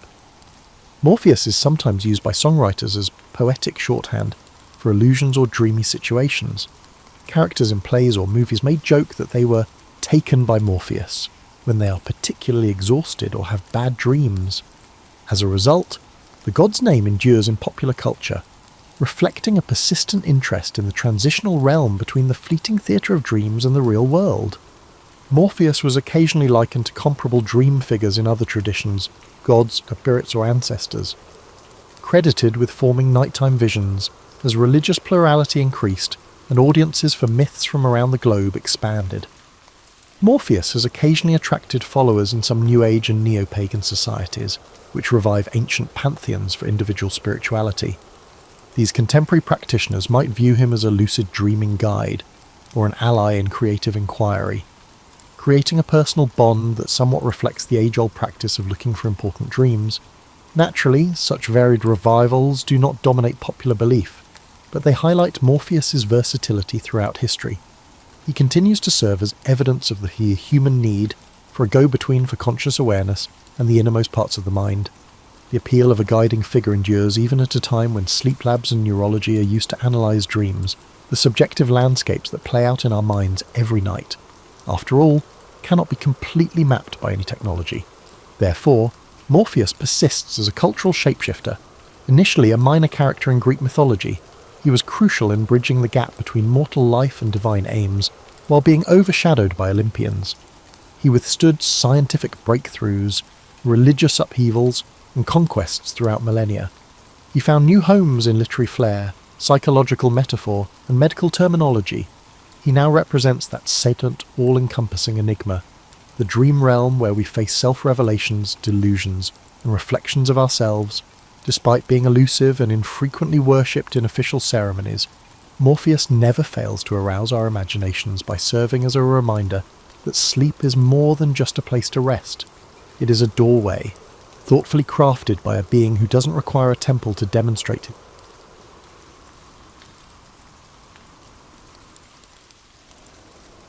Leonardo da Vinci was born on April 15th, 1452, or 1452 by the Florentine calendar, 1452 to 1453 by modern reckoning, in the Tuscan hamlet of Anciano, near the town of Vinci. He came into a world undergoing seismic changes. Florence was a republic brimming with artistic energy, and Europe was on the cusp of the Renaissance's full flowering. His father, Ser Piero da Vinci, was a notary of moderate renown, while his mother, Caterina, is believed to have been a local woman of humble background. The boy's illegitimacy meant he was never part of the upper echelons, yet it freed him from certain constraints that might have shackled a legitimate son to family business. Even as a child, Leonardo is said to have displayed an intense curiosity, wandering fields and streams, sketching plants, small creatures, or swirling eddies in the water. At this time, many children in Tuscany received minimal formal education, but Leonardo's father recognised the boy's precocious mind. Records suggest that around age 14, Leonardo began an apprenticeship in Florence with Andrea del Verrocchio, a master known for sculpture, metalwork, and painting. The workshop bustled with talented pupils and assistants, forging a collaborative environment. Apprentices learned to prepare pigments, craft details, and replicate the master's style. Leonardo's innate knack for observation set him apart. His notebooks from that era, though mostly lost, would have contained anatomical sketches, mechanical doodles, and fleeting notes on geometry. While other students memorized standard forms, Leonardo probed the underlying structures, dissecting how limbs attached or how light refracted on glossy surfaces. An early turning point arrived when Verrocchio assigned him to paint a small angel in the corner of the Baptism of Christ. Legend has it that upon seeing Leonardo's contribution, Verrocchio felt overshadowed and vowed never to paint again. Though that story might be apocryphal, it underscores how swiftly Leonardo's skill gained recognition. He brought a fresh approach to shading, employing what we now call chiaroscuro to infuse figures with tangible volume. While older masters often used linear outlines, Leonardo blended tones so that forms emerged gracefully from shadow. Despite his promise, Leonardo's early years in Florence carried frustrations. Some commissions fizzled due to political upheavals or patron shifts. Eager to expand his reach, Leonardo sought new vistas. Around 1482, he journeyed to Milan, offering his services to Ludovico Sforza, the ruling duke. He wrote a letter extolling his engineering prowess, listing designs for bridges, cannons, and war machines, only concluding with a mention that he could paint. This detail reveals how Leonardo viewed himself, not merely an artist, but a multifaceted engineer who happened to paint. Sforza, intrigued by such potential, welcomed him. In Milan, Leonardo thrived. The ducal court was a centre of intellectual pursuits, blending politics, the arts, and emerging sciences. He tackled a massive equestrian statue project for Ludovico, intending to cast a colossal bronze horse to honour the duke's father. For years, Leonardo studied horses' musculature, sketched them in various gaits, and designed elaborate foundry techniques. Ultimately, political strife disrupted the project. French armies invaded, and the raw bronze allocated for the statue was repurposed into cannons. The uncompleted clay model became a casualty of war, shattered as Milan fell. This fiasco, however, did not dampen Leonardo's thirst for grand challenges. During his Milanese phase, Leonardo also produced The Virgin of the Rocks, a painting that showcased his mastery of atmospheric perspective. He experimented with layered glazes and gentle transitions, making the rocky grotto and figures radiate an otherworldly hush. Simultaneously, he furthered his anatomical investigations, dissecting animals to refine his knowledge of muscle groups. He documented swirling water patterns in the city's canals, studied the flight of birds, and toyed with the idea of a flying machine. Milan's environment gave him the space to roam intellectually, bridging artistry with scientific speculation in a manner rarely seen before. Yet these pursuits coexisted with real-world demands. The Sforza court needed fortifications, festival designs, and mechanical contraptions. Leonardo obliged, penning treatises on geometry, building stage sets for pageants, and engineering ephemeral wonders. Some found him eccentric, especially as he scribbled notes in mirror writing. Others recognised him as an inexhaustible thinker who might at any moment produce the next stroke of genius. By the late 15th century, Leonardo had established himself as a leading figure of the Renaissance, though his restless mind kept him pushing forward, always hungry for the next frontier of knowledge. Leonardo's life in Milan was bustling, yet destiny had other turns in store. In 1499, French forces under King Louis XII conquered Milan. The once powerful Sforza dynasty collapsed, leaving Leonardo and his patrons scrambling. With the city's patron gone, Leonardo lost his secure base. He departed Milan, travelling to Venice, then briefly to Mantua, carrying an uneven portfolio of half-finished commissions and a head brimming with experiments. The aftermath was a tumultuous period, marked by shifting alliances across Italy's city-states. In Mantua, the Marchioness Isabella d'Este welcomed him, seeking a portrait. She was a formidable patron, but Leonardo's restlessness prevailed. He quickly moved on, possibly uninterested in the standard portrait tasks. By the mid-1500s, he found his way back to Florence after 2 decades away. The city had changed. It was now under the sway of the Republican government, briefly influenced by the fiery preacher Savonarola. Tensions simmered, and art commissions had a new flavour, patriotic or moralistic. Yet Florence remembered Leonardo's early promise. He was invited to paint a major altarpiece, though negotiations stalled. Instead, he seized on a more prestigious assignment, a mural in the Palazzo della Signoria, the seat of Florence's government. This mural project, known as the Battle of Anghiari, was meant to commemorate a 1440 Florentine victory. Across town, Michelangelo was commissioned to do a different battle scene in the same hall. The city braced for a competition between two towering geniuses. Leonardo approached the mural with an experimental technique. He planned to use a wax-based paint to speed drying. He built a giant scaffold and devised advanced heating systems to help the paint set. But the innovation backfired. Parts of the mural dripped or refused to adhere. Despite partial success in depicting dramatic cavalry charges, the painting never reached its final form. Over time, the incomplete mural decayed or was covered by later renovations. Still, the surviving sketches and copies hint that it was a dynamic, swirling composition of men and horses locked in ferocious combat. During this same stretch, Leonardo painted the Mona Lisa, commissioned by Francesco del Giocondo for his wife, Lisa. It was initially a private portrait, yet Leonardo spent years refining it, working and reworking subtle glazes. The face's elusive smile and luminous complexion resulted from layering translucent paint. Each layer diffused light. The painting's mysterious aura also came from Leonardo's habit of constantly altering details. While smaller than some grand frescoes, the piece represented a culmination of his sfumato technique. The background's hazy mountains and winding roads mirrored Leonardo's fascination with geology and fluid dynamics. Over time, he kept the painting with him, never delivering it to the patron. Possibly he saw it as a personal testament to portraiture's pinnacle. Parallel to these artistic feats, Leonardo advanced his scientific explorations. He dissected human cadavers in hospitals outside Florence, sketching cross-sections of muscles and bones. Though dissection was sensitive, certain hospitals allowed it for educational ends.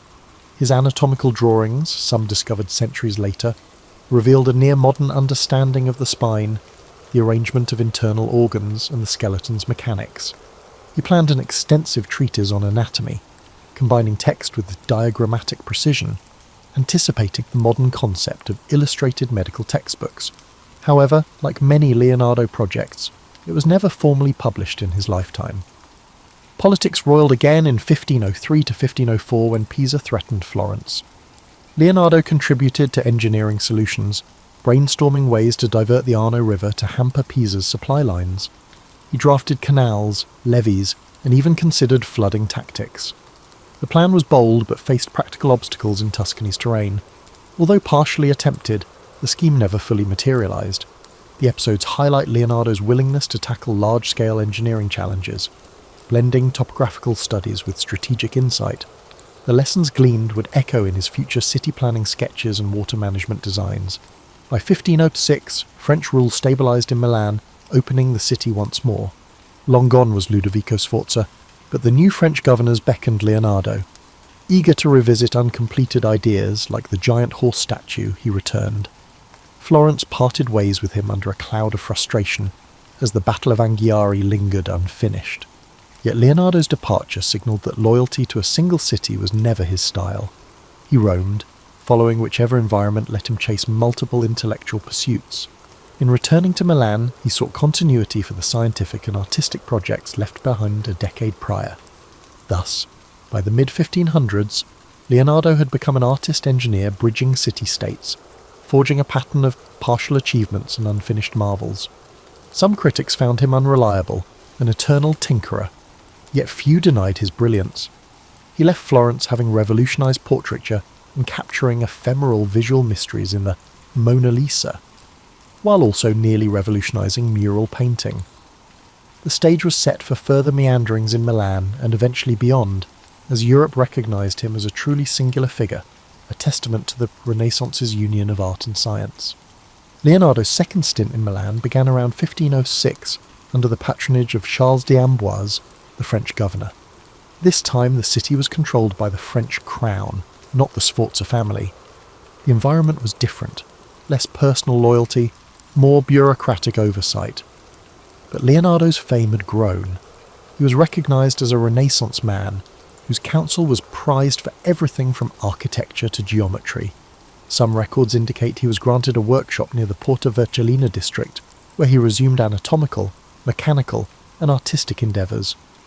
One ongoing obsession was the equestrian monument he had once planned for Ludovico Sforza.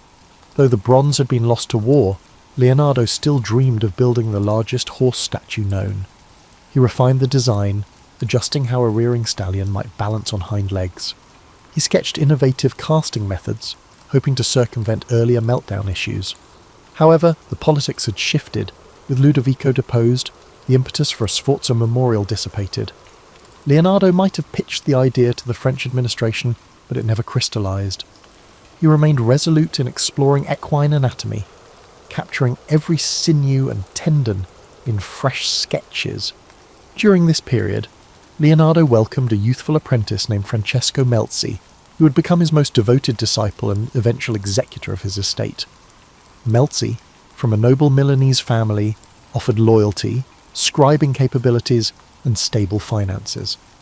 He accompanied Leonardo on trips, helped organise notes, and became the master's confidant. The presence of a stern or respectful apprentice might have provided Leonardo the continuity he'd long sought, especially after dealing with earlier assistants who sometimes parted on mixed terms. Meanwhile, glimpses of his scientific mania multiplied. He dissected more cadavers, filling notebooks with nuanced drawings of hearts, muscles, the bronchial system. Observing that heart valves directed blood flow, he speculated about circulation decades before William Harvey's formal discovery. He studied the vitreous humour in an ox's eye, investigating how images formed. While the Catholic Church mostly tolerated such dissections for medical progress, certain clergy frowned on it, so Leonardo often performed them discreetly or at night. Had he published these findings, he might have revolutionised medicine centuries earlier, but perfectionism and continuous revision meant his data stayed personal, locked in cramped notebooks and penned in a mirror script. In parallel, Leonardo authored treatises on flight. Fascinated by birds' wing structures, he dissected wings to decode the interplay of feathers. He built mechanical prototypes, ornithopters, aiming to replicate flapping flight. Though never tested on a large scale, these contraptions presaged modern aviation concepts. He recognised that pure flapping wouldn't suffice for human flight. He studied gliding surfaces, suspecting that air currents could keep a craft aloft. Yet the technology of the era, no engines or suitable materials, curbed these ambitions. Even so, the sketches reveal an acute understanding of aerodynamics. Around 1510, Leonardo's patron Charles d'Amboise died, prompting another shift in Milan's political circle. Still, the French King Louis XII valued Leonardo. Another momentous figure emerged. The newly ascendant Giuliano de' Medici, brother of Pope Leo X, invited Leonardo to return to the Florentine orbit or possibly move to Rome, where the papacy was fueling grand building projects. Leonardo, now in his late 50s, weighed these overtures carefully. The lure of Rome's architectural expansions and advanced scientific resources might prove irresistible. Eventually, around 1513, Leonardo departed Milan for Rome, with an entourage that included Melzi and some assistants. In Rome, under Pope Leo X, the artistic scene soared. Michelangelo and Raphael dominated the city's commissions, Sistine Chapel expansions, grand papal apartments. Leonardo expected a role in major architectural or hydraulic projects. Instead, he found himself overshadowed by younger rivals. Michelangelo, known for moody brilliance, had little patience for Leonardo's diversions, while Raphael's rising star enthralled the papal court. Leonardo was offered small tasks. For instance, the Pope asked him to devise mechanical amusements or stage designs, but no major papal commission emerged. Despite the frustration, Leonardo utilised Rome's libraries, continuing anatomical dissections. He took advantage of more cadaver supply from local hospitals. Some rumours suggest friction with the Vatican Curia, especially after a cardinal supposedly saw dismembered bodies in Leonardo's quarters. The environment felt stifling. He wrote letters implying that the papal circle favoured spectacle over more profound research. With insufficient official support for his large-scale experiments, Leonardo grew restless again. Yet he found fleeting satisfaction exploring the Belvedere Gardens, measuring ruins of ancient Roman structures. He studied geometry with scholars, exchanging ideas about perspective and the Ptolemaic universe. Perhaps a quieter dream to unify art and mathematics kept him going. Still, the unstoppable politics of Italy soon overshadowed local tasks. The shifting alliances in 1516 catapulted France into dominance once more. Francis I became king, eyeing Italy hungrily. For Leonardo, the swirling intrigue spelled an opportunity to pivot yet again. The next invitation from the French crown would beckon him across the Alps for what would become the final chapter of his life's remarkable journey. In 1516, King Francis I of France, a young monarch intrigued by art and technology, extended an invitation to Leonardo da Vinci. Tired of Roman politics and seeing limited scope for big projects there, Leonardo accepted. He travelled north, crossing the Alps at an advanced age, bearing precious paintings and volumes of notes, among them the Mona Lisa and likely St. John the Baptist. Francis offered him the manor house of Cleopatra, near the royal Château d'Amboise in the Loire Valley. This arrangement put Leonardo under royal patronage, granting him good comfort and a platform for his creative urges. At Cleopatra, Leonardo enjoyed relative calm, gone were the fierce rivalries of Florence and the ephemeral commissions of Milan. Francis I often strolled over, discussing fortifications, canal systems, or mechanical contraptions. The king revered Leonardo as a living legend, a reservoir of Renaissance brilliance. The older man reciprocated with sketches of improved weaponry or designs for a grand palace. However, age and ill health limited the impetus for new large-scale ventures. Some accounts claim Leonardo tried to outline an ideal city for Francis, merging symmetrical layouts with efficient waterways, but no direct implementation followed. Amid this peaceful setting, Leonardo's health issues worsened. He wrote fewer lines in his notebooks, and his once dexterous hand might have trembled from possible strokes or nerve troubles, yet his mind remained inquisitive. He refined old anatomical drawings, re-examining them in the quiet orchard near his manor. Melzi, ever faithful, organised the piles of manuscripts, ensuring references to geometry, geology, optics, and anatomy didn't vanish into chaos. The older assistant Salai, who had begun as a teenage model with a mischievous streak, also lived there, though rumoured tensions occasionally flared between him and Melzi. A highlight of this period was visits by French courtiers who marvelled at the Mona Lisa. They admired her half-smile, rumoured to be a representation of intangible grace. Francis I himself is said to have purchased the painting directly from Leonardo, or inherited it after the artist's death, eventually placing it in Fontainebleau. Then it travelled to the Louvre centuries later. Another puzzle, St. John the Baptist, a moody, half-lit figure, pointing heavenward, also accompanied him to France. Its swirling hair and ambiguous expression invited speculation that it was a deeply personal reflection on spiritual transformation. Though slowed physically, Leonardo sometimes produced ephemeral amusements for the court. Francis might request a mechanical lion that roared, or a winged contraption to amuse guests. These ephemeral wonders were reminiscent of his younger days planning festivals for the Milanese dukes. In letters, watchers described him as gracious but occasionally melancholic, lamenting the ephemeral nature of grand projects he never completed. The once unstoppable polymath was contending with the reality that time was finite. He also penned reflections on theology, bridging Catholic doctrines with his own scientific viewpoint. While devout in belief, he had long championed rational inquiry, sometimes rattling clergy with statements about Earth's position or the universal laws of nature. In France, the monarchy had a slightly more flexible attitude toward intellectual exploration, so long as loyalty to church dogma wasn't overtly challenged. This gave Leonardo space to fuse spiritual musings with scientific wonder. A few cryptic lines in his notebooks hint that he believed the study of anatomy and nature only deepened reverence for a divine creator. Socially, the small circle at Clos-Lucé was cosy.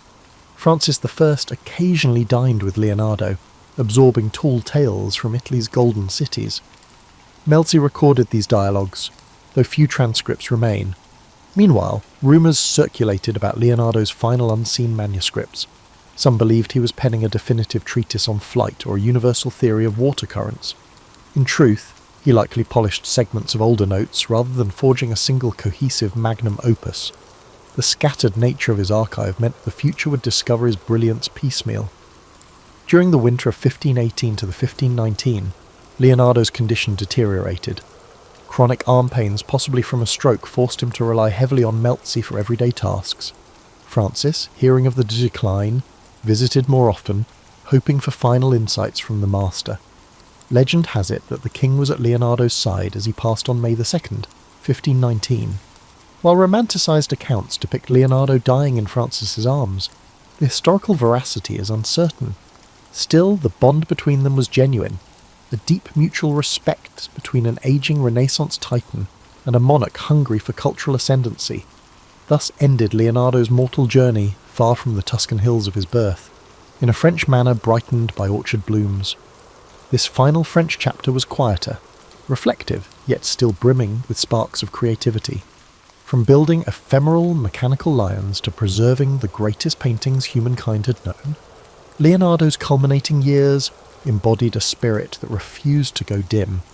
He might not have erected a final monument, but he left behind a personal realm of knowledge-bridging art, science, and imagination, a legacy that would endure for centuries to come. In the immediate aftermath of Leonardo da Vinci dying, the question arose, what would become of his manuscripts and personal effects? According to some accounts, Francesco Melzi emerged as the designated heir, entrusted with safeguarding the thousands of pages brimming with sketches, notes and drafts. Salai, an earlier companion, received certain paintings and minor possessions. Yet the sheer volume of Leonardo's papers posed a challenge. Melzi dedicated years trying to organise them, hoping to publish coherent treatises, but the scale was daunting. Over time, bits of the collection were dispersed, sold, or gifted by Melzi's heirs across Europe. This fracturing explains why Leonardo's notebooks eventually surfaced in places from Spain's royal libraries to British aristocratic collections, each chunk unveiled in irregular intervals. Europe of the 16th century recognised Leonardo's artistic brilliance. The Last Supper in Milan, though deteriorating due to his experimental fresco approach, was already hailed as an emotional masterpiece. The Mona Lisa, now in French royal possession, attracted courtly admiration for her haunting expression. Yet the fuller scope of his genius, engineering drawings, anatomical plates, or treatises on geometry remained largely hidden. The slow trickle of discovered manuscripts fueled centuries of fascination. In the 17th century, a few scientists glimpsed certain sketches, marvelling at advanced concepts of gear systems or diving apparatus, but it wasn't until the 19th century that broader scholarship systematically studied his codices, unveiling a mind centuries ahead of his era. Leonardo's immediate legacy in art was clearer. His painting style influenced a generation of Mannerists who admired his smoky transitions, sfumato, and atmospheric depth. Milanese artists, though overshadowed by the city's shifting political fortunes, carried forward elements of his approach. In Florence, students who'd glimpsed the aborted Battle of Anghiari mural adapted some compositional ideas, but the direct lineage was complicated. Leonardo left no formal academy. He taught a few pupils thoroughly, except for Melzi and a handful of others. The intangible aura of Leonardesque painting permeated the late Renaissance with its softness of edges and subtle interplay of light. Over the next centuries, as Baroque flamboyance rose, certain of Leonardo's works fell out of style. Others recognised them as timeless. The Last Supper, for example, underwent multiple restorations, each attempt often introducing fresh problems, leading to controversies about how much of Leonardo's original brushstrokes survived. Meanwhile, in the 19th century, Romantic and Victorian scholars resurrected the cult of the Renaissance genius. Leonardo emerged as a symbol of the solitary visionary, an introspective figure bridging reason and art. Writers like Walter Pater penned rhapsodic essays on the Mona Lisa, describing her as an enigma embodying centuries of emotion. Such effusions etched the painting's fame deep into Western cultural consciousness. Only in the modern age did the scale of Leonardo's scientific legacy become widely recognised. As more codices were catalogued, like the Codex Atlanticus or the Codex Arundel, historians realised that he had conceptualised flying machines, armoured vehicles, and tension-based mechanical devices. He had studied wave patterns, sketched gear differentials, and dissected the human body with an exactitude unmatched for centuries. Art historians marvelled at how the same man who painted the lady with an ermine had also measured the mathematical proportions of reflection angles. The synergy of aesthetics and logic rendered him the archetype of the Renaissance man. Modern architects gleaned from his city planning concepts, while robotic engineers found preludes to modern mechanical linkages in his swirling diagrams. For a time, many described Leonardo as a man out of time, but recent scholarship refines that narrative. He was indeed extraordinary, but also a product of a vibrant milieu. Italian city-states teemed with cross-pollination from Greek, Roman, and Islamic knowledge. Leonardo built on the achievements of earlier polymaths, from the classical treatises of Archimedes to the reintroduced works of Alhazen on optics. Recognizing that synergy doesn't lessen his brilliance, it situates him in the network that made such leaps feasible. Meanwhile, the mystique around Leonardo occasionally overshadowed more grounded truths.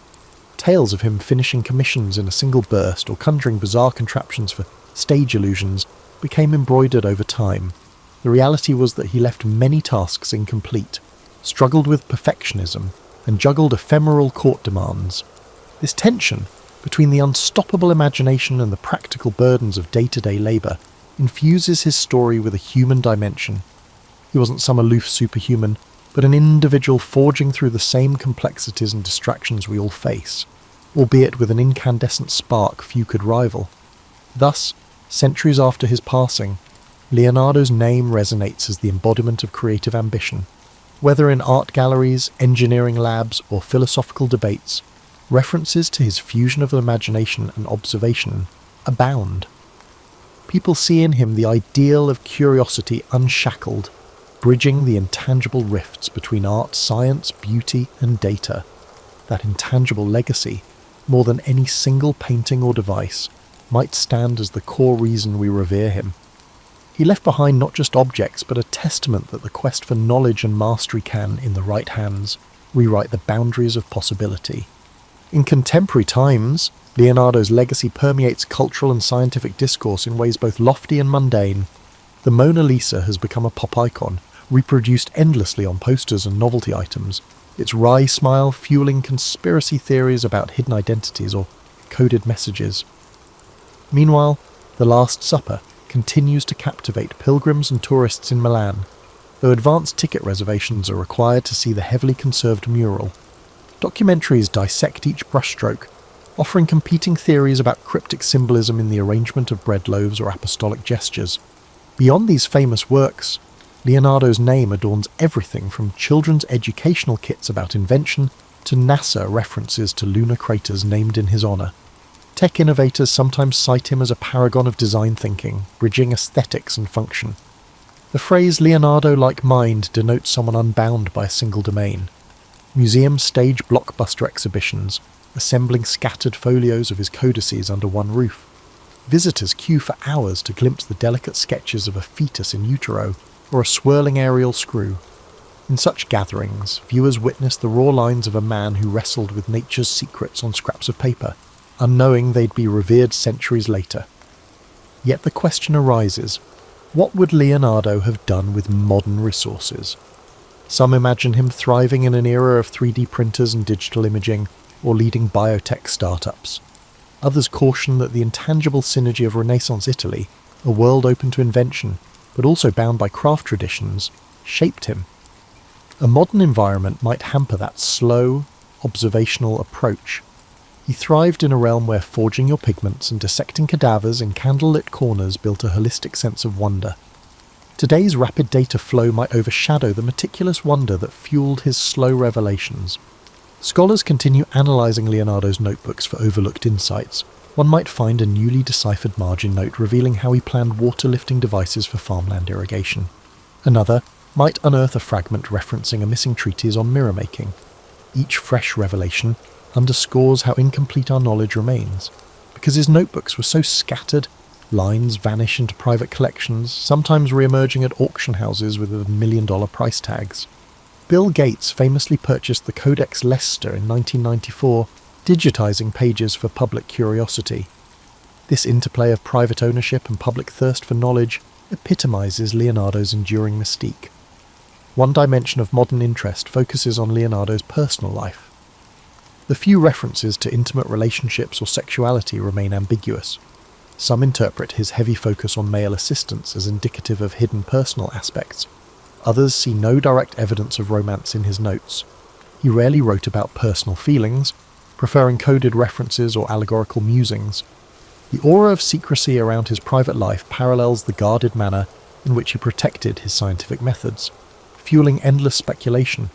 At the same time, the notion of the incomplete genius resonates with modern anxieties about productivity.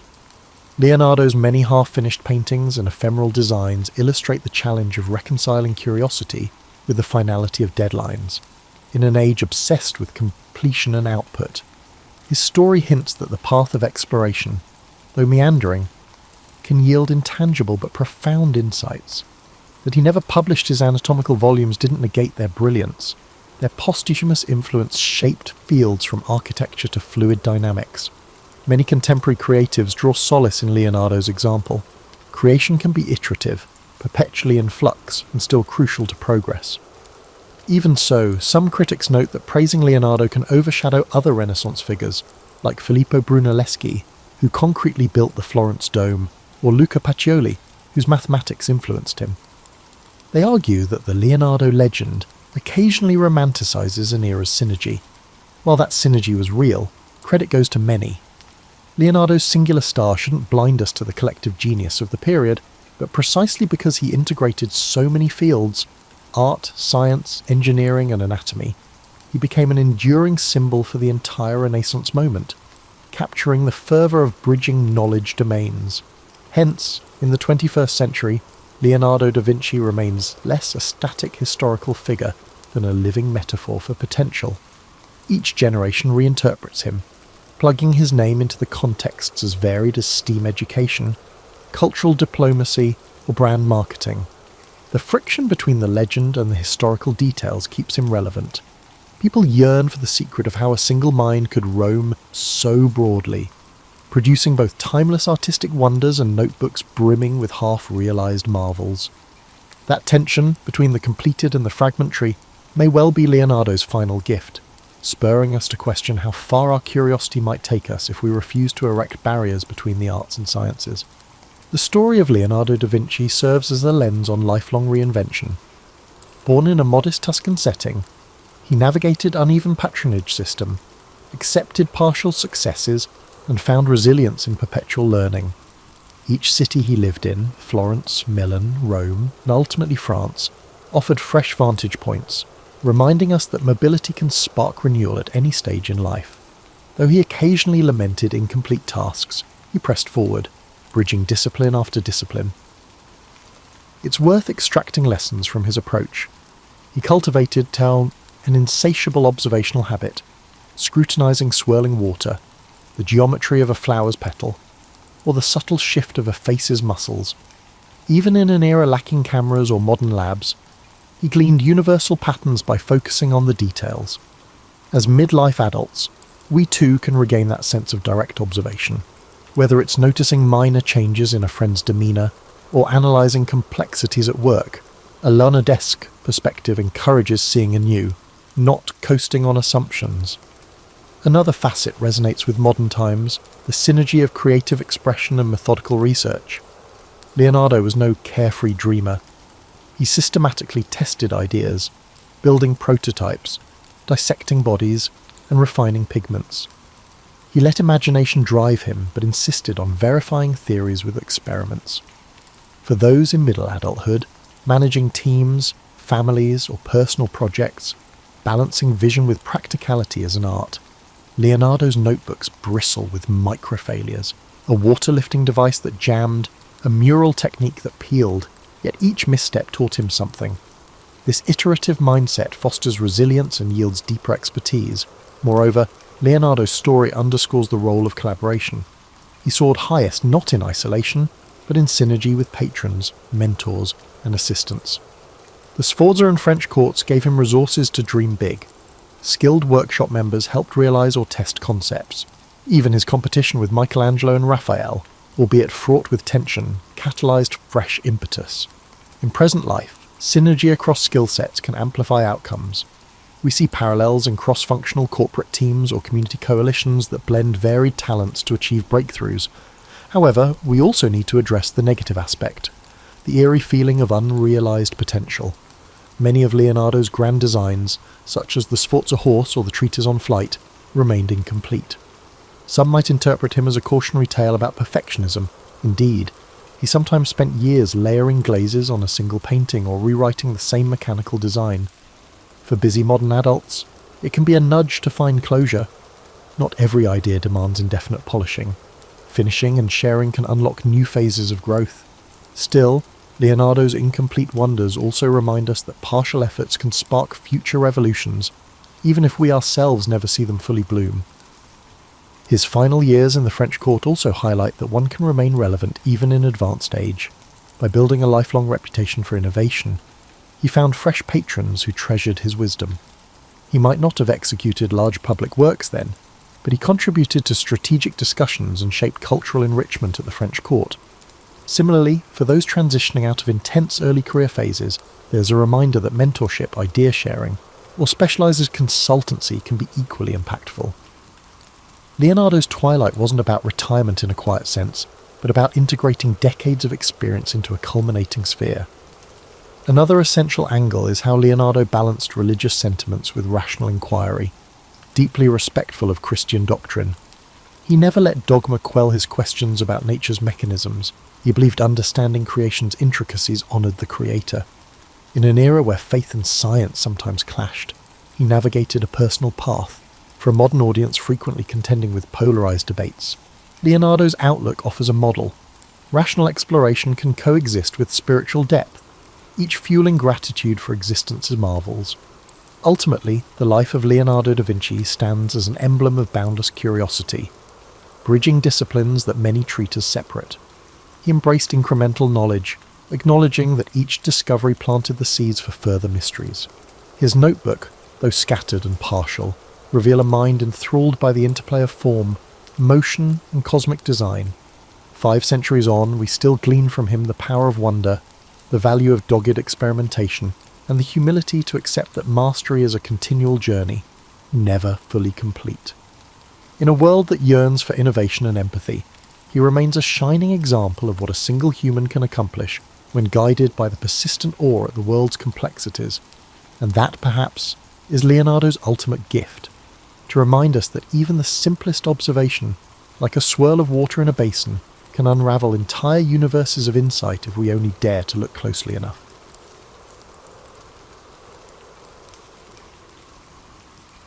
I remember the day I first came to court, a half-starved jester with bells on my hat jangling and dread in my belly. The royal castle loomed ahead, all grey stone walls and towering battlements against a cloudy sky. My heart thudded as I passed beneath the iron portcullis. A pair of guards snickered at the sight of me in my threadbare motley. I clutched my lute and fool's bauble tightly, praying I wouldn't end the day in the stocks. Inside, torchlight flickered on tapestries and armoured knights. Servants rushed by with steaming platters of meat and trenchers of bread. The air smelled of wood smoke, spiced wine, and a hint of something foul from the stables. I followed a steward into the enormous hall, my shoes scuffing over rushes strewn on the floor. At the far end, on a raised dais, sat King Edward of England, my new master.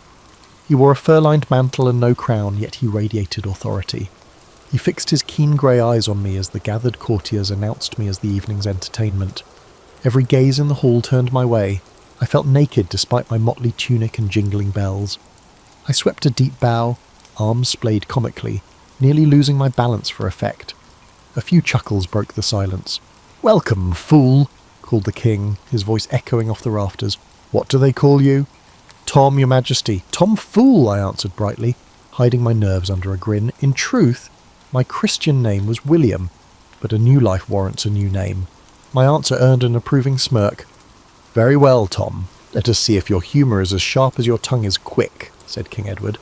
He gestured for me to begin.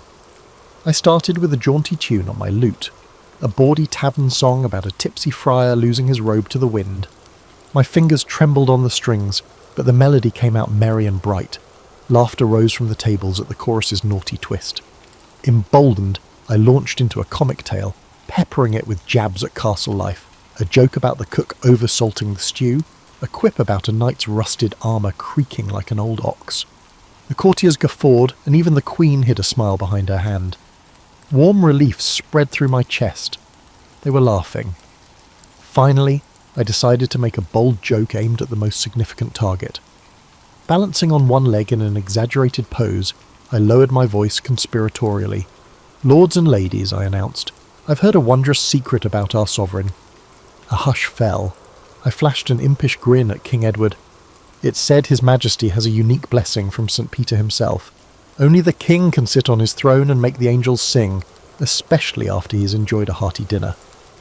I patted my backside and widened my eyes innocently. For a heartbeat, silence.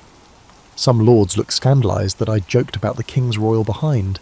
The king's eyebrow arched. My pulse pounded. Had I gone too far? Then King Edward threw back his head and laughed, a deep, roaring laugh that shattered the tension. The court followed suit, laughter rippling through the hall. The king mimicked sternness by waving a finger at me. "Mind your cheek, knave, or I'll have you whipped for impudence," he said, still chuckling. I dropped to my knees in a mock pleading bow. "Mercy, your majesty, I only speak gospel truth in your praise," I replied with an overly pious tone.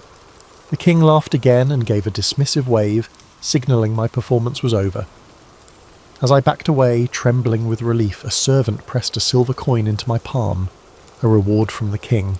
I bowed one last time, cheeks flushed, and retreated to the edge of the hall.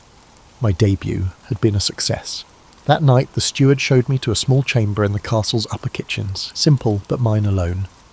I collapsed onto the straw-filled bed, exhausted but exhilarated. I'd arrived with nothing but my wits and earned not only coin but also a place in the king's household. I was no longer a wandering vagabond. I was the king's fool.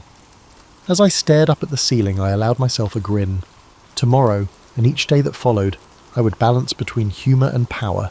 In a court of lords and ladies, I, a mere fool, had found a foothold. By autumn of that year, I had become a familiar part of court life, ever ready with a quip to lift a mood. On one crisp evening at a harvest feast, the great hall hosted a grand banquet after a long day of festivities. The trestle tables groaned with roasted boar and spiced ale. I flitted around, refilling drinks and tossing one-liners. Most laughed kindly, but Sir Roger, a burly baron with a perpetual scowl, decided to sport with me. "Ho there, fool!" he bellowed, feigning joviality.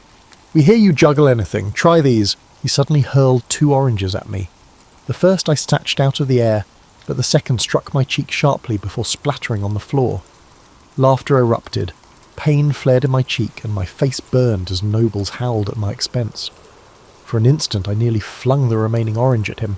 I imagined it smacking that red-faced oaf, but a fool survives on wit, not wrath.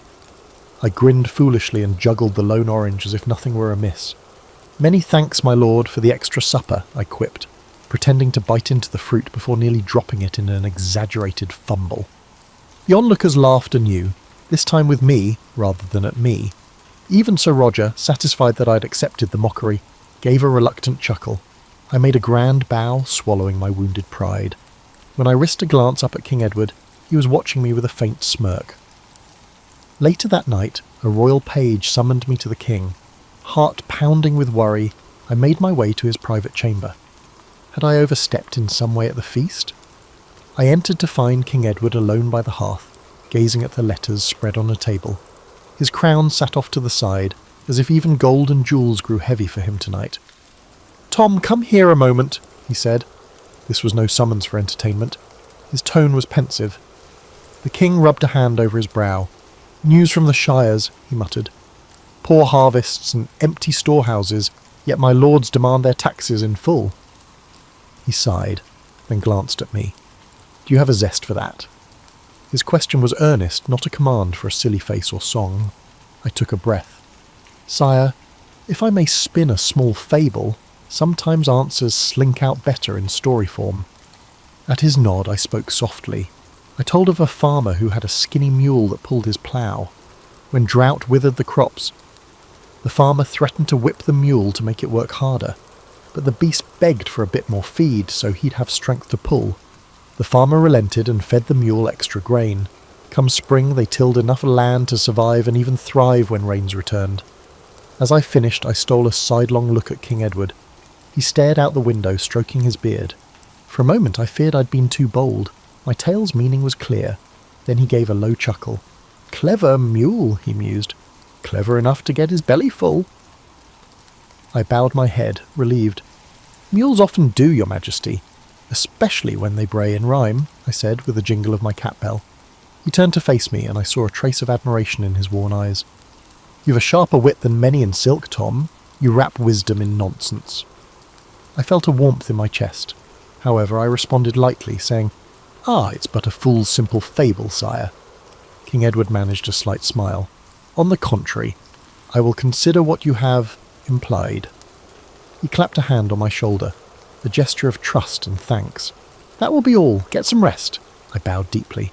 "Good night, Your Majesty." Before departing, I turned back with a cheeky bow. "And don't forget to feed your mule, sire," I said. King Edward barked a brief laugh and waved me away. I slipped out with a grin. Walking back to my quarters through the dim corridors, I felt nearly weightless. Tonight I had stepped beyond mere entertainer. I had, in my small way, shaped the king's thoughts. It was exhilarating and a little terrifying. A fool's jingling cap, I realised, could carry surprising influence if I used my wit wisely. Although favour can change quickly for the time being, the king relied on the hidden truths within my pranks. Winter brought hardship and unrest. A poor harvest left many starving, and whispers of rebellion drifted into court. King Edward's temper, once jovial in my company, grew brittle as dried kindling. More often I saw him frown at reports from his barons, grain riots, poaching in the royal forests, a distant village refusing to pay tithes. Fear and anger coiled around the court like smoke. One bleak afternoon the king held open court to dispense justice. I stood at the edge of the hall, bells quiet, sensing the tension. One by one, prisoners were brought before the throne. A gaunt farmer who'd slain a deer on Crown land begged mercy, claiming it was to feed his starving children. Next, a ragged group of villagers accused of sparking a food riot in the north were dragged in chains. My stomach tightened at their hollow cheeks and terrified eyes. The barons and courtiers looked on with hard disapproval. Sir Warwick, the king's stern-faced adviser, urged severity. "An example must be made, Your Majesty," he declared loud enough for all to hear. "Clemency for lawbreakers in famine would only breed chaos. Show them the cost of defiance." I watched King Edward's face as Warwick spoke. A muscle in his jaw twitched. The king's eyes, usually so keen and alive, were clouded with worry. He would rather not seem weak. The farmer was up first for judgment. King Edward announced that the farmer would receive a public whipping as punishment. The poor man broke down in tears, grateful that he had avoided the noose. I let out a breath I hadn't realised I was holding. But then came the villagers. A guard read out their crime, leading a mob to raid a granary owned by the crown. An old woman among them cried out, "We only took the grain because our children were dying." Her voice echoed in the hall. Sir Warwick shook his head in disgust. The courtiers murmured angrily about treason and thievery. I bit my tongue, 1,000 thoughts clashing in my mind. These folk had broken the law, yes, but out of desperation. I glanced toward the king. Edward's face hardened as he prepared to deliver his verdict. "By my royal authority you shall," he began, likely meaning to condemn them to the dungeons or worse. But before I knew what I was doing, I stepped forward. My heart thundered in my chest, but I couldn't stay silent. Perhaps I'd spent too long weaving truth into jests. The truth now came out bare and unadorned. "Your Majesty," I interjected in a loud and clear voice to ask if I might offer a fool's perspective. A shocked hush fell. One did not interrupt the king at trial, certainly not a fool. I dimly heard Sir Warwick's hiss of annoyance. King Edward turned his cold gaze on me, more startled than furious. At least yet. I swallowed hard. There was no turning back. I adopted a deliberately light tone, though my pulse pounded in my ears. "These poor souls stand accused of stealing bread," I said, gesturing to the trembling villagers, "and truly that is no jesting matter. But I wonder, sire, if a father is to be whipped for feeding his children venison, and mothers are to be cast in dungeons for snatching a few loaves." I forced a thin smile. "Perhaps your humble fool should be punished as well, for I've been stealing your valuable air all these years without paying coin for it." A few nervous titters came from the back of the hall, then died immediately. The king's eyes narrowed. I pressed on, my voice gaining a desperate strength. "Only a fool would make light of hunger, my lord. I speak not to mock your justice, but to beseech your mercy. Starvation makes fools of us all." I bowed low, my head bent so I couldn't see his reaction. My hands were shaking. No one else dared breathe. For a heartbeat there was silence so deep I heard the distant drip of wax from a candle. Then, "Enough," King Edward said quietly. The word fell like an axe. I looked up. His face was flushed not with mirth but with anger. "I'll hear no more." He stood from the throne, and in that moment he loomed larger than I'd ever seen him. "Who is king here? You fool?" His voice was deceptively soft, quivering with restrained rage.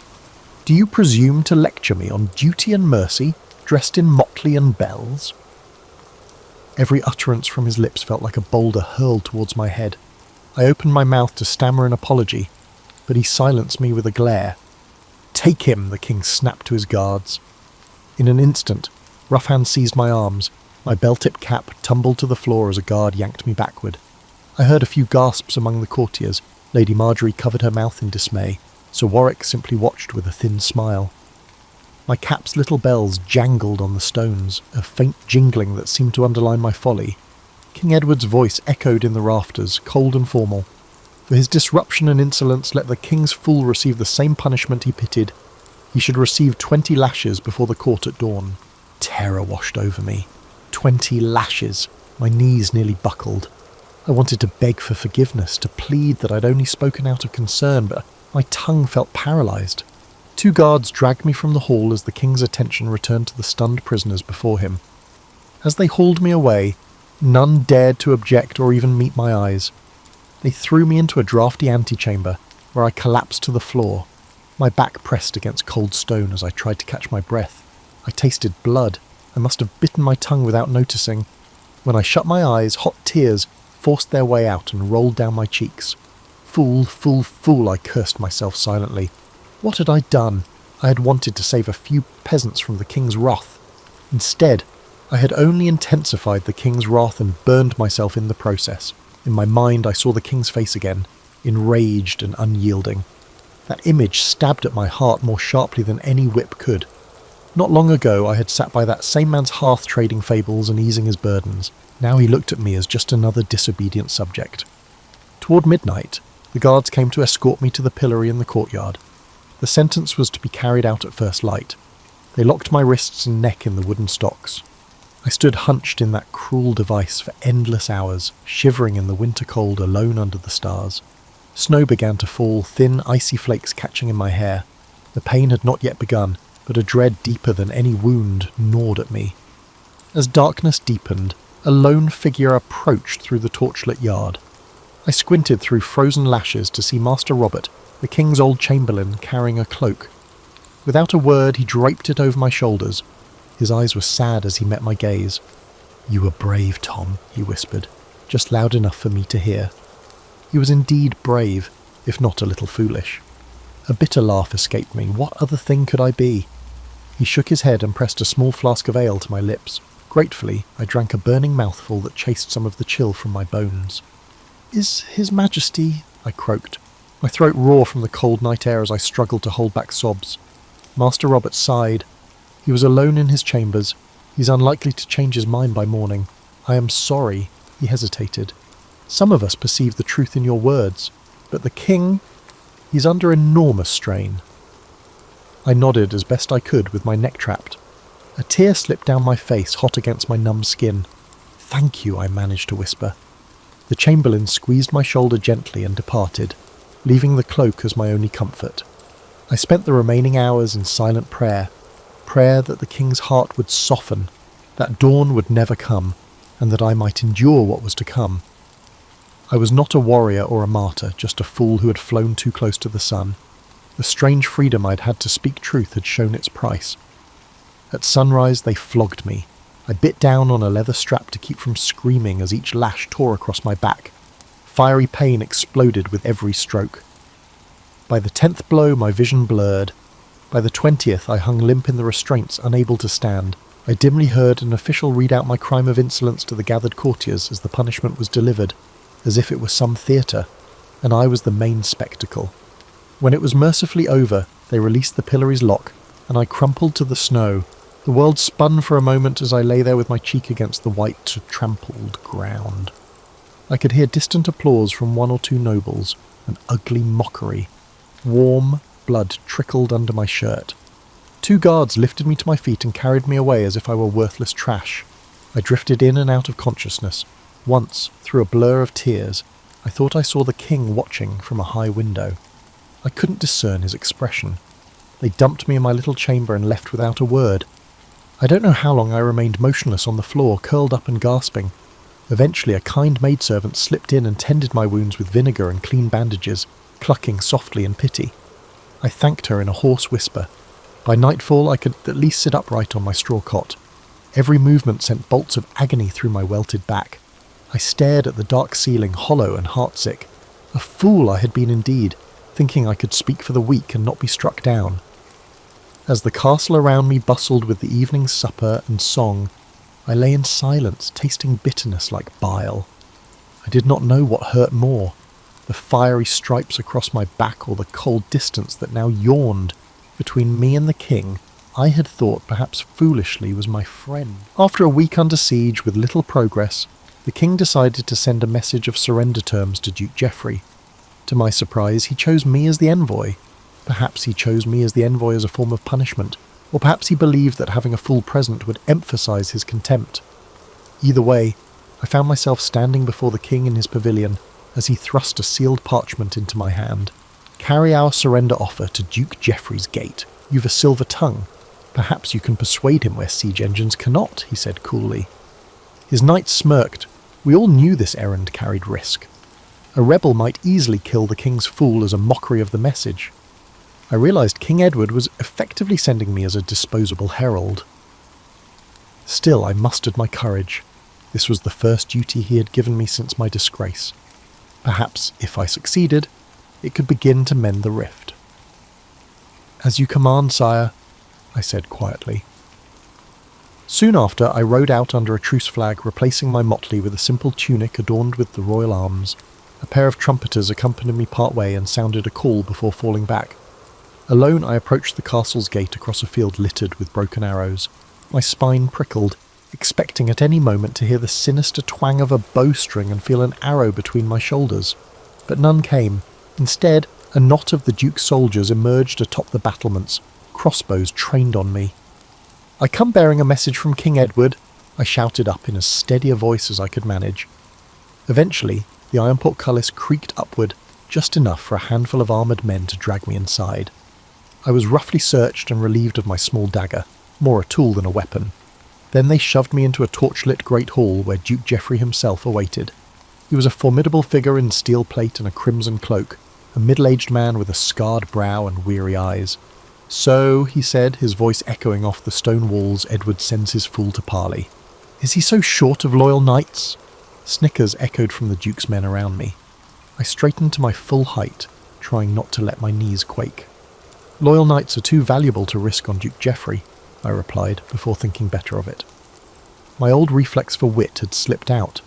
Some of the rebel soldiers bristled, but the Duke barked a short laugh. "Hand me the message, fool," he said. I presented the parchment with a slight bow. As he read the king's offer, amnesty in exchange for immediate surrender, his face showed no flicker of concession. When he finished, he scoffed. "Empty promises. Did Edward think a few pardoning words would make me kneel? He must consider me more foolish than you." A tense silence fell. I realized all eyes were on me, awaiting a response. If I returned empty-handed and tongue-tied, I'd earn only scorn. So, drawing a shaky breath, I addressed the Duke. "His Majesty desires no more bloodshed. He offers you a chance to retain your lands and honour, Your Grace. I implore you to think of the kingdom and your men who have families waiting for them." My voice echoed in the hall. It was a bold speech for my station, but I spoke with genuine pleading. I had seen enough suffering. Duke Geoffrey regarded me with a faintly surprised expression. He spoke earnestly, as if he were a fool. He sighed deeply, and for a moment I thought I saw sorrow in his eyes. "You are young. You do not know Edward as I do. He keeps his promises only while it suits him. Tell your king that Geoffrey of March will not yield to pretty words and hollow clemency. We will meet on the field and settle our differences with steel." My heart sank. "Is that your final answer, my lord?" I asked softly. "It is," he said. Then he leaned forward and added in a low growl, "Tell Edward that by week's end I shall sit on his throne or die in the attempt." I bowed, understanding the parley was over. But as I turned to leave, one of the Duke's captains stepped forward with a hand on his sword, eyeing me with a wolfish grin. Duke Geoffrey waved a gauntleted hand dismissively. "No, he's but a messenger, and an honest one at that. Let him return unharmed. We are not the savages that Edward would claim." He looked at me. "Go, fool. Thank whatever god you pray to that I am not in the mood to play games with a jester today." They escorted me back to the gate. I felt the glare of archers on my back as I walked out, refusing to break into a run. They shoved me out and slammed the portcullis behind me. Weak-kneed with relief, I walked back to our lines. Facing the rebel lord had been terrifying, but at least I survived unscathed.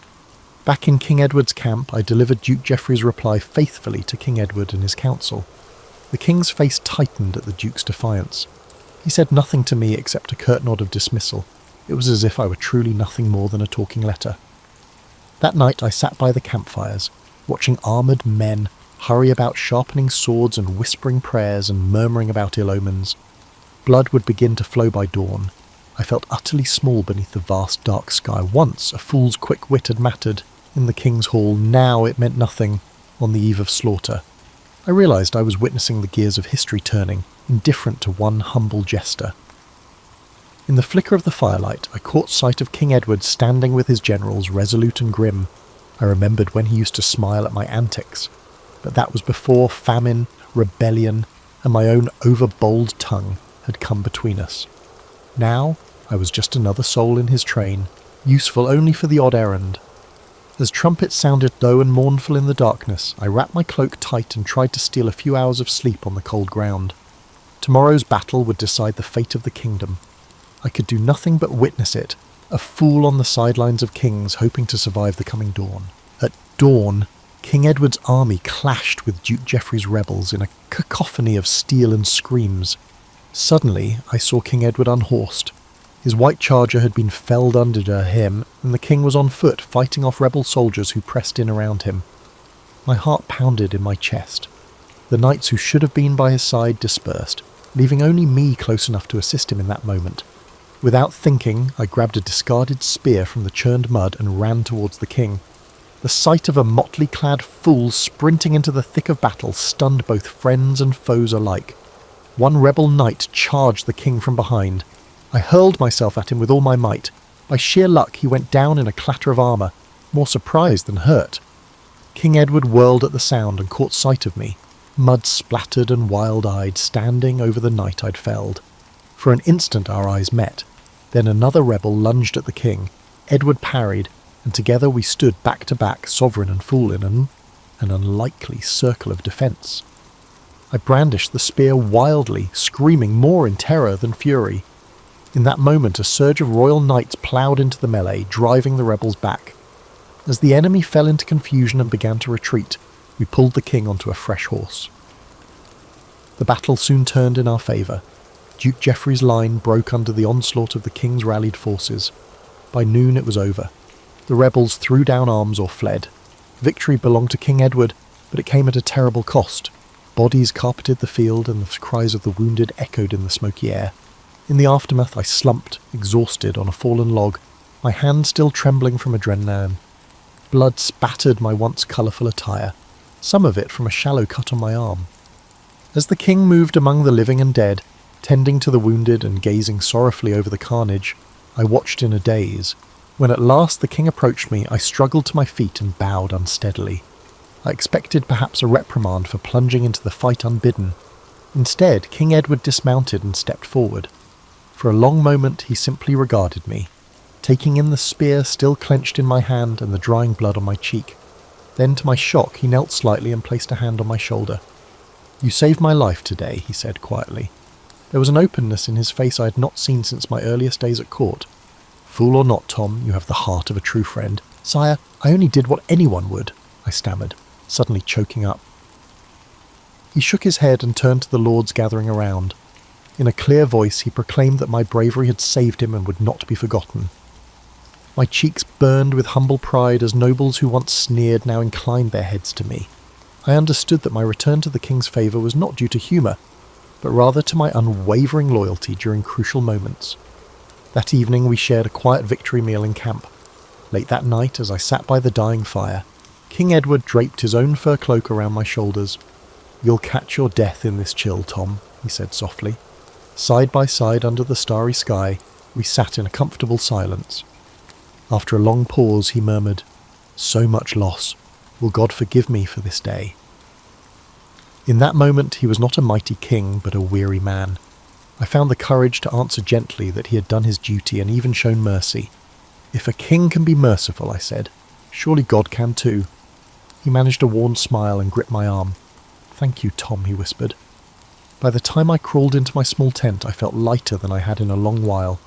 The gulf between the king and his fool had closed in the crucible of war, and with it came a renewed trust.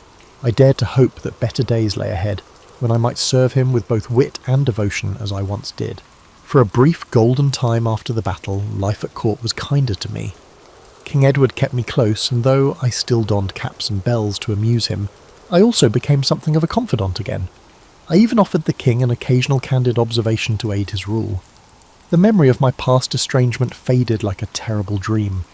But fortune's wheel never stops turning. Some years later, a harsh winter illness swept through the land. The illness affected both the upper and lower classes equally. King Edward, vigorous in battle, succumbed in his bedchamber after a week of fever. I sat at his bedside near the end, holding his hand as the fever took him on a frigid February night. When he breathed his last, I lost not only my king, but also my truest friend. The court mourned, and then the power shifted. King Edward's heir was a boy of 12, so a council of regents took control. Almost overnight, the atmosphere at court changed. The new rulers had little use for the old king's fool. To them I was a remnant of Edward's era, at best irrelevant, at worst a nuisance with too many of the late king's confidences. In the weeks after the funeral, I became increasingly unwelcome. The boy king, guided by stern advisers, showed no interest in my antics. I used to sit near the throne, but now I found myself standing at the back of the hall. One grey morning I was summoned before Lord Warwick, the very adviser who had urged my flogging years ago, and now one of the prince's regents. He regarded me with cold disdain. "The Crown has decided your services are no longer required," he said flatly. He pushed across the table a small purse of coins, perhaps meant as a gesture of compensation. "You are to leave the palace by sundown." I felt a pang of disbelief. I dared to ask if I had given offence or could make amends, but Warwick silenced me with a glare. "The young king was too busy to indulge a fool's prattle," he said. They didn't require a jester to interrupt them. For an instant anger flared. I had bled for this kingdom and the late king valued me, but one look at Warwick's face told me protest was futile.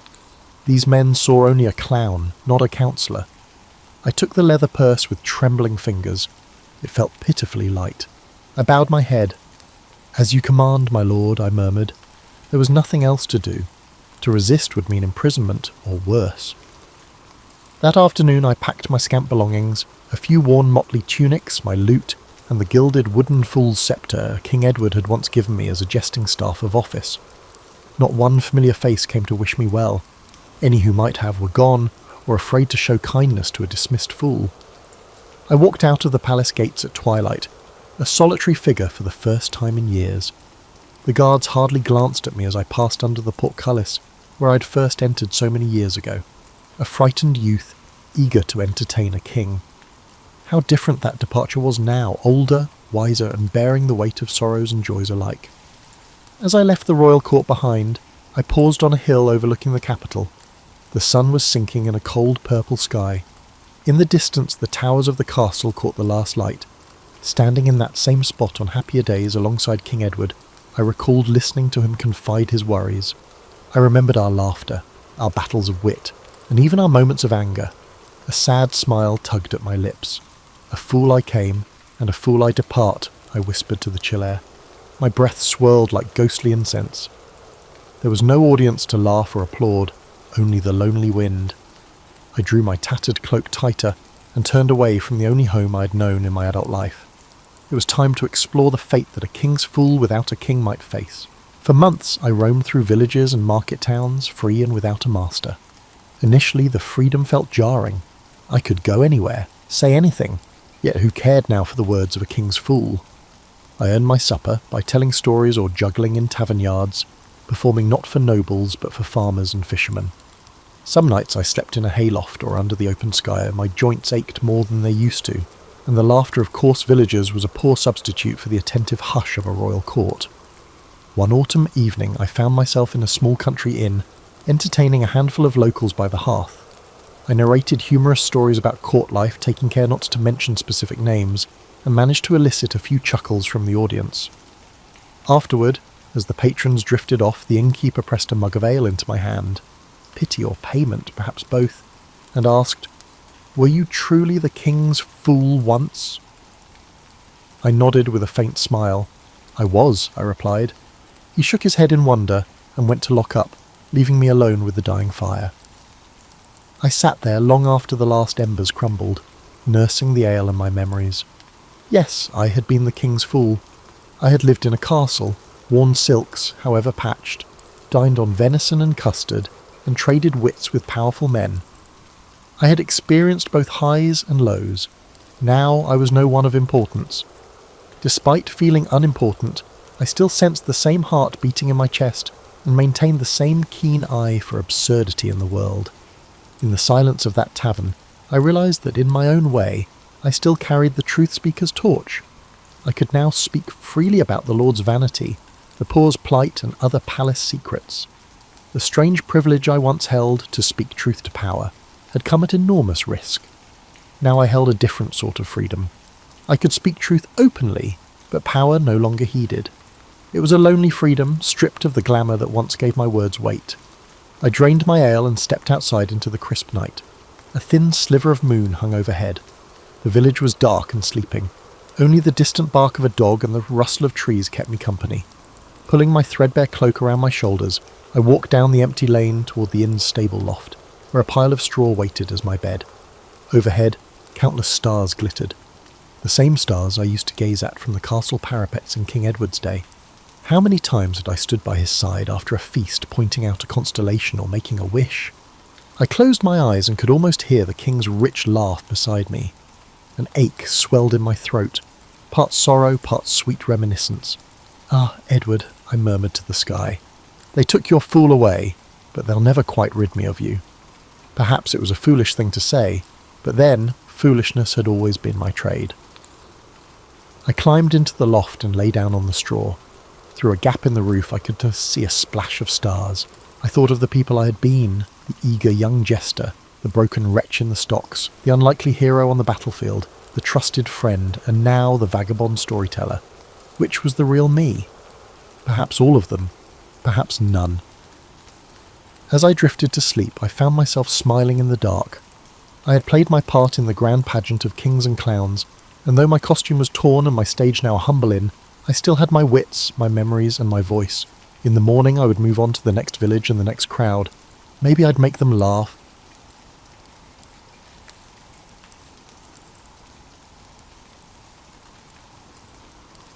The Battle of Stalingrad began in the summer of 1942.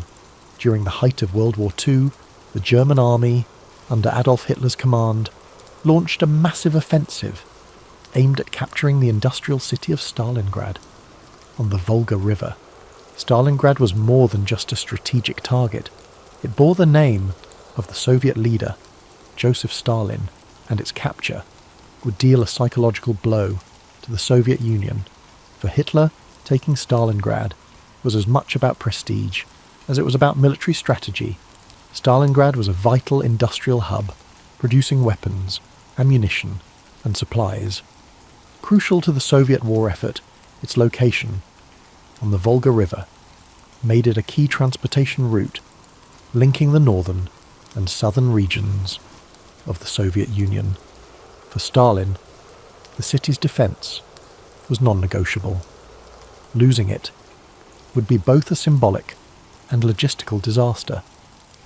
In August 1942, the German Sixth Army, led by General Friedrich Paulus, began its advance on Stalingrad. The city, a sprawling industrial expanse with factories, railways, and residential areas, became the site of one of the most grueling battles in history. The Germans were initially confident of a swift victory. But the Soviet defenders, under the command of General Vasily Chuikov, were determined to resist. At all costs, the fighting in Stalingrad was unlike anything the world had seen before.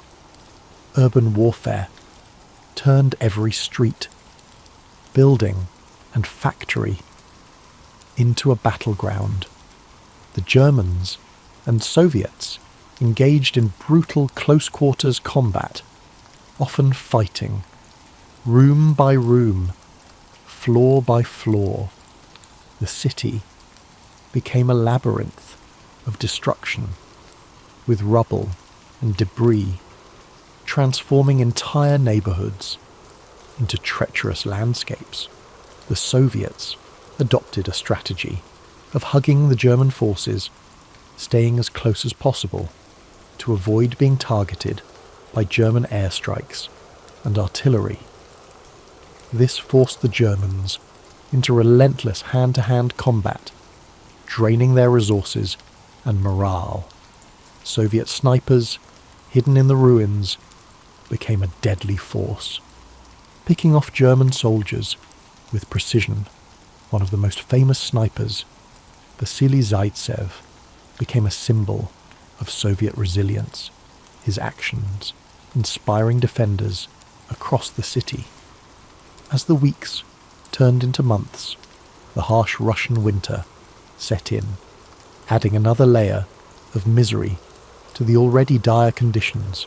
Temperatures plummeted, and both sides struggled to survive in the freezing cold. Supplies dwindled, and hunger and disease took their toll. Yet, despite the suffering, the Soviets held firm. Reinforcements and supplies continued to trickle into the city across the frozen Volga River, ensuring that the defenders could maintain their resistance. The turning point in the Battle of Stalingrad came in November 1942 with the launch of Operation Uranus.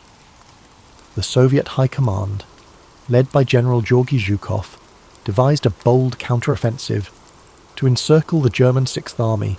While the Germans were focused on their assault within the city, the Soviets launched massive attacks on the weaker flanks of the German forces held by Romanian and Italian troops. The plan was a success. Within days, the Soviet pincers closed around Stalingrad, trapping the German Sixth Army inside the city. What followed was a desperate struggle for survival.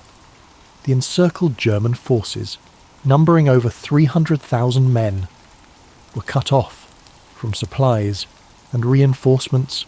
Hitler, refusing to allow a retreat, ordered Paulus to hold the city at all costs. The Luftwaffe attempted to airlift supplies to the encircled troops, but the efforts were insufficient. The soldiers inside the pocket faced starvation, freezing temperatures, and relentless Soviet attacks. The Soviets tightened their grip on the city, systematically destroying the remaining German positions. The defenders' situation became increasingly hopeless, and morale plummeted. In January 1943, the Soviets launched their final assault to crush the pocket. By this time, Paulus and his men were exhausted, demoralized, and out of options. On February 2nd, 1943, Paulus surrendered, marking the end of the Battle of Stalingrad. The Soviet victory was a turning point in the war, shattering the myth of German invincibility and shifting the momentum in favor of the Allies. It was a devastating blow to Hitler's ambitions, and the loss of the Sixth Army was a humiliation from which Germany would never fully recover. The cost of the battle, however, was staggering. Over 2 million soldiers and civilians were killed, wounded, or captured. During the 5 months of fighting, Stalingrad itself was left in ruins, its streets and buildings reduced to rubble. The human suffering on both sides was immense, with countless families forever altered by the loss of loved ones. Despite the devastation, the Soviet victory at Stalingrad became a symbol of resilience and determination. It demonstrated the power of unity and the will to endure even the most harrowing of circumstances. The people of Stalingrad, who had endured unimaginable hardship, became heroes in the eyes of their nation. In the years following the war, Stalingrad was rebuilt, its scars serving as a reminder of the sacrifices made to defend it. Monuments and memorials were erected to honour the fallen, including the iconic Mamayev Kurgan, a hill that saw some of the fiercest fighting during the battle. At its summit stands the towering statue of "The Motherland Calls," a symbol of the Soviet Union's strength and resilience. The Battle of Stalingrad remains one of the most studied and remembered events of World War II. It serves as a testament to the courage and determination of those who fought, and as a reminder of the horrors of war. The sacrifices made at Stalingrad helped shape the course of history, paving the way for the eventual Allied victory. As you drift into sleep tonight, let the story of Stalingrad remind you of the strength of the human spirit and the resilience that emerges in the face of adversity. Imagine the quiet, snow-covered streets of the rebuilt city, the echoes of history carried gently on the wind. Let the bravery and sacrifice of those who endured inspire a sense of gratitude and peace within you. The story of the Battle of Stalingrad did not end with the surrender of the German Sixth Army. Its aftermath rippled far beyond the frozen streets of the ruined city, shaping the course of World War II and the history of the 20th century. The Soviet victory was a turning point, not just for the Eastern Front, but for the entire Allied effort. It demonstrated the determination and resilience of the Soviet people and marked the beginning of a relentless push to drive the Axis forces out of the Soviet Union and eventually defeat them in Europe. The cost of the battle was nearly unimaginable. The casualty figures are staggering, with estimates placing the total number of dead, wounded, or missing on both sides at over 2 million. Civilians caught in the crossfire endured unimaginable suffering as the city they called home became a war zone of unthinkable destruction. Homes were destroyed, families torn apart, and lives forever altered by the relentless tide of war. For the survivors of Stalingrad, the end of the battle brought no immediate relief. The city, once a thriving industrial centre, lay in ruins. Entire neighbourhoods had been reduced to rubble, and the infrastructure was necessary for daily life, water, electricity, food supplies, was obliterated. The people of Stalingrad faced the monumental task of rebuilding their lives and their city from the ashes. Yet, even in the face of such devastation, there was a sense of pride and determination among the survivors. They had endured the unendurable and emerged victorious. The Soviet government worked swiftly to rebuild Stalingrad. The city became a symbol of resilience and sacrifice, a beacon of Soviet strength and determination propaganda celebrated the victory as a triumph of socialism and the indomitable spirit of the Soviet people. The rebuilding effort was immense, and though the scars of war were not easily erased, the city slowly rose from its ashes. For the German army, the defeat at Stalingrad was a catastrophe from which it would never fully recover. The loss of the Sixth Army, one of Germany's most experienced and well-equipped fighting forces, was a devastating blow. Morale among German troops on the Eastern Front plummeted, and the aura of invincibility that had surrounded the Wehrmacht since the beginning of the war was shattered. Hitler's refusal to allow a retreat, his insistence on holding Stalingrad at all costs, and the ultimate surrender of Paulus and his forces exposed the flaws in Germany's military strategy and leadership. The Soviets capitalized on their victory at Stalingrad, launching a series of offensives that pushed the Germans further and further west. The Red Army's momentum, gained at such great cost in Stalingrad, carried them all the way to Berlin by the spring of 1945. The victory at Stalingrad was the foundation upon which the eventual Soviet triumph in World War II was built. Beyond its military significance, the Battle of Stalingrad left a profound legacy in the collective memory of the world. It became a symbol of resilience, sacrifice, and the unyielding human spirit. The stories of the soldiers and civilians who endured the battle, stories of heroism, endurance, and survival, continue to resonate. Their experiences remind us of the horrors of war, the cost of conflict, and the strength of the human will to persevere.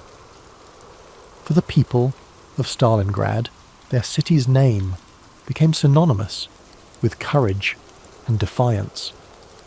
In 1961, during a wave of de-Stalinization in the Soviet Union, the city was renamed Volgograd, yet the memory of the Battle of Stalingrad remained deeply embedded in the hearts of those who lived through it and those who came after. The name Stalingrad continues to evoke the profound sacrifices made during those grueling months of battle.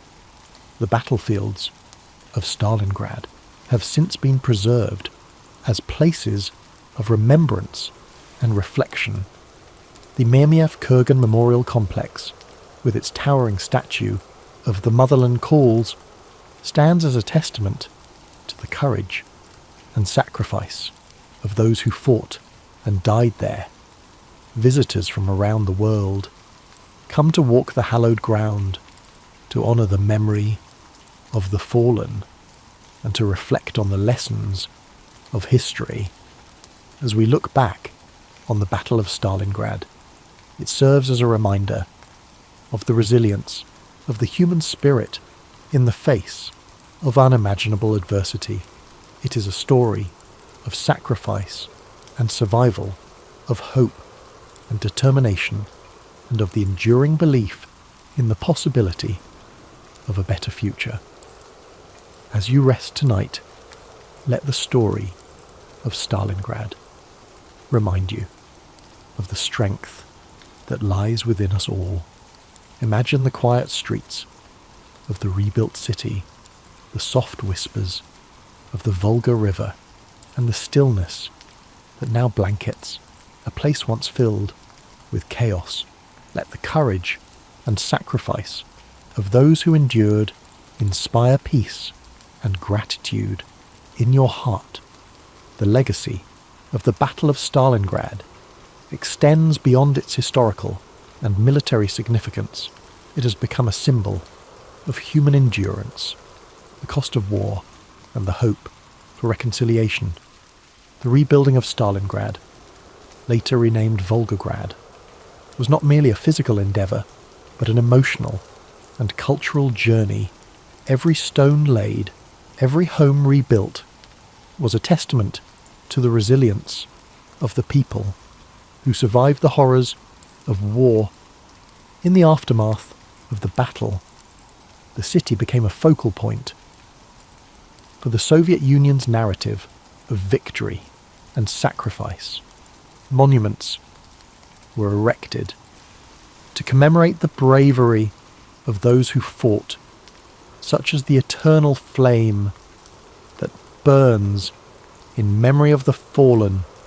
The massive statue of the Motherland Calls, one of the tallest statues in the world, towers over the landscape as a powerful reminder of the battle's significance.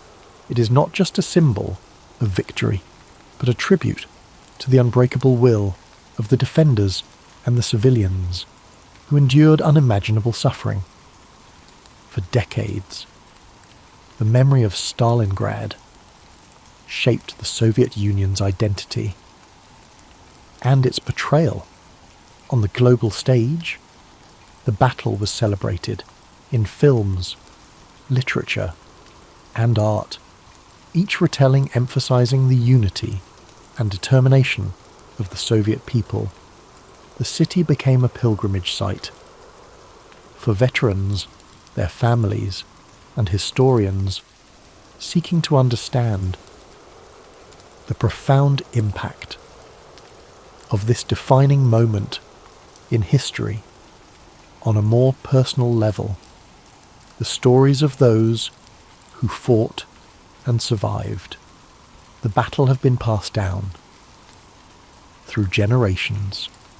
Veterans shared their experiences with their children and grandchildren, ensuring that the sacrifices made at Stalingrad would never be forgotten. These personal accounts, filled with both sorrow and pride, add depth to the historical narrative and remind us of the humanity behind the statistics. Globally, Stalingrad has become a symbol of resistance and perseverance. Its name is invoked in discussions of strategy, endurance, and the high cost of war for historians and military scholars.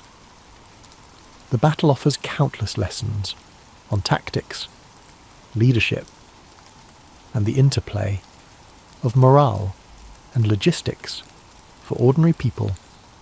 It stands as a reminder of what can be achieved when the human spirit refuses to yield. In recent years, efforts have been made to preserve the memory of Stalingrad while fostering a spirit of reconciliation. Memorials and museums now serve not only as places of remembrance, but also as venues for dialogue and education. They encourage visitors to reflect on the consequences of war and the importance of working toward peace. The city of Volgograd, while forever tied to its past, is also a thriving modern metropolis. Its people have rebuilt their lives and created a vibrant community that honours its history while looking to the future. The scars of the battle remain in some places, but they serve as reminders of resilience rather than destruction. The lessons of Stalingrad resonate today, reminding us of the importance of unity in the face of adversity, the necessity of standing firm for what is right, and the value of seeking peace even in the darkest times. It teaches us that the human spirit, when fueled by determination and hope, can endure even the greatest challenges. As you settle into rest, let the story of Stalingrad fill you with a sense of reflection and gratitude. Picture the calm, serene city of Volgograd today, its streets filled with life, its people moving forward while carrying the memory of their past. Imagine the stillness of the fields and the gentle flow of the Volga River, now a place of peace and renewal. The story of the Battle of Stalingrad is rich with details and facts that help us understand the scale of the conflict and the impact it had on the course of World War II. As we reflect further on this pivotal event, let's explore some key facts that bring its history into sharper focus. The Battle of Stalingrad lasted for 200 days, from August 23rd, 1942 to February 2nd, 1943. It is considered one of the longest and bloodiest battles in the history of warfare. The total number of casualties is estimated at over 2 million, making it one of the deadliest battles in human history. These figures include soldiers from both sides, as well as countless civilians caught in the crossfire. The German Sixth Army, led by General Friedrich Paulus, was one of the most formidable forces in Hitler's military. At its peak, the Sixth Army was comprised of over 300,000 soldiers. By the end of the battle, nearly 91,000 German soldiers were taken prisoner, including General Paulus himself.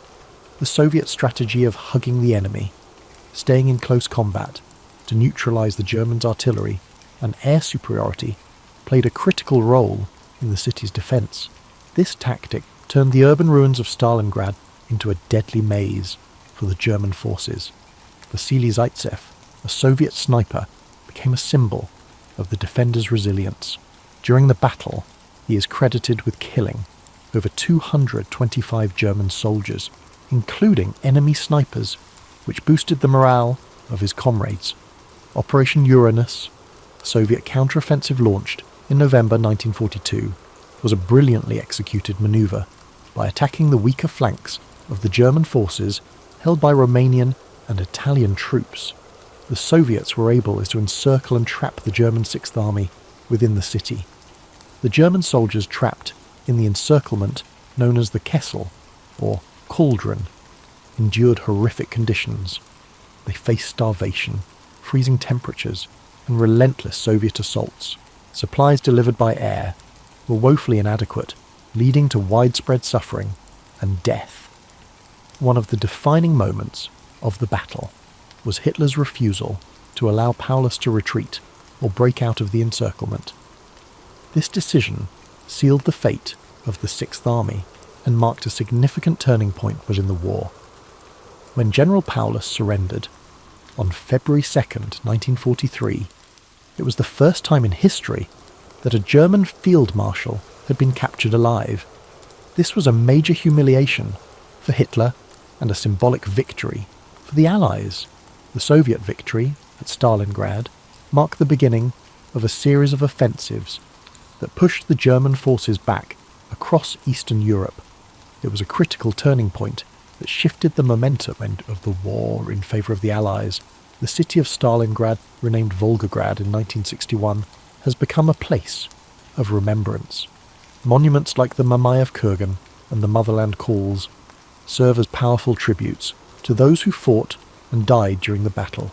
Despite its association with destruction and suffering, Stalingrad is also a symbol of resilience, unity, and the indomitable human spirit. Its story continues to inspire people around the world, reminding us of the importance of courage and perseverance.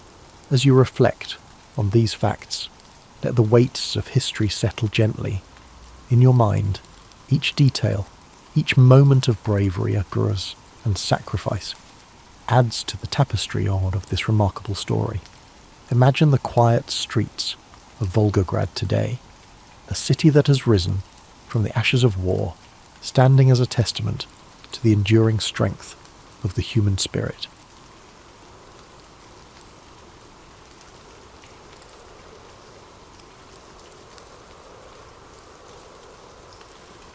In the mid-13th century, Venice was not simply another Mediterranean port.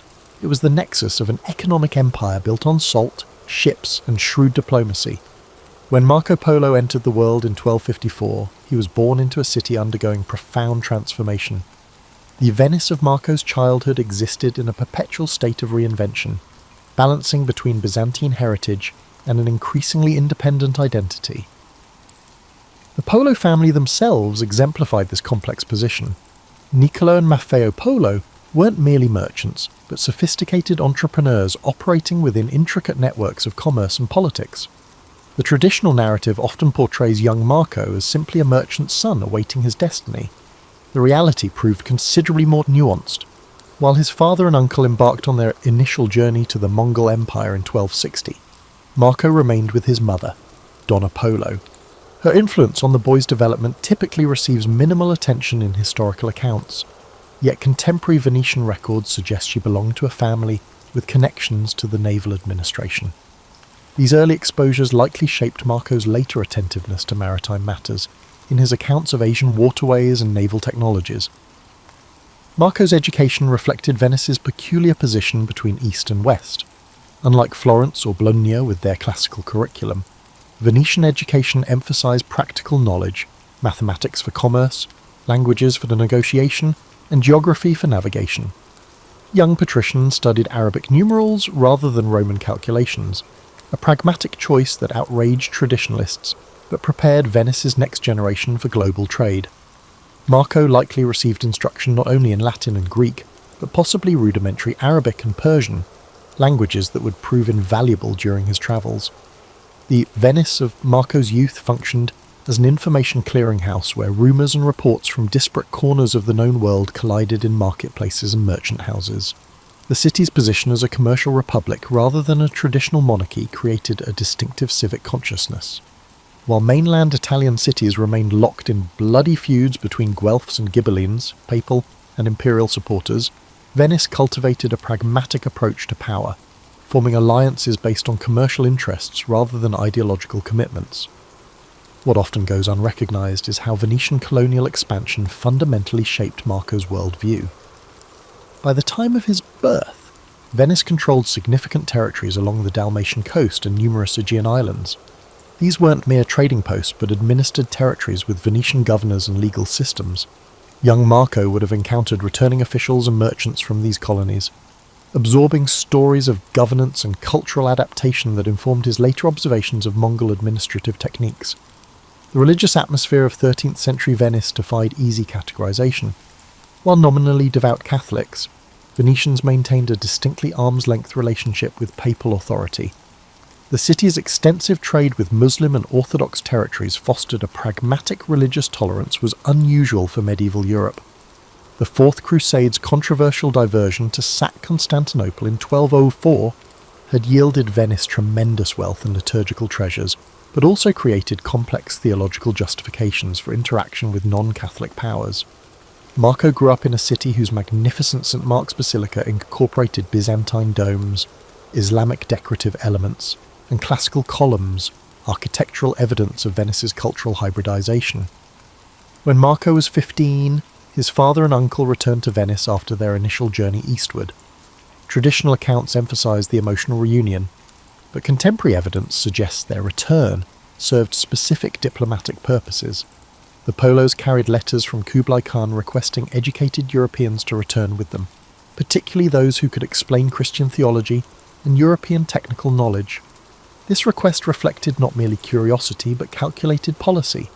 The Mongol Empire actively recruited administrative talent from across their conquered territories, implementing a system that transcended ethnic and religious boundaries. The Venice that the teenage Marco prepared to leave in 1271 had already begun evolving beyond the city of his childhood. Political reforms under Doge Ranieri Zeno had strengthened the Great Council's authority, while naval conflicts with Genoa intensified competition for Mediterranean trade routes. The eventual journey would consume nearly a quarter century of Marco's life, transforming not only his understanding of the world, but ultimately Venice's conception of itself within a rapidly expanding global context. The conventional narrative of Marco Polo's travels typically begins with his departure from Venice in 1271. This simplified chronology overlooks a critical element of the Polo saga, the first journey undertaken by Niccolo and Maffeo Polo that laid the groundwork for Marco's later expedition. This initial voyage, occurring between 1260 and 1269, remains curiously under-examined despite its profound influence on subsequent events. When Niccolo and Maffeo first ventured eastward, they weren't pioneering an unknown route, but rather extending established Venetian commercial networks. However, what distinguished their journey was the remarkable timing. They departed during a unique geopolitical window, after the initial Mongol conquests had stabilised into the administrative structure known as the Pax Mongolica, but before European knowledge of Asian political realities had crystallised. The brothers originally intended a conventional trading expedition to Constantinople and the Crimean port of Soldaia, modern Sudakin, where Italian merchants maintained trading posts. What forced the Polos to deviate from their intended route was not adventurous spirit, but pragmatic necessity. Civil war between Mongol factions had temporarily closed their planned return path. Rather than retreat, they pressed eastward to Bukhara in modern Uzbekistan, where they remained for 3 years. This extended stay, often treated as a mere precursor to later events, actually provided the linguistic and cultural immersion that would prove invaluable for the subsequent journey with young Marco. In Bukhara, the brothers encountered an ambassador from Hulagu Khan, grandson of Genghis Khan, travelling to the court of his brother, the great Khan Kublai. The ambassador's invitation to join his embassy represents a frequently misunderstood aspect of Mongol diplomatic practice. The Mongols actively collected knowledgeable individuals from across their territories, viewing diverse expertise as valuable intelligence assets. The Mongols did not select the Polos for their individual importance, but rather as representatives of Latin Christendom, who could provide valuable information about European politics and technology. Their journey to Kublai's court at Shangdu, immortalised as Xanadu in European literature, traversed the Eastern Silk Road through regions no Venetian had previously documented. Contemporary accounts suggest they travelled as members of an official Mongol embassy, which granted them access to the imperial post system with its relay stations and official protection. This status explains how merchants of modest standing managed to traverse thousands of miles of territory safely.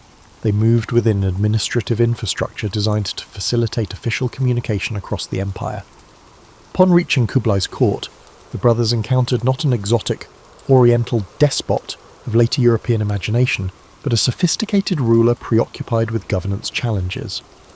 The Mongol Empire of 1266 was experiencing substantial administrative evolution, incorporating Chinese bureaucratic practices while maintaining nomadic military traditions. Kublai's questions for the Polos focused primarily on practical matters: European military capabilities, political structures, and technical innovations.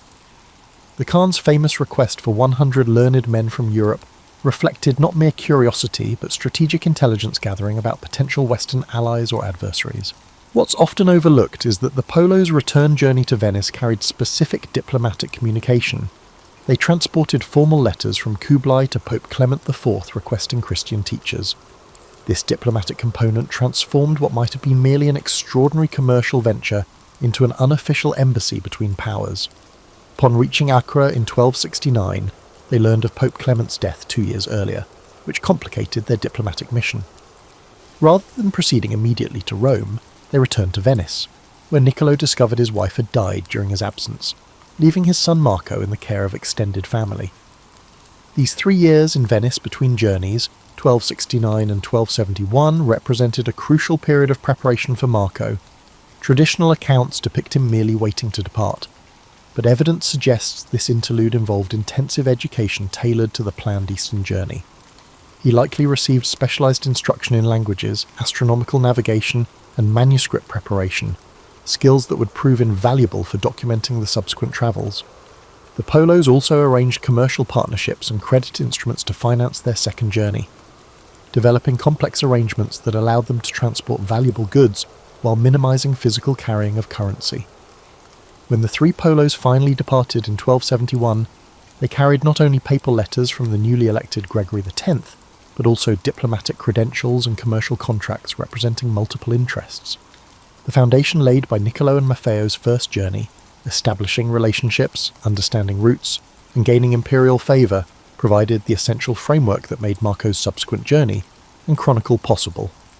This overlooked first expedition represents not merely a prologue, but the essential foundation for the epic that followed. The departure of the three Polos from Venice in 1271 marked the beginning of a journey frequently reduced to a simplistic east-west trajectory in popular accounts. The actual route reveals a far more complex diplomatic and commercial enterprise, shaped by evolving geopolitical circumstances rather than a predetermined path. Their initial progress followed established Mediterranean shipping lanes to Acre in the Crusader Kingdom of Jerusalem, where they obtained supplementary diplomatic credentials from Teobaldo Visconti, soon to become Pope Gregory X. This papal connection has traditionally been emphasised as their primary diplomatic sanction, but Venetian records suggest they simultaneously carried commercial authorisations from the Doge and several prominent trading houses. The Polos operated within multiple overlapping networks of authority, religious, commercial and political, that reflected the fragmented nature of medieval European power structures. After departing Acre, the expedition encountered its first significant deviation from planned routes. Traditional accounts mention briefly that war conditions forced them to turn northward, but the story dramatically understates the historical context. The Mamluk Sultan Baybars was actively campaigning against remaining Crusader territories and Mongol forces in Syria, making direct eastward travel impossible. This Mamluk-Mongol war represented one of the most consequential geopolitical conflicts of the 13th century, effectively establishing boundaries between Islamic and Mongol spheres of influence that would persist for generations. The Polos' adaptive response to this obstacle reveals their sophisticated geographical knowledge.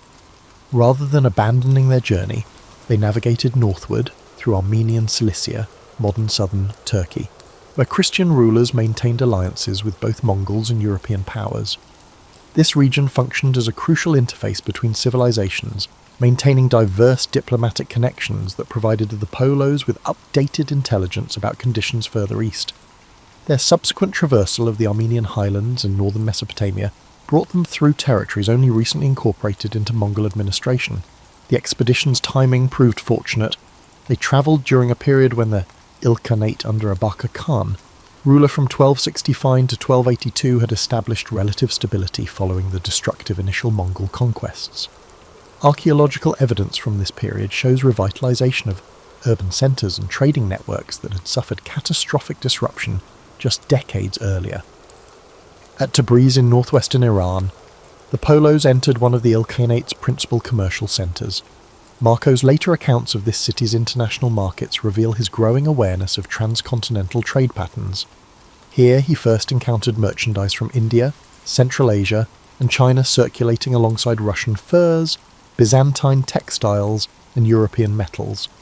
His detailed observations of currency exchange mechanisms and credit instruments used by merchants from diverse backgrounds reflect a sophisticated understanding of commercial operations, rather than the wide-eyed wonder often attributed to him in romanticised accounts.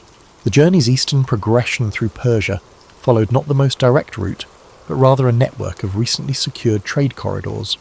Near Kerman in southeastern Iran, archaeological evidence from the period shows way stations, caravanserais, being restored and expanded under Mongol patronage after years of neglect. These structures weren't simply convenient accommodations, but represented systematic infrastructure investment that facilitated administrative control and commercial exchange across the empire.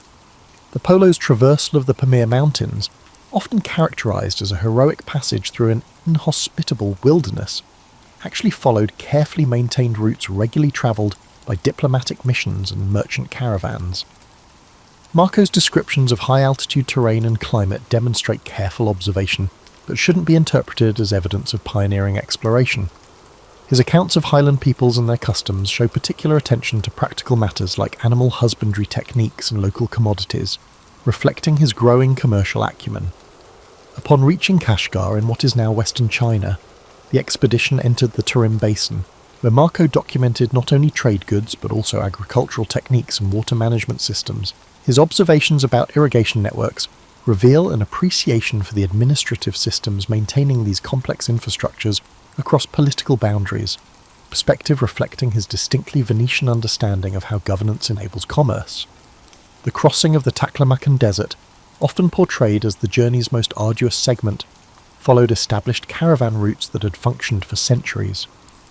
What distinguished Marco's account of this crossing was his attention to the economic niches occupied by different ethnic groups along the route: Uyghur merchants operating trading posts, Tangut herders supplying livestock, and Chinese officials administering taxation and security. This multi-ethnic commercial ecosystem operated under Mongol oversight, but maintained distinctive local practices that Marco documented with unusual detail. As the expedition approached the Chinese heartland, they encountered increasingly sophisticated administrative control. At Dunhuang, they entered a region where Mongol rule had been superimposed upon existing Chinese bureaucratic structures. Marco's accounts reveal his fascination with this hybrid governance system, particularly the imperial postal relay network that facilitated rapid communication across vast distances. This infrastructure enabled the Mongol Empire to maintain administrative cohesion across disparate regions while accommodating local governing traditions. Throughout the 3-year eastward journey, the Polos traversed not wild, unknown territories but a carefully administered network of trade routes, experiencing substantial integration under Mongol governance.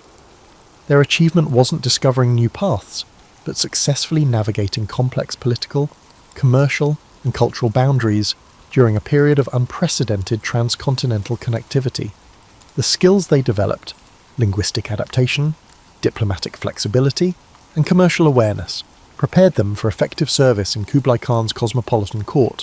When Marco Polo arrived at Kublai Khan's court in 1275, he encountered not the exotic oriental paradise of later European imagination, but a sophisticated administrative machine grappling with the challenges of governing the world's largest contiguous land empire.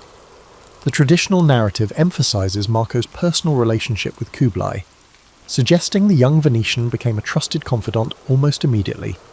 Contemporary evidence suggests a more nuanced integration into court life, one that reflected the Mongol Empire's systematic approach to utilizing foreign expertise.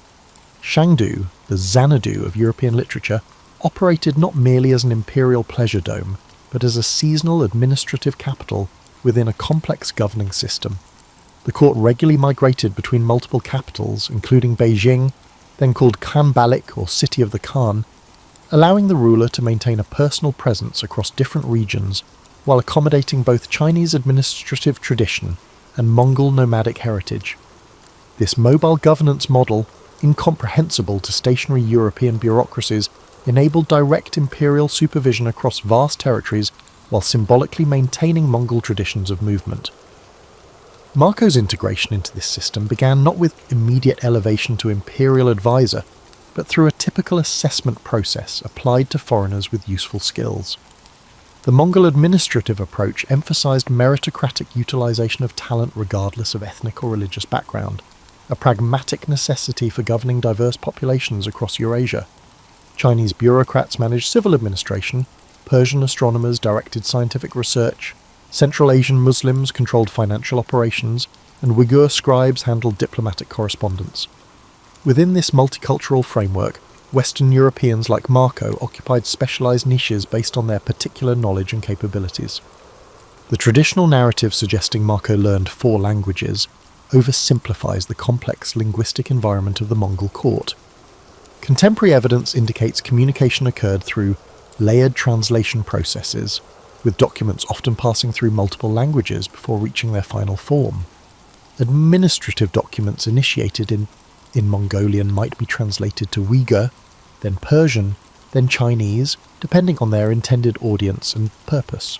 Marco likely developed working knowledge of Mongol court Persian, a lingua franca among administrative officials, rather than achieving full fluency in multiple unrelated language families.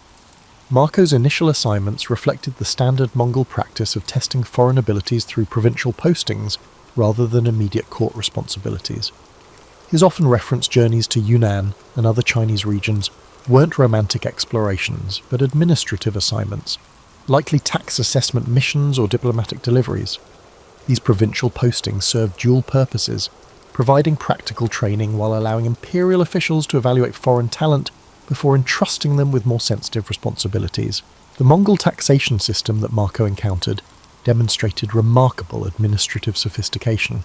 Beyond simple collection, it encompassed censuses, resource surveys, and commercial regulations are administered through a hierarchical bureaucracy. His detailed descriptions of salt monopolies, paper currency controls, and standardized weights and measures reflect not mere curiosity, but direct involvement with these revenue systems. Archaeological evidence confirms Marco's accounts of tax receipts produced on mulberry paper with standardized seals, documents allowing goods to move through commercial networks without repeated taxation. When Marco Polo arrived at Kublai Khan's court in 1275, he encountered not the exotic oriental paradise of later European imagination, but a sophisticated administrative machine grappling with the challenges of governing the world's largest contiguous land empire. The traditional narrative emphasizes Marco's personal relationship with Kublai, suggesting the young Venetian became a trusted confidant almost immediately. Contemporary evidence suggests a more nuanced integration into court life, one that reflected the Mongol Empire's systematic approach to utilizing foreign expertise. Shangdu, the Xanadu of European literature, operated not merely as an imperial pleasure dome, but as a seasonal administrative capital within a complex governing system.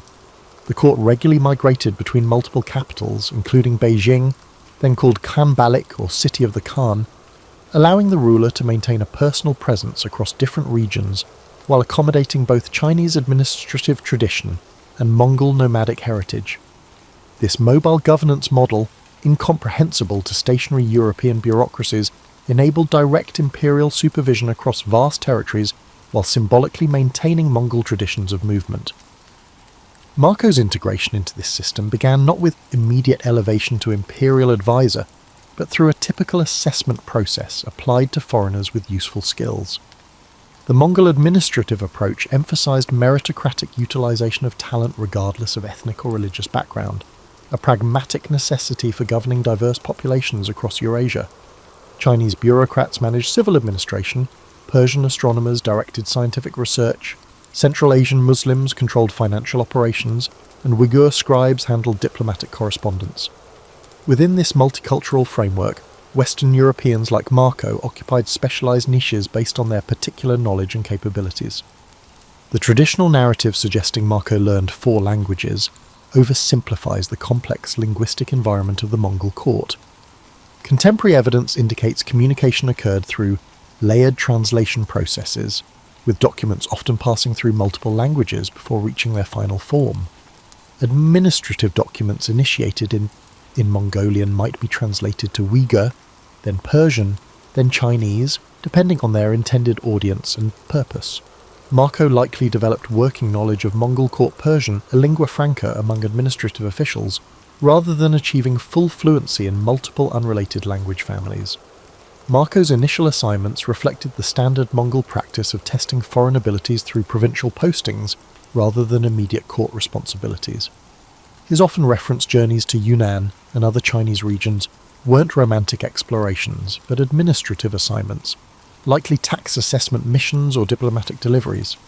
These provincial postings served dual purposes, providing practical training while allowing imperial officials to evaluate foreign talent before entrusting them with more sensitive responsibilities.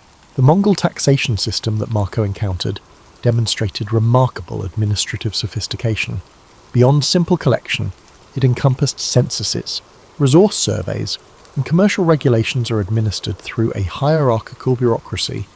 His detailed descriptions of salt monopolies, paper currency controls, and standardized weights and measures reflect not mere curiosity, but direct involvement with these revenue systems. Archaeological evidence confirms Marco's accounts of tax receipts produced on mulberry paper with standardized seals, documents allowing goods to move through commercial networks without repeated taxation. The popular imagination typically places Marco Polo on camels traversing endless deserts, yet some of his most significant observations concerned maritime networks that connected East Asian economies. This nautical dimension of his account offers crucial insights into 13th century globalization rarely highlighted in conventional narratives. After approximately 1284, Marco's responsibilities increasingly involved maritime administration, likely overseeing commercial shipping regulations and customs collection in coastal regions. This shift from inland to maritime duties coincided with Kublai Khan's growing interest in naval power projection and maritime commerce following failed invasion attempts against Japan. Marco's Venetian background made him particularly valuable for maritime assignments. Despite their geographic distance, both Venice and Songyuan China had developed sophisticated naval architectures, navigational techniques, and maritime commercial systems. Marco's descriptions of Chinese shipbuilding technology reveal more than superficial impressions. His detailed accounts of hull construction techniques, particularly the multiple watertight bulkhead compartments that prevented sinking from localized damage, demonstrate technical understanding rather than mere wonderment.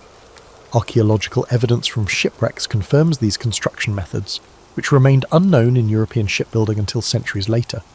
Similarly, his observations about rudder design and sail configuration indicate professional assessment rather than casual observation. Rather than being isolated ports, the maritime infrastructure Marco recorded across Southeast Asia represented interconnected commercial networks. His descriptions of Quanzhou, which he called Zaytun, emphasized not just its impressive harbour facilities but also the administrative systems coordinating vessel arrivals, cargo inspections, and customs assessment. These descriptions reveal an understanding of port operations informed by his Venetian background, where similar though less extensive systems managed Mediterranean shipping. The spice trade routes Marco documented through the Strait of Malacca and into the Indian Ocean represented the world's most valuable commercial networks, ones that European powers would later compete violently to control. His accounts of these trading patterns provided among the first detailed European documentation of these systems, identifying key transshipment points and commercial centres. However, Marco observed these networks not as an outsider, but as a participant operating within established commercial patterns, dominated by Chinese, Arab and Indian merchants. Marco's descriptions of naval warfare techniques, particularly incendiary weapons, boarding tactics and formation movements, reflected professional military assessment rather than civilian observation. His accounts of naval engagements during Kublai's campaigns against southern Chinese resistance forces and Southeast Asian kingdoms provide valuable information about operational practices otherwise poorly documented in surviving records. These observations suggest Marco may have participated in naval operations beyond purely administrative roles, possibly serving in technical advisory capacities. The navigational technologies Marco encountered in East Asian waters demonstrated a sophisticated application of astronomical knowledge to maritime movement. His descriptions of Chinese compass use extended beyond the basic magnetic principles known in Europe to include standardized compass cards with directional calibrations and techniques for compensating for magnetic deviation. Similarly, his accounts of celestial navigation using the pole star and other astronomical markers reflect practical understanding of techniques developed through generations of transoceanic voyaging. The commercial vessels Marco documented ranged from massive treasure ships to specialized regional craft adapted to particular waterways. His descriptions of multi-decked ocean-going vessels carrying hundreds of merchants and thousands of tons of cargo accurately portrayed the world's most advanced commercial shipping at that time. Archaeological discoveries of period shipwrecks confirm his accounts of vessel sizes and construction techniques that wouldn't be matched in Europe until the age of exploration centuries later. What often goes unexamined is Marco's documentation of hybrid governance systems managing maritime trade. Unlike European models where territorial rulers claimed coastal waters, the maritime spaces Marco described operated under complex overlapping authorities. Harbour masters collected fees, guild representatives enforced commercial standards, imperial officials assessed taxes, and local authorities maintained navigation markers, creating layered systems of governance adapted to commercial needs rather than territorial control. This administrative complexity reflected a sophisticated understanding that maritime spaces required specialized governance distinct from land-based models. Marco's observations about marine resource exploitation, particularly pearl diving in the South China Sea and fisheries throughout Southeast Asia, documented sustainable management systems developed over generations. His accounts describe not just harvesting techniques, but also the regulatory systems governing access rights, seasonal limitations, and resource conservation. These observations countered later European colonial narratives depicting Asian waters as unregulated commons awaiting proper management. The final maritime journey that brought Marco homeward from 1291 to 1295 represented not an extraordinary expedition, but participation in regular commercial diplomatic patterns. The marriage convoy escorting a Mongol princess to Persia that Marco joined operated within established maritime networks, connecting Yuan China to the Ilkhanate. His documentation of this journey, recording navigation patterns, seasonal weather systems, and port facilities throughout Southeast Asia and the Indian Ocean, provided Europe with unprecedented information about maritime spaces that would become central to later colonial ambitions. Throughout his observations of maritime Asia, Marco consistently documented connections rather than exoticizing differences. He recorded how Vietnamese shipbuilding techniques influenced Chinese naval architecture, how Persian astronomical knowledge enhanced navigational practices, and how Indian commercial contracts facilitated multi-regional trade. This integrated perspective reveals a maritime world characterized by technological exchange, commercial interdependence, and administrative sophistication that defies simplistic East-West dichotomies. The circumstances of Marco Polo's return to Europe in 1295 involved considerably more intentionality than the romantic narrative of a homesick Venetian finally escaping foreign service. Contemporary evidence suggests the Polos' departure from Kublai's court coincided significant political transitions made the continued presence of foreign officials problematic. Kublai died in 1294, and subsequent succession politics created an increasingly factionalized court environment where foreign officials associated with previous administrations faced uncertain status. Their journey homeward followed established maritime routes rather than retracing their original overland path. This decision reflected not merely convenience, but strategic awareness of changing geopolitical conditions. The initial overland route had become increasingly destabilized by conflicts between Mongol khanates no longer unified under singular authority. By contrast, maritime networks connecting Yuan China to the Ilkhanate in Persia maintained regular diplomatic and commercial traffic despite political fragmentation of the broader Mongol Empire. The maritime return journey brought the Polos to Hormuz at the entrance to the Persian Gulf, where they transitioned to land routes through the Ilkhanate territories to Trebizond on the Black Sea, then continuing by sea to Constantinople and finally Venice. This multimodal journey exposed them to diverse commercial networks and political systems during a period of significant transition throughout Eurasia. Their return to Venice in 1295 placed them in a city dramatically transformed from the one they had left 2 decades earlier. The intervening period had seen Venice's commercial position simultaneously strengthened through expanded Mediterranean networks and threatened by rising Genoese power. The city's governance had evolved through constitutional reforms that strengthened oligarchic control while limiting individual ducal authority. The returning Polos encountered not simply a static homeland, but a dynamic commercial republic adapting to shifting geopolitical circumstances. The famous account of the Polos' return likely contains elements of literary embellishment, as they were initially unrecognized and revealed jewels sewn into their clothing to prove their identity. However, it reflects the genuine challenge of reintegration after extended absence. Their appearance, mannerisms, and perspectives had been profoundly shaped by 2 decades in Asian contexts, making their Venetian identity something that required performance and reassertion rather than automatic recognition. Marco's subsequent captivity during conflict between Venice and Genoa created the essential conditions for his account's creation. Imprisoned in Genoa around 1298, he encountered Rustichello of Pisa, a writer of chivalric romances also held as a prisoner of war. Their collaboration produced the text known variously as The Description of the World, The Travels, or Il Milione. This unusual cross-cultural literary partnership united Marco's first-hand observations with Rustichello's literary frameworks, creating a hybrid text that defies simple categorization. The conventional narrative portrays Rustichello merely as Marco's scribe, faithfully recording dictated memories. Contemporary textual analysis suggests a far more complex collaborative process. The manuscript exhibits characteristics of Rustichello's established literary style, particularly narrative frameworks drawn from Arthurian romances and rhetorical conventions from chivalric literature. Simultaneously, it contains specialized commercial, administrative, and geographic information that clearly originated from Marco's experience. The resulting text represents neither pure memoir nor pure romance, but a sophisticated fusion of formats addressing multiple audiences simultaneously. The original manuscript was composed in Franco-Italian, a literary language combining French vocabulary with Italian syntactic structures commonly used for commercial and literary documents in Mediterranean contexts. This linguistic choice reflected pragmatic concerns about audience and distribution rather than either author's native language. Franco-Italian provided access to elite audiences across multiple European regions while facilitating eventual translation into various vernaculars. The text circulated in multiple versions even during Marco's lifetime, with significant variations in content, organisation, and emphasis. Some manuscripts emphasized commercial information, while others highlighted exotic customs or political structures.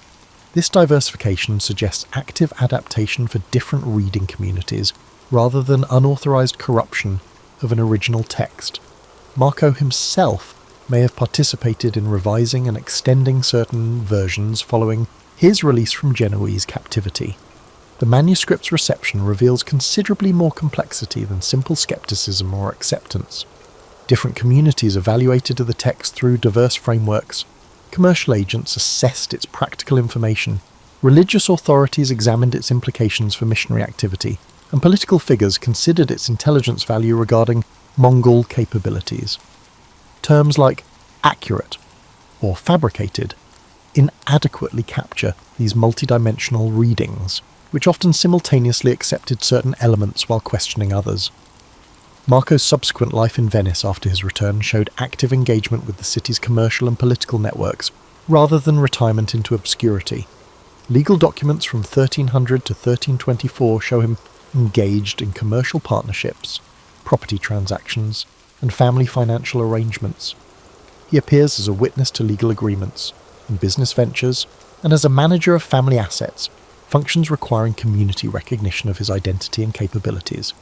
His will, dictated on January 1324, shortly before his death, revealed a substantial estate with diverse assets, including cash, jewellery, and commercial partnerships distributed among family members, religious institutions, and freed servants. These provisions reflect successful reintegration into Venetian economic networks rather than marginalised existence.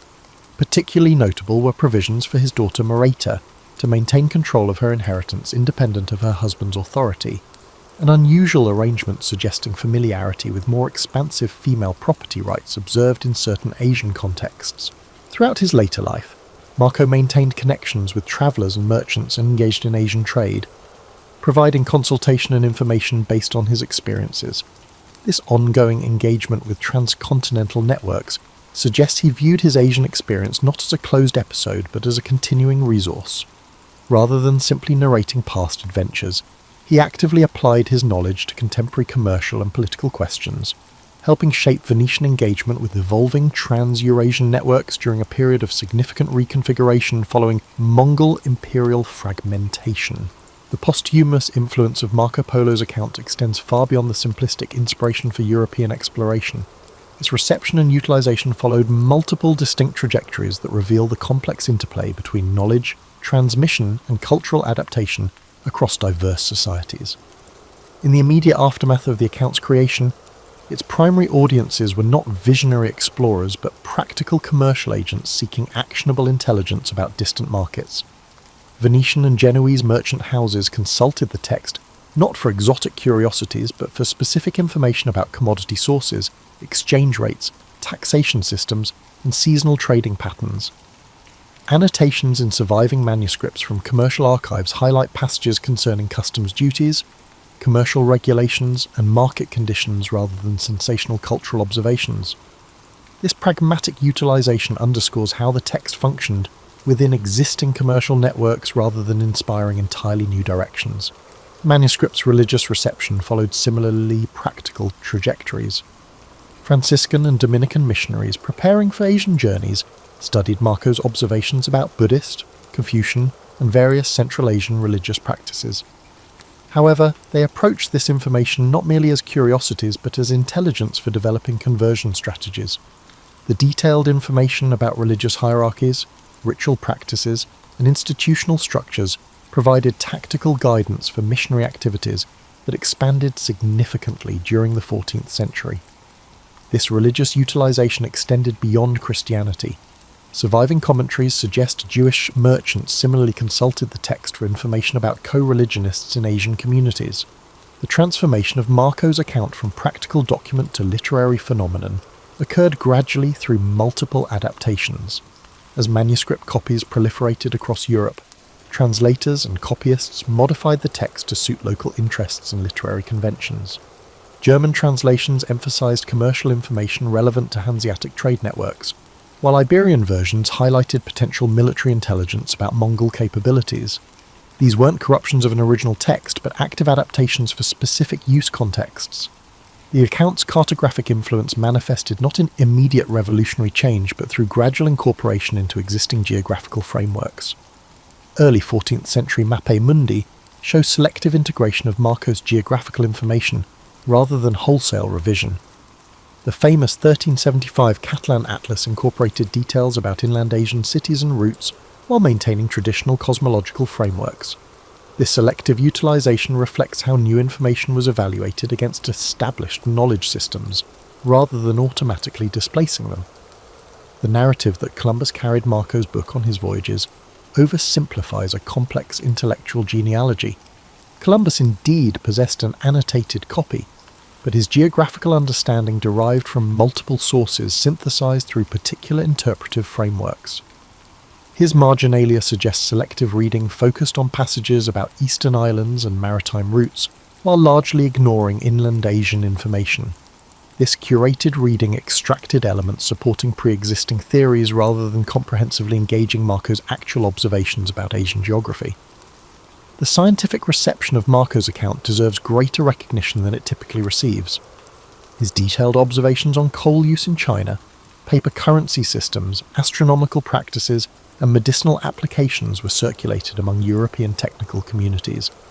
Metallurgists noted Chinese furnace designs, fiscal theorists examined monetary systems, and medical practitioners investigated described remedies. These technical adaptations occurred through specialized knowledge networks distinct from broader literary or geographical reception. Beyond Europe, Marco's account experienced significant cross-cultural transmission through Persian and Arabic translations. These versions, appearing from the late 14th century onward, evaluated his observations against established Middle Eastern geographical knowledge about Asian regions. Persian geographical works incorporated material from Marco's descriptions of Southeast Asia and the Indian Ocean, while comparing them with existing Persian accounts of these regions. This integration process involved critical assessment rather than passive acceptance, with commentators noting where Marco's observations aligned with or diverged from established knowledge. The account's reception in East Asia followed particularly intriguing trajectories. While no complete Chinese translation appeared until the 19th century, specific information from Marco's text reached China through diverse routes. Persian geographical works incorporating Marco's observations circulated in Yuan and Ming scholarly circles, while Jesuit missionaries in the 16th to 17th centuries brought European geographical knowledge partially derived from Marco's account. This created fascinating scenarios where information originally observed in China returned in transformed form through multiple cultural mediations. The 19th century rediscovery of Marco Polo during European colonial expansion involved substantial reinvention of his significance. Colonial administrators and commercial agents reimagined him as a proto-colonial pioneer, rather than a participant in Asian-centered networks. This reframing extracted his observations from their original 13th century context of Mongol imperial integration, and repositioned them as precedent for European dominance. This colonial appropriation obscured how Marco operated within existing Asian systems, rather than pioneering European expansion. Academic study of Marco Polo's account developed through multiple phases reflecting broader disciplinary evolutions. 19th century scholarship focused predominantly on verifying or disproving specific observations, approaching the text as a straightforward historical source rather than a complex cultural product. Mid-20th century analysis shifted toward understanding its literary construction and transmission history. Recent scholarship increasingly examines the text within transcultural frameworks, analysing how information moved between cultural systems and underwent transformation through multiple mediations. Archaeological discoveries throughout the 20th and 21st centuries have provided physical evidence confirming numerous specific observations in Marco's account. Excavations of Yuan period cities have verified architectural details, recovered examples of paper money matching his descriptions, and uncovered administrative documents reflecting systems he documented. These material confirmations do not turn the text into mere factual reporting. Instead, they show how it blends precise observation with literary structures to present this information to European audiences. The enduring value of Marco Polo's account lies not in pioneering discovery or initiating European expansion, but in documenting a critical moment of Eurasian connectivity. His observations captured complex commercial, cultural, and administrative systems during a period of unprecedented integration under Mongol imperial frameworks. The continuing relevance of his account derives from this documentation of interconnection rather than exploration, providing insight into how diverse societies engaged in exchange networks that transcended cultural boundaries while remaining embedded in local contexts. He was truly one of the greatest to ever do it.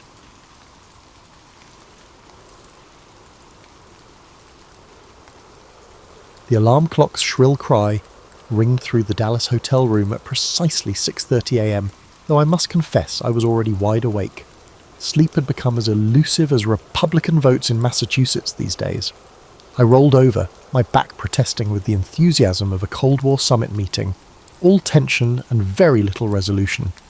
Jackie stirred beside me, her hair still perfectly coiffed even in slumber. Given our political climate, it was practically a job requirement for her to maintain her composure even during a hurricane. "Good morning, Mr. President," she murmured, her voice carrying that familiar mixture of affection and formality that had become our morning ritual. Even in private moments, the presidency seemed to hover over us like an omnipresent Secret Service agent. "Good morning, Mrs. Kennedy," I replied, attempting to inject some levity into what promised to be another day of handshaking, speech-making, and the general business of being presidential. "Are you prepared to dazzle Texas?" The double entendre wasn't lost on either of us, and Jackie's raised eyebrow suggested she found my humour about as presidential as my Boston accent. The morning routine began with military precision: shower, shave, and the careful selection of attire that would photograph well under the harsh Texas sun. My back brace, that constant companion since my PT 109 days, required its usual careful adjustment. The irony wasn't lost on me that the very thing meant to keep me upright often made me feel like I was wearing a medieval torture device. Still, appearances mattered, and a president couldn't very well slouch through a motorcade like a college student in a lecture hall. Breakfast arrived with the morning briefings, delivered by staffers who moved with the efficient urgency of men who knew their jobs depended on keeping the leader of the free world properly caffeinated and informed. The newspapers spread before me painted the usual picture: Cold War tensions, civil rights struggles, and political manoeuvring that would make Machiavelli proud. Each headline seemed to demand immediate attention, as if the world's problems could be solved over coffee and toast. "The crowds in Fort Worth were magnificent last night," Kenny O'Donnell reported, his Boston accent making magnificent sound, like a personal endorsement from the Pope himself. Dallas should be even better. His optimism was contagious, yet I couldn't dispel the notion that Texas hospitality carries specific requirements, namely, remembering who was hosting. The flight to Dallas proved uneventful, which in politics is often the best kind of event one can hope for. Jackie looked radiant in her pink Chanel suit, chosen specifically for its photogenic qualities and its ability to stand out in a crowd. "You know," I told her as we prepared for landing, "that colour makes you look like $1,000,000. She smiled, but I couldn't tell if it was in response to the compliment or because I had managed to keep my economic metaphors relatively modest. Crowds pressed against the barriers at the Love Field reception, surpassing the expectations of an opening night at a Broadway show. The enthusiasm was genuine, which always lifted my spirits. There's something profoundly moving about Americans exercising their democratic right to gather, cheer, and occasionally throw flowers at their elected officials. The Secret Service maintained their vigilant positions, their eyes scanning the crowd with the intensity of accountants reviewing tax returns, methodical, thorough, and slightly paranoid. As we made our way toward the waiting limousine, I couldn't help but notice the perfect weather. The sun shone with the kind of brilliance that made everything seem possible. The air carried just enough warmth to make the open car comfortable, and the sky stretched endlessly blue above us. It was, I thought to myself, a capital day for democracy. The presidential limousine, that marvel of American automotive engineering and paranoia, waited with its top down to accommodate the spectacular Texas weather. Governor John Connolly and his wife Nellie comfortably settled into the jump seats, demonstrating the practiced ease of politicians who have spent decades perfecting the art of appearing comfortable in uncomfortable situations. Jackie arranged herself beside me with the grace of someone who'd been doing this particular dance for nearly 3 years now. "This is going to be quite a ride," I mentioned to Connolly, although my thoughts were focused less on the 12-mile route through Dallas and more on the political implications of our visit to Texas. Next year's election calculations heavily weighed the state's electoral votes, and each handshake, wave, and perfectly timed smile symbolized an investment in America's democratic future. Or at least that's how I preferred to think about it, rather than as an elaborate exercise in political theatre.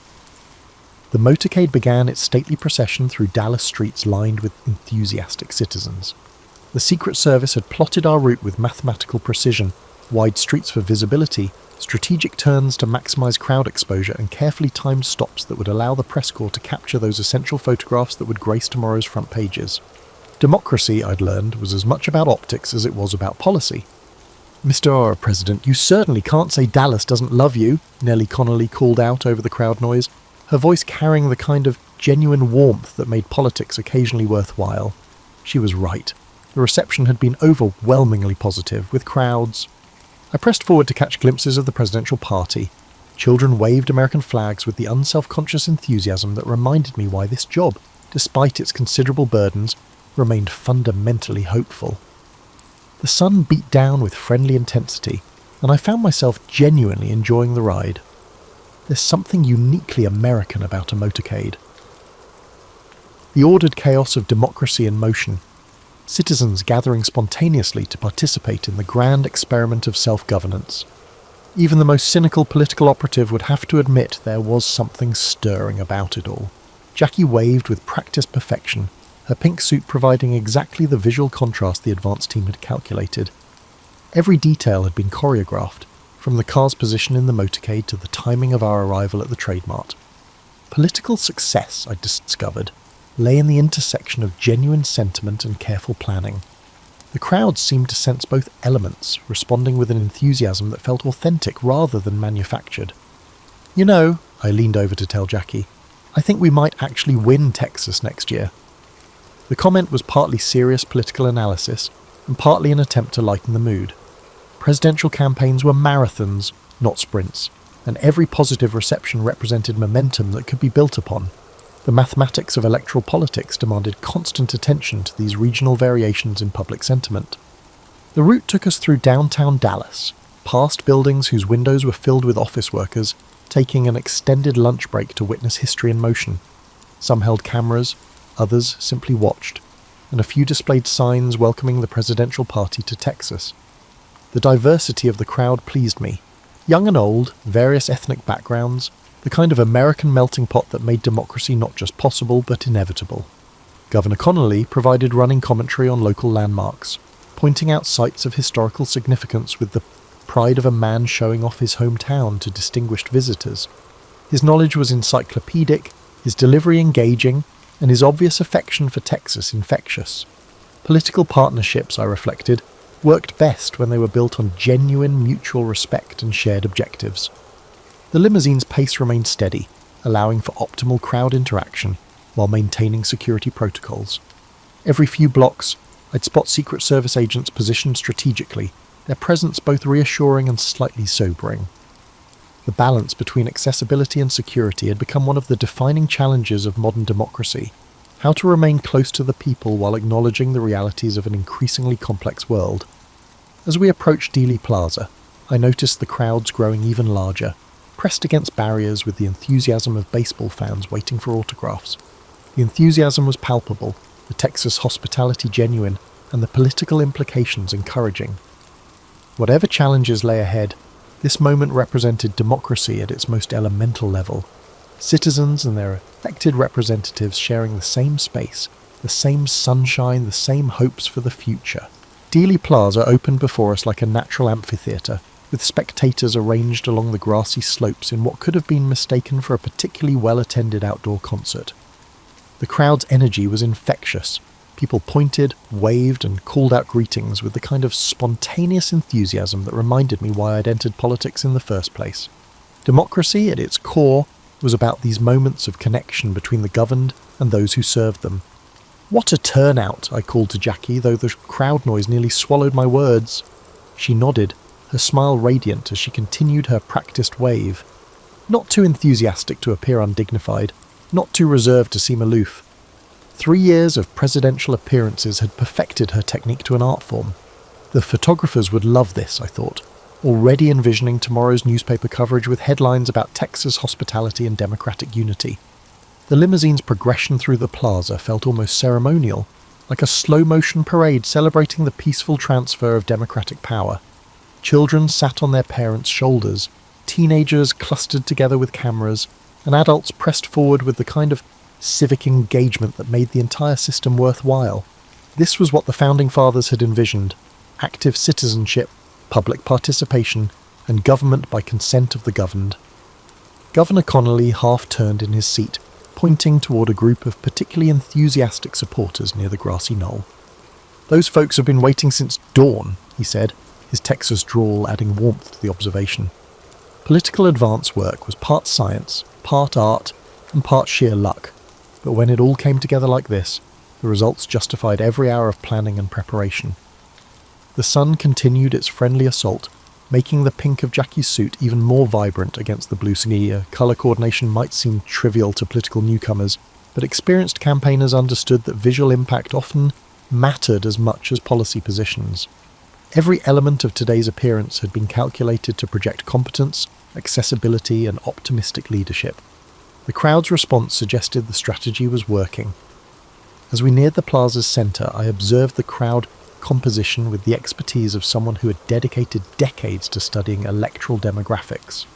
The mix looked promising: young families, middle-aged professionals, and elderly citizens exercising their democratic prerogative to witness history. These authentic moments of public engagement won or lost regional campaigns. "Mr. President, they really do love you here."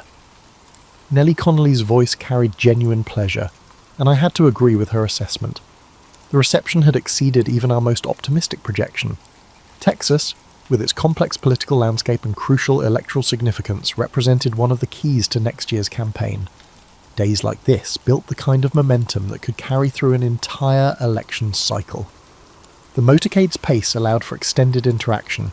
Hands reached out for handshakes, voices called personal greetings, and cameras captured the kind of spontaneous moments that define democratic participation. Secret Service agents maintained their vigilant positions, but their presence felt appropriately unobtrusive. The balance between security and accessibility had been struck precisely right. Jackie leaned over briefly, her voice carrying amusement. "I think we've created quite a sensation." She was right. The crowd's enthusiasm had reached almost festival proportions, with people streaming into the plaza from surrounding streets to catch glimpses of the presidential party. This was democracy in its most elemental form, citizens gathering to participate in the grand American experiment. The limousine began its gentle turn onto Elm Street, following the predetermined route that would take us through the heart of the plaza before continuing toward the Trade Mart. Every aspect of the journey had been choreographed, from the speed of our progression to the optimal angles for crowd interaction. Political theatre, when executed properly, served the dual purpose of entertainment and civic engagement. Looking up at the clear Texas sky, I couldn't help but feel optimistic about the day, the visit, and the future. The crowds, the weather, and the entire atmosphere suggested that democracy was working exactly as intended. Citizens were engaged, government was accessible, and the peaceful transfer of power continued its unbroken American tradition. It was, I thought to myself, a perfect day for politics. The gentle curve onto Elm Street provided an even better vantage point for crowd observation, and what I saw continued to reinforce my growing confidence about Texas's political future. The demographic mix remained encouraging. Working families, business owners and students, retirees, exactly the kind of broad coalition that successful campaigns required. Political mathematics demanded this kind of cross-sectional appeal, and today's reception suggested we were achieving it. "This is what I call a Texas-sized welcome," I commented to Governor Connolly, who beamed with the satisfaction of a host whose party was exceeding expectations. Regional pride was a powerful political force, and Texas possessed it in abundance. The state's sense of itself as unique, important and influential made it both challenging and rewarding for national politicians. Day felt distinctly rewarding. The Secret Service had positioned agents throughout the area with their characteristic blend of visibility and discretion. Their presence provided necessary security without overwhelming the democratic character of the event. Balancing protection with accessibility had become one of the defining challenges of modern presidential leadership: how to remain connected to the people while acknowledging contemporary security realities. Jackie continued her graceful performance, each wave calibrated to project warmth without appearing overly familiar. Presidential spouses walked a particularly narrow line, too formal, and they seemed cold, too casual, and they undermined the dignity of the office. She'd mastered the balance with characteristic intelligence and style. The photographers were undoubtedly capturing images that would define today's coverage. The crowd's energy showed no signs of diminishing as we progressed deeper into the plaza. If anything, the enthusiasm seemed to be building, with people calling out personal greetings and extending hands in hopes of contact. These moments of human connection were what made the political process worthwhile, the reminder that governance was ultimately about serving real people with real hopes and concerns. "You know," I mentioned to Jackie, "I think we might need to schedule more Texas visits." The comment was a blend of humour and serious politics. Success bred success in politics, and today's reception would generate positive coverage that could influence future public opinion. Authentic moments of public engagement often built electoral momentum. The limousine's steady pace allowed for optimal crowd interaction while maintaining the security protocols that had become standard procedure. Every aspect of presidential movement required careful coordination between multiple agencies, advanced teams, and local officials. When it all worked smoothly, as it had today, the result was seamless democratic theatre that served both ceremonial and practical purposes. Observing the crowd, their diversity and genuine enthusiasm struck me. These weren't partisan political rallies with carefully screened attendees. These were ordinary citizens taking time from their daily routines to participate in democracy. Their presence represented the kind of civic engagement that made the entire system function effectively. The Texas sun continued its friendly bombardment, making the day feel more like a celebration than a political obligation. The weather had a significant impact on the success of public events, and today's conditions were ideal. Clear skies, comfortable temperatures, and excellent visibility created ideal circumstances for the kind of public engagement that defined successful democratic leadership. Governor Connolly provided ongoing commentary about local landmarks and the crowd's composition, his observations reflecting profound knowledge of Texas politics and genuine pride in his state's reception of the presidential party. Regional partnerships were crucial to national success, and today's collaboration was functioning exactly as planned.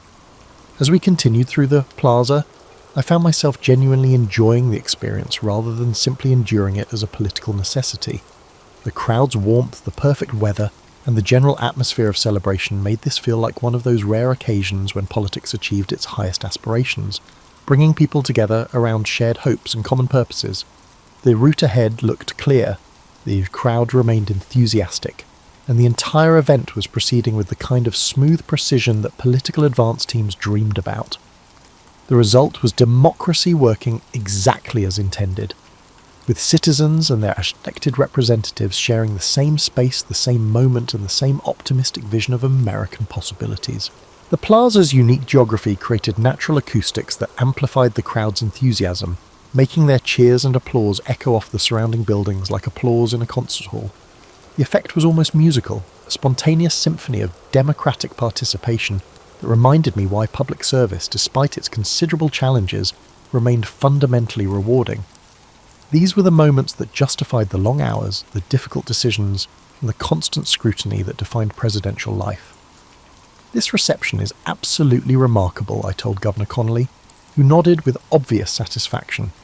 Texas hospitality was proving itself in spectacular fashion, and the political implications were undeniably positive.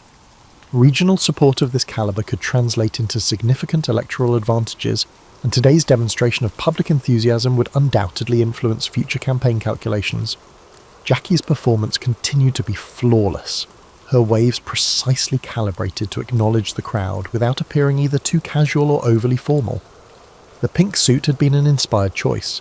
It photographed beautifully against the blue sky and provided exactly the visual impact our advanced team had calculated. Political success often depended on seemingly minor details that, when combined, created major impressions. The Secret Service maintained their vigilant positions throughout the plaza, their presence both reassuring and appropriately unobtrusive. Modern presidential security required constant vigilance without overwhelming the democratic character of public events. Today's balance effectively allowed interaction while maintaining necessary protective protocols. As we approached what appeared to be the plaza's centre, I noticed the crowd density increasing even further. People were pressing against barriers with the enthusiasm of baseball fans hoping for autographs, their faces reflecting genuine excitement about this opportunity to witness history in motion. This was civic engagement at its most elemental level, citizens choosing to participate in the democratic process through their physical presence and vocal support. The limousine's progression allowed for extended observation of crowd composition, and what I saw continued to reinforce optimistic assessments about Texas's political future. The demographic mix remained encouraging, young families with children, middle-aged professionals, and elderly citizens exercising their democratic prerogatives. Successful national campaigns required exactly this kind of broad-based regional appeal. Mr. President, I don't think I've ever seen Dallas this excited about a political visit, Nellie Connolly observed, her voice carrying genuine warmth. Her comment reflected the kind of authentic local perspective that political professionals valued highly. Spontaneous enthusiasm couldn't be manufactured or purchased. It emerged from genuine public sentiment and real political momentum. The weather continued to cooperate with almost supernatural precision, providing perfect conditions for outdoor political events. Clear skies, comfortable temperatures, and excellent visibility created ideal circumstances for the kind of public engagement that defined successful democratic leadership. Even the most experienced political operatives would have to acknowledge that days like this were exceptional. Looking ahead, I could see the route continuing through the plaza before turning toward our final destination at the Trade Mart. Every aspect of today's schedule had been carefully coordinated to maximize positive public interaction while maintaining security requirements.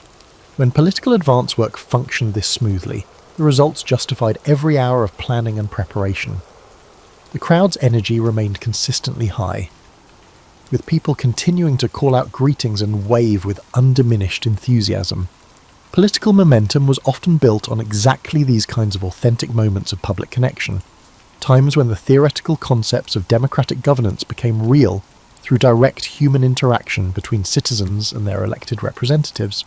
Jackie leaned over briefly, her voice carrying satisfaction. I think we can call this visit a complete success. She was absolutely right. By any measurable standard, today's reception had exceeded expectations. The political implications were overwhelmingly positive. The public response had been enthusiastic, and the entire event was proceeding with remarkable smoothness. As the limousine continued its stately progression through Dealey Plaza, I found myself thinking that this was exactly what the Founding Fathers had envisioned when they designed American democracy. Engaged citizens, accessible government, and the peaceful transfer of power through public participation and consent of the governed. It was, I reflected, a nearly perfect day for democracy. The sounds of the plaza seemed to intensify as we approached what felt like the crescendo of our Dallas visit. Applause, cheers, and individual voices calling out greetings created a tapestry of democratic participation that reminded me why I'd entered public service. This was the essential element that made all the political manoeuvring, the long hours, and the constant scrutiny worthwhile, these moments of genuine connection with the American people. Jackie, you truly look stunning today, I said, my voice almost drowned out by the din of the crowd. Political theatre required attention to these details, and today's performance was achieving its objectives flawlessly. Governor Connolly continued his running commentary about local landmarks and crowd composition, his obvious pride in Texas hospitality evident in every observation. Regional partnerships were crucial to national political success, and today's collaboration was functioning with the kind of precision that political professionals spent careers trying to achieve. The reception had exceeded even our most optimistic projections. The Secret Service maintained their positions with characteristic vigilance, their presence providing necessary security without overwhelming the democratic character of the event. Balancing protection with accessibility had become one of the defining challenges of modern presidential leadership, and today's arrangements represented that balance at its most effective. I was struck by the crowd's diversity and their real excitement. These weren't carefully screened partisan supporters, these were ordinary citizens taking time from their daily routines to participate in the democratic process. Their presence represented civic engagement at its most fundamental level, the kind that made American democracy not just possible but inevitable. The plaza's unique acoustics continued to amplify every sound, creating an almost theatrical atmosphere that seemed perfectly suited to the occasion. Political events, when they worked properly, achieved a kind of ceremonial significance that transcended their immediate practical purposes. Today felt like one of those rare occasions when politics achieved its highest aspirations. "This has been flawless," I told Jackie, and I meant it completely. The weather, the crowds, and the entire atmosphere had combined to create exactly the kind of public engagement that justified the considerable effort required to maintain democratic governance. Days like this reminded me why the presidency, despite its burdens, remained fundamentally hopeful. The limousine's steady pace allowed for continued crowd interaction, with people pressing forward to catch glimpses of the presidential party and photographers capturing images that would define tomorrow's coverage. Every element was functioning with the kind of smooth precision that political advance teams dreamed about achieving. As we continued through the plaza, I found myself thinking about the broader side of today's success. Texas represented crucial electoral territory for next year's campaign, and this kind of authentic public enthusiasm could translate into significant political momentum. The crowd's energy remained consistently high, their voices creating a sustained celebration of democratic engagement that echoed off the surrounding buildings. This was what the Founding Fathers had envisioned: active citizenship, accessible government, and the peaceful exercise of democratic power through public participation and mutual respect. Suddenly, there was a sound I didn't immediately recognize, sharp, distinct, cutting through the crowd noise with unusual clarity. For just a moment, I found myself thinking it sounded almost like, but that couldn't be right, that couldn't be true, not here, not today, not when everything was going so smoothly. The crowd was still cheering, Jackie was still waving, and the sun was still shining with that remarkable Texas brilliance. This was supposed to be a perfect day for democracy, a moment that would remind everyone why the American government, established by the consent of the governed, remains humanity's best hope for peaceful coexistence. There was another sound, clearer this time, and I felt something I couldn't quite identify. The plaza seemed to shift slightly, the crowd's voices taking on a different quality. Jackie was facing me, her expression transforming from the routine smile of a political performance to a new expression of concern, confusion, and alarm. "Jack," she said, and her voice carried a note I'd never heard before. And in that moment, with perfect clarity, I finally understood that some stories don't end the way anyone expects them to. Time seemed to slow in the most peculiar way, like those moments in combat when everything becomes crystalline and immediate. The voices of the crowd persisted, yet they underwent a transformation, transitioning from a joyful chorus to a completely different tone. Jackie's face was turning toward me with an expression I'd never seen before. Not the practiced composure of political performance, but something raw and immediate and terrified. "My God, what are they doing?" Governor Connolly's voice cut through the altered atmosphere, and I realized he was looking not at the crowd but at something else entirely. The cheerful chaos of democratic celebration was transforming into something darker, more urgent, and more real than any political satire we'd carefully pieced together. The pink suit that had looked so perfect in the Texas sunshine now seemed almost garish against the sudden gravity of whatever was happening. Political calculations, electoral mathematics, regional demographics, all the frameworks I'd spent decades mastering, suddenly felt irrelevant in the face of this moment that was spinning beyond anyone's control or planning. Jackie's hand extended towards me, revealing a terror in her eyes that was unrelated to campaign setbacks. This was an entirely different realm, existing beyond the meticulously orchestrated realm of presidential appearances and democratic theatre. The Secret Service agents were moving, their positions shifting with an urgency that suggested protocols far removed from crowd control. "Jackie! What?" I tried to say, but the words seemed to dissolve before I could complete them. The plaza's acoustics, which had so perfectly amplified the crowd's enthusiasm just moments before, now carried sounds that belonged to an entirely different kind of event. The sounds of sharp reports, screams and chaos were reminiscent of a crisis rather than a celebration. The limousine, which had been progressing with such stately precision through the carefully planned route, was suddenly accelerating with desperate urgency. Something far more primitive and immediate had replaced the measured pace of political drama. Such behaviour wasn't part of any advanced team's calculations or security protocols. This was improvisation born of emergency. Looking at Jackie's face, I finally understood that all my careful analysis of crowd composition, regional politics and electoral momentum had missed the most important element entirely. Democracy wasn't just about engaged citizens and accessible government. It was also about the fundamental fragility of the entire enterprise. Individual decisions that existed entirely outside the system's assumptions could shatter the peaceful transfer of power. The Texas sun continued shining, with the same brilliant intensity, but everything it illuminated had changed in ways I was only beginning to comprehend. The crowds that had seemed so welcoming, so genuinely enthusiastic, so representative of American democracy at its finest, now appeared different. Not hostile exactly, but powerless to prevent whatever was happening from continuing to happen. "Jackie, get down," someone was yelling, but the voice seemed to come from very far away, even though I knew it must be close. The careful choreography of presidential movement had dissolved into something unscripted and uncontrolled. This was the kind of moment that existed outside political planning, beyond security protocols, past the reach of democratic institutions. The plaza, initially perceived as ideal for our objectives due to its natural amphitheatre, excellent acoustics, and clear sightlines that promoted optimal crowd interaction, now manifested itself as a different entity. Geography that had facilitated political connection could apparently serve other purposes as well, purposes that had nothing to do with civic engagement or democratic participation. In what felt like the last moment of clear thinking I might have, I realised that history was full of these sudden transitions, moments when everything that seemed stable and predictable revealed itself to be far more fragile than anyone had imagined. The presidency, American democracy, and the entire elaborate system we'd all worked so hard to maintain, it all depended on assumptions that could be challenged by individual actions that existed entirely outside the system's logic. Jackie was now screaming, and the pink suit was spreading a warm glow. The moment we had experienced with such precision was dissolving into something entirely different, something real, irreversible, and final.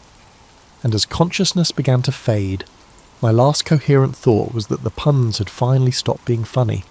The conversation was no longer about political bullets, or campaign shots, or any of the military metaphors that filled our everyday political vocabulary. The conversation shifted to discussing actual bullets, real shots, and genuine consequences that transcended mere wordplay and wit. The perfect day for democracy was ending in the most imperfect way imaginable, and there would be no opportunity for revision, no chance for second takes, and no possibility of political recovery. Unexpectedly, some stories come to an end. The Texas sun was still burning, the crowds continued reacting, and history continued moving forward into whatever came next. But I would not be part of that continuation. It appeared that I had already penned the final chapter, yet I remained oblivious to what was going through my mind.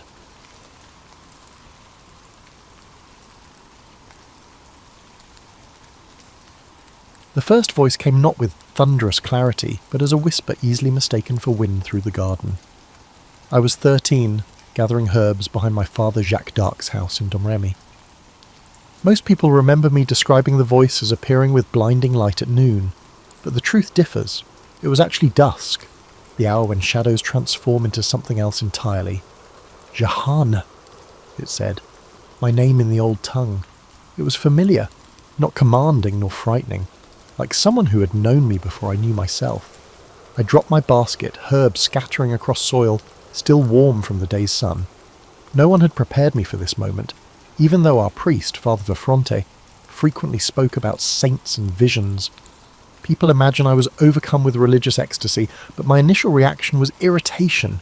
I had chores to finish before dark, and Mother would scold me for dallying. Only when the voice came again, 3 days later while I tended our sheep, did I begin to understand. It was Michael, the archangel, though he did not announce himself grandly. He simply began speaking as if he were continuing a long-established conversation. Our village existed in perpetual anxiety. The English and Burgundians raided regularly, forcing us to flee with our livestock to the nearby fortified island of Vaucouleurs. My father served as a village official, Dean they called him, and I watched how the weight of protecting others bent his shoulders. When he returned from burying neighbours killed in raids, he'd sit silently by our hearth, staring at nothing. This was the inheritance of every child in Lorraine, the knowledge that safety was temporary, violence inevitable. The voices, Catherine and Margaret joined Michael eventually, did not immediately speak of saving France. They spoke of me, how I must remain pure, how I must listen carefully. People think I was a simple girl, but simplicity was impossible in our old border region, where language, loyalty and custom blurred. We spoke a dialect that was neither purely French nor German. We pledged allegiance to lords whose names changed with the seasons. You will recognise the Dauphin, they told me once, though I had never travelled beyond our valley and had never seen nobility save for occasional passing knights. How? I inquired, my ignorance weighing heavily on my mind. You will know, was all they answered. Mother taught me to sew and spin, not knowing these domestic skills would later serve me well in army camps. Father taught me to manage our few acres and to recognise when rain threatened the hay harvest. These mundane lessons proved as crucial as anything the voices imparted. I hid the voices from everyone, especially my dear friend Orviette. We gathered flowers for the church altar together, gossiped about village boys, and waded in the Meuse River during summer's heat. Normalcy became my disguise. When my mother spoke of arranging a marriage with the son of a nearby farmer, I neither agreed nor objected, though the voices had already commanded my virginity be preserved. I simply continued spinning wool, kneading bread, and appearing unchanged while something profound transformed within me. The summer I turned 16, English forces pushed deeper into our region. I watched refugees stream through Domremy, women carrying whatever possessions they could save, men with haunted eyes and children too exhausted to cry. They brought stories of villages burned, of harvests destroyed, and of casual cruelties inflicted by mercenary soldiers who fought for coin rather than cause. One night while our family sheltered in the church during a raid, I watched a woman rock her dead infant, refusing to acknowledge the child had stopped breathing hours before. Something hardened in me then, a resolve that matched the voice's growing urgency. It is time, Michael told me as autumn leaves fell, as France bleeds, the king's son hides while the kingdom crumbles. I am a girl who cannot read, I answered. I've never held a sword. Yet you will lead armies, Catherine replied. I laughed aloud at this absurdity, earning a questioning look from my brother Pierre as we gathered kindling in the forest. You were chosen before birth, Margaret added, not for your knowledge, but for your heart. As winter approached, Burgundian soldiers burned part of our village. I helped neighbours salvage what remained of their homes by digging through ash for cooking pots and for anything usable.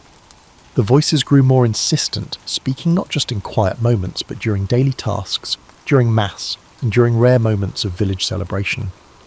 Go to Vaucouleurs, they commanded. Speak to Robert de Baudricourt, I knew the name, the garrison commander, a gruff soldier loyal to the uncrowned Dauphin. What I didn't know was how a peasant girl might gain his audience, how I might convince him of the divine messages only I could hear. But the voices left no room for doubt. I would go, I would speak, I would begin this impossible journey. So I plaited my hair one final time before cutting it away, trading a daughter's life for something without precedent. My cousin Durand Lassois thought I was insane when I asked him to escort me to Vaucouleurs. A practical man with calloused hands and a perpetual furrow between his brows nonetheless agreed, perhaps out of curiosity about what had transformed his once quiet cousin into someone who spoke with unnerving certainty. 3 times you will knock on the captain's door, Catherine had told me. Twice he will refuse you. The 3rd time he will listen. During the January journey to Vaucouleurs, my feet became numb from wearing worn leather shoes. Frost glazed the bare trees like spun sugar, beautiful and bitter. I'd never travelled so far from home, a mere 20 miles that stretched like a pilgrimage. Joan filled silences with nervous chatter about his vineyard and about village gossip, carefully avoiding questions about my purpose until we crested the final hill. "What exactly will you say to him?" he finally asked as Vaucouleurs' stone walls came into view. The truth seemed both too simple and too extraordinary. Voices from heaven commanded me to seek an audience with the garrison commander, so that I could eventually lead the Dauphin to his coronation at Reims. Instead, I said only, "What God wishes me to say." Baudricourt's guards snickered at the sight of me, a peasant girl in a homespun dress requesting an audience with their commander. But something in my demeanour made them hesitate to simply turn me away. Perhaps it was the way I stood, as if inhabited by something larger than myself. They brought Baudricourt to the courtyard rather than admitting me to his quarters, a public humiliation intended to discourage further persistence. "The Heavenly Lord has messages concerning the welfare of France," I announced, borrowing formality I'd never needed in Domremy. Baudricourt, bearded, broad-shouldered, perpetually armoured even in peacetime, laughed. Not cruelly, but with the weariness of a man besieged by people claiming special knowledge in desperate times. "Return to your father, child," he said. "Learn to improve your thread-spinning skills instead of telling stories." I did not argue. The voices had prepared me for rejection. Joan looked relieved as we left, believing the matter concluded, but I remained in Vaucouleurs, staying with distant relatives, the kindly wheelwright Henri and his wife Catherine Leroyer, who took me in despite their confusion about my purpose. Daily I attended Mass at the chapel of Sainte Marie, kneeling on stone floors that bruised my knees. Townspeople began noticing the strange girl who prayed with unusual intensity. Some mocked me. Others, sensing something beyond ordinary faith, began asking for blessings, for prayers specific to their troubles. "I have no power to bless," I told a woman who brought her feverish child. "I am only a messenger." Yet I placed my hands on the child's forehead, feeling heat radiating through papery skin, and prayed anyway. When the fever broke 3 days later, whispers about me changed tenor. I was back at Baudricourt's door 6 days after my initial rejection. This time he received me properly in his chambers, curious about rumours circulating through his town. I stood before his massive oak desk, my shadow small against the stone wall behind me. "You claim heaven speaks to you," he said, not bothering with a greeting. "Not claims, truth." The steadiness in my voice surprised even me. "Today, near Orléans, our forces have suffered defeat. A skirmish near a place called Rouvray. The ambush targeted men carrying Lenten fish and provisions for the besieged. You will receive confirmation of the situation in days." I had not known these words would come from my mouth until they emerged. The voices had whispered to them moments before I was to enter his chamber. Baudricourt's expression changed from scepticism to guarded caution. "If the story proves true," he began. "When it proves true," I corrected, "you will provide me an escort to Chinon." He dismissed me without commitment. Messengers confirmed the Battle of the Herrings 4 days later. While my prediction was not particularly detailed, its verification startled Baudricourt into taking me seriously. On my third visit, he listened fully. "I must dress as a man," I explained. "The journey is dangerous, and I have been promised protection if I maintain my virtue." What I didn't say is that the voices sometimes revealed to me glimpses of what awaited. Roads crawling with Burgundian patrols, English archers in forest clearings, and rivers swollen with winter melt. A woman travelling would face dangers beyond enemy soldiers. The voices promised safety but required prudence. Baudricourt commissioned male clothing for me, a dark woolen tunic, leggings, and boots that needed stuffing at the toes. Baudricourt cut my hair even shorter, cropping it close to my scalp. When I dressed in these garments for the first time, the Leroyer watched with troubled fascination. Henri crossed himself. Catherine wiped tears. "You look," Henri started, unable to find appropriate words. "Like God's instrument," I finished for him, though I felt only like myself, simply clad differently. Jean de Metz and Bertrand de Poulengy, 2 of Baudricourt's men, volunteered to accompany me to Chinon. Both later claimed divine inspiration moved them to offer an escort, but I saw more earthly calculation in their eyes. Curiosity about whether the strange girl might truly have heavenly favour, whether their fortunes might rise by proximity. The night before departure, Baudricourt summoned me once more. The chamber's single candle cast dramatic shadows across his face, deepening already severe features. "If you are deceiving us, If you lead my men into danger through false prophecy—" He let the threat hang unfinished. "I move only as directed," I answered. "Your men's safety is precious to heaven." He handed me a sword then, not ceremoniously, but with a practicality that acknowledged the dangers ahead. "Can you use this?" I had never held a sword before. Its weight surprised me, the pommel cool against my palm. "I will not need to," I said. "Others will fight. I carry the standard." This answer, so specific yet so odd, seemed to finally convince him. He nodded once, reclaimed the sword, and uttered words that would become famous, despite their lack of theatrical flair in their actual delivery. "Go then, and let come what comes." The following morning, February 23rd, I departed Vaucouleurs with my small escort. Townspeople gathered to watch, some touching my garments as if I were already a saint. A woman pressed a rosary into my hand. A blacksmith crossed himself as I passed. I did not look back at the town's gate, even though homesickness was already pulling at me, not for Domremy, but for a simplicity that I had now irrevocably lost. Ahead lay 11 days of hard travel through enemy territory, and beyond that challenges I could scarcely imagine. But Michael's voice accompanied me, steady as my heartbeat. "France's liberation begins with each step you take." The journey to Chinon tested faith more than physical endurance. We travelled mainly at night, avoiding main roads where English and Burgundian patrols sought travellers to rob or ransom.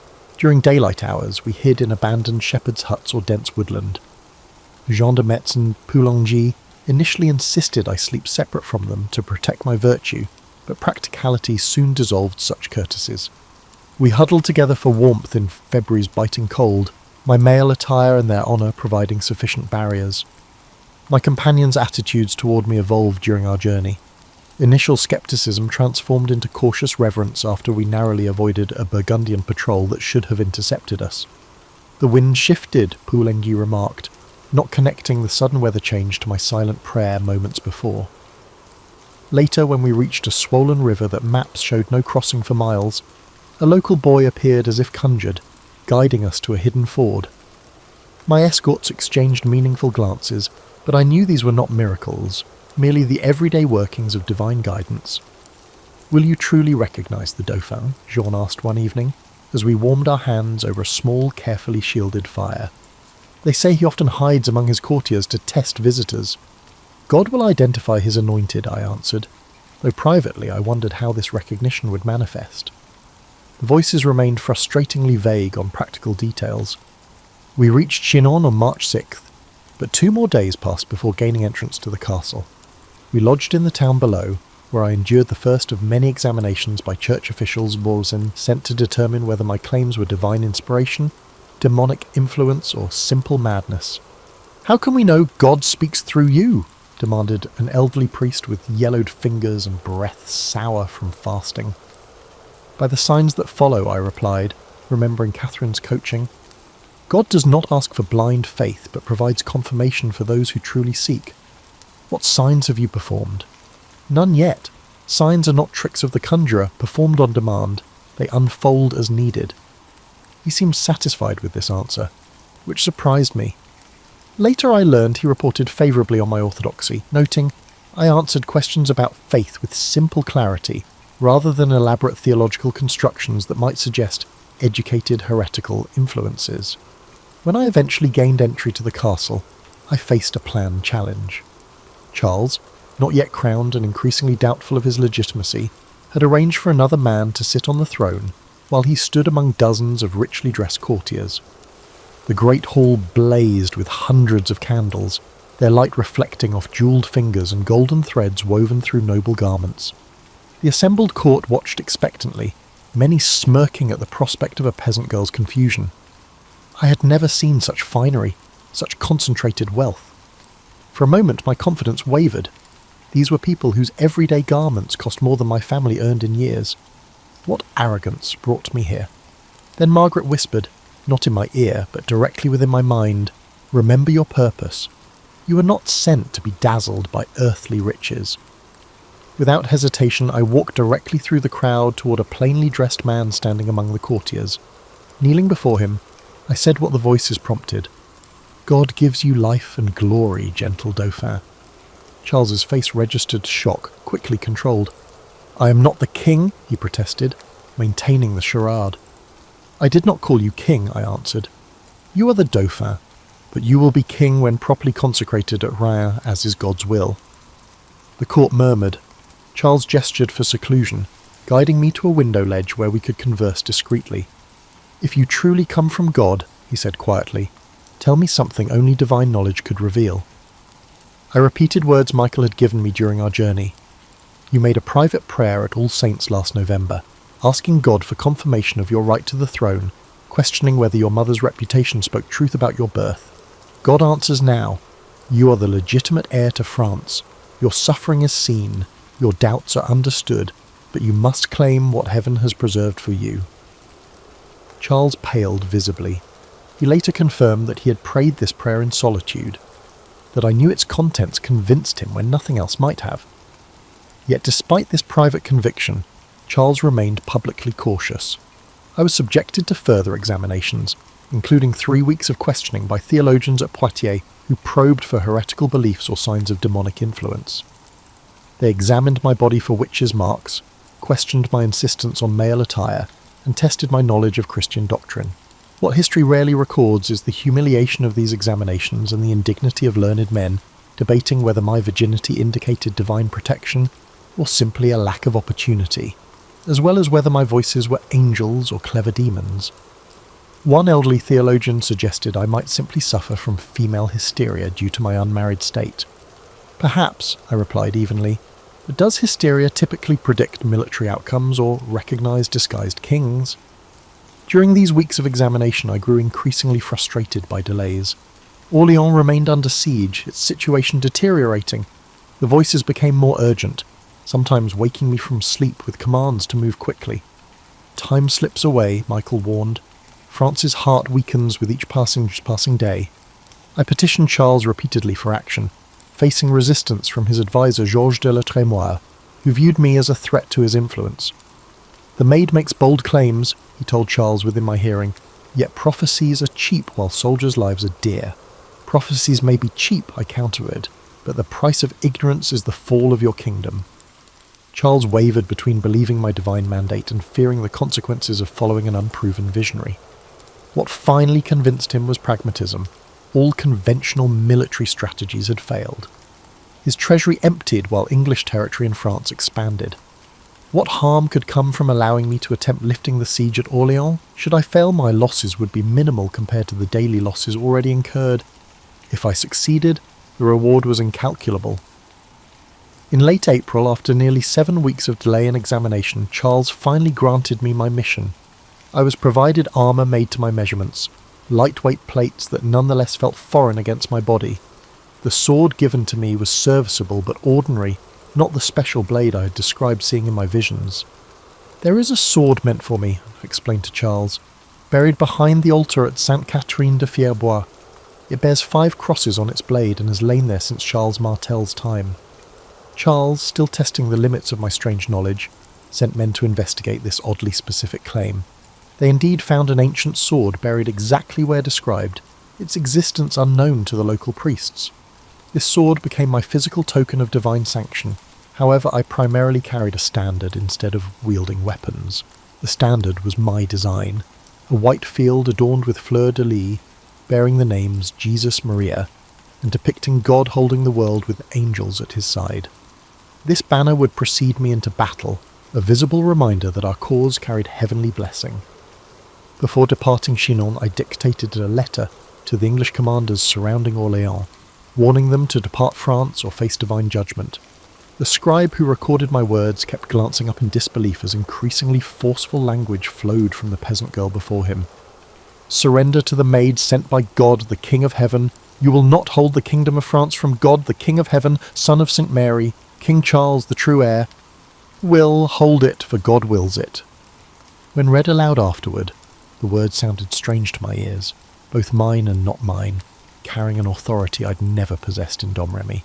The courtiers exchanged troubled glances, uncertain whether they witnessed inspired prophecy or dangerous delusion. However, Charles had chosen to support my journey. Charles had gathered equipment and assembled troops. The impossible campaign was about to begin. On the evening before our departure for Orléans, I stood alone on the castle ramparts, watching spring stars emerge. Homesickness washed over me unexpectedly, not for my village specifically, but for anonymity, for the peace of tending sheep on quiet hillsides. "Having doubts?" Catherine asked, her voice gentle within my mind. "No doubts," I answered silently. "It's simply a conscious understanding of what you can't take back." "The path narrows before you," she acknowledged. "But remember why you were chosen, not for skill with sword or strategy, but for perfect faith in God's plan." I nodded, though no human eyes witnessed this private exchange. Perfect faith. It was not blindness to danger nor an absence of fear, but a willingness to proceed despite both. With that understanding, I descended to prepare for departure, ready to transform from examined curiosity to battlefield commander.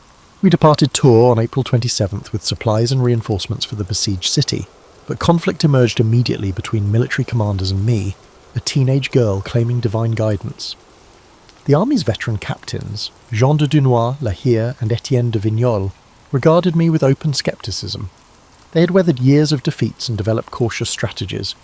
Avoid confrontation, preserve remaining forces, and accept that Orléans would eventually fall like other strongholds before it.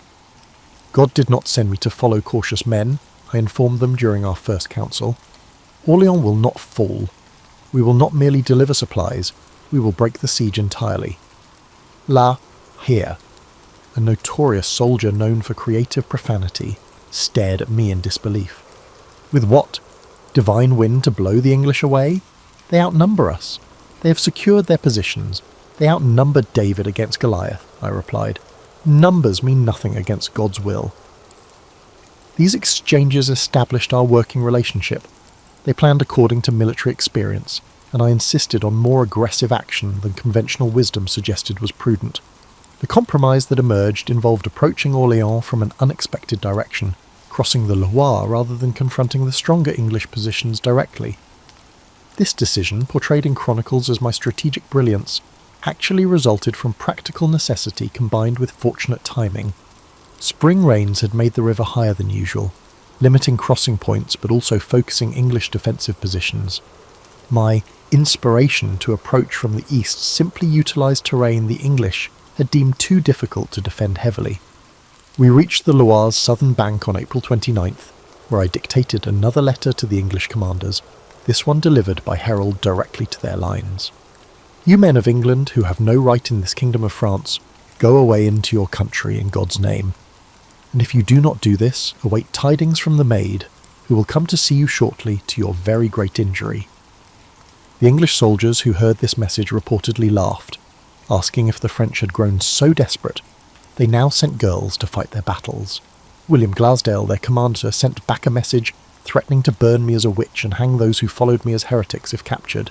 Fear clenched my stomach upon hearing this, not of burning specifically, but of failure, of leading others to death through misplaced confidence. That night I prayed longer than usual, seeking reassurance from my voices, who had grown somewhat quieter since my departure from Chinon. "The English threaten fire," I whispered to the darkness of my tent. "All human flesh fears flames," Margaret answered compassionately. "But remember, the true fire is God's purpose burning through you. It consumes doubt and illuminates the path."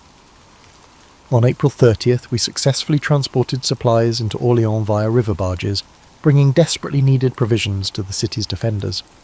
I entered that evening during a rainstorm, soaked and physically exhausted but filled with strange exhilaration. Citizens lined the narrow streets despite the weather, reaching to touch my armour or standard as if I carried a tangible blessing. Jacques Bouchy, the city treasurer, offered his home for my lodging. His daughter Charlotte, closest to my age among the household, helped remove my armour that the first evening. She gasped, seeing bruises already forming where metal had pressed against my skin during the long ride. "Does it hurt terribly?" she asked, applying herbal salve to the worst marks. "Less than fear hurts this city," I answered. The truth was, I barely noticed physical discomfort. My focus had narrowed to a single purpose, fulfilling what the voices promised. The following days brought increasing frustration.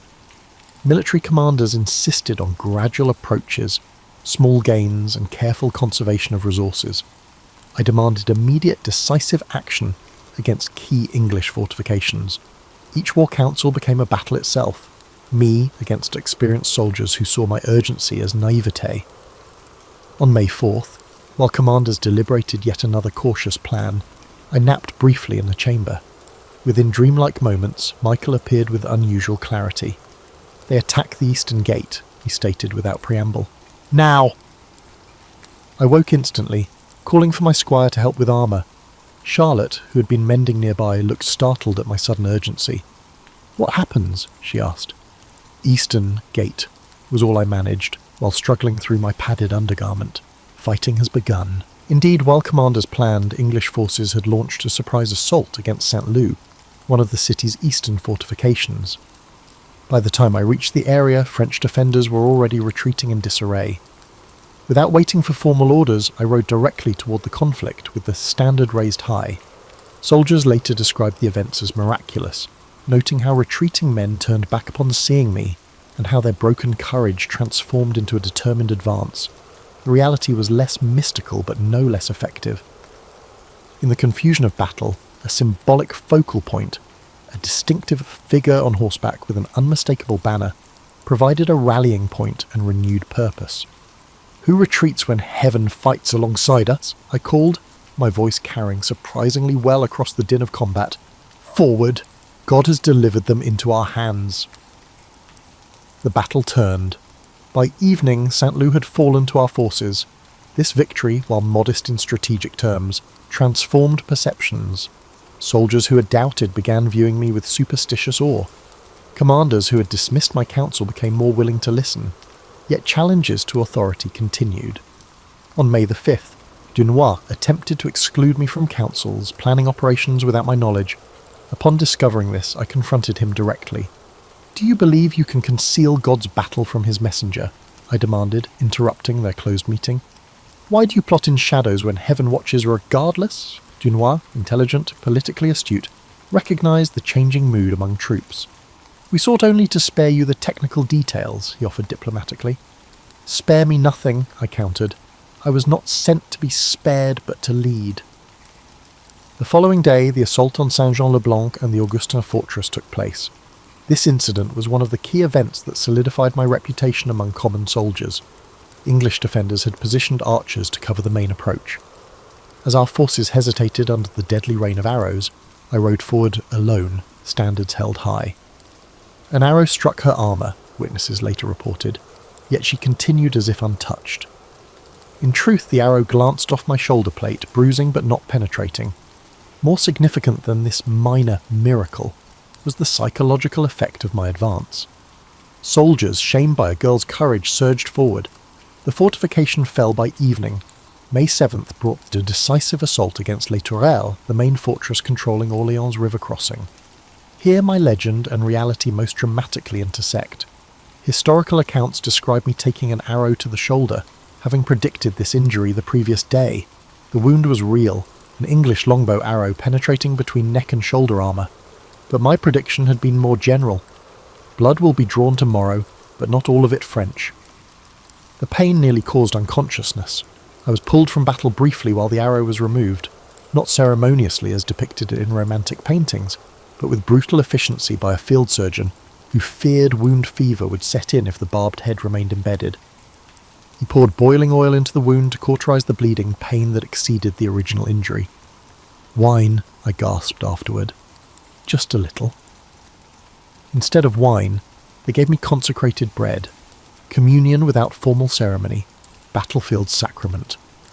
The pain receded enough that I could stand again, though using my right arm remained impossible. Military commanders, seeing my condition, ordered a retreat for the day. The assault would resume tomorrow, they decided, without consulting me. I heard this decision while having my wound bandaged. "No," I countermanded, struggling back into partial armour despite Charlotte's protests. "We finish today. The English resolve dwindles with each passing hour. Returning to battle with the wound still fresh became the defining moment witnesses remembered. The injured maid refusing retreat. Standard transferred to my left hand while my right arm hung useless, rallying troops for the final push as daylight began fading. What's rarely recorded is how fever already began clouding my thoughts, how each movement sent waves of nausea through me, and how the voices seemed to speak from an increasingly enormous distance. Yet purpose carried me forward when physical strength should have failed. The English commander Glassdale, who had promised to burn me as a witch, died during this final assault when a makeshift bridge collapsed beneath him. He drowned in the Loire, weighed down by the very armour meant to protect him. Soldiers on both sides viewed his death as divine judgment, superstitious fear spreading through remaining English forces. By nightfall, Les Tourelles had fallen. The siege that had strangled Orléans for 7 months broke in just 4 days of concerted action. The following morning, May 8th, remaining English troops retreated from positions they'd held since October, abandoning equipment and supplies in their haste.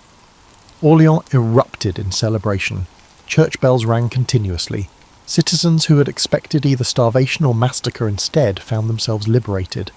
They credited the maid, the peasant girl from Domremy who had promised deliverance and against all rational expectation delivered it. That night, fevered and weak from blood loss, I struggled to understand what had truly happened. Had God performed miracles through me? Or had my presence simply catalysed human courage that already existed, waiting only for symbol and purpose to crystallise action? Both, Catherine whispered, as I drifted between consciousness and dream. The greatest miracles work through natural channels, not despite them. Citizens began calling me La Pucelle d'Orléans, the Maid of Orléans, a title that would follow me through history. Yet alone in prayer that night, I remained simply Jeanne, aching, feverish, wondering what further price fulfilling heaven's commands might require. By nightfall, Les Tourelles had fallen. The siege that had strangled Orléans for 7 months broke in just 4 days of concerted action. The following morning, May 8th, remaining English troops retreated from positions they'd held since October, abandoning equipment and supplies in their haste. Orléans erupted in celebration. Church bells rang continuously. Citizens who had expected either starvation or massacre instead found themselves liberated. They credited the maid, the peasant girl from Domremy who had promised deliverance and against all rational expectation delivered it. That night, fevered and weak from blood loss, I struggled to understand what had truly happened. Had God performed miracles through me?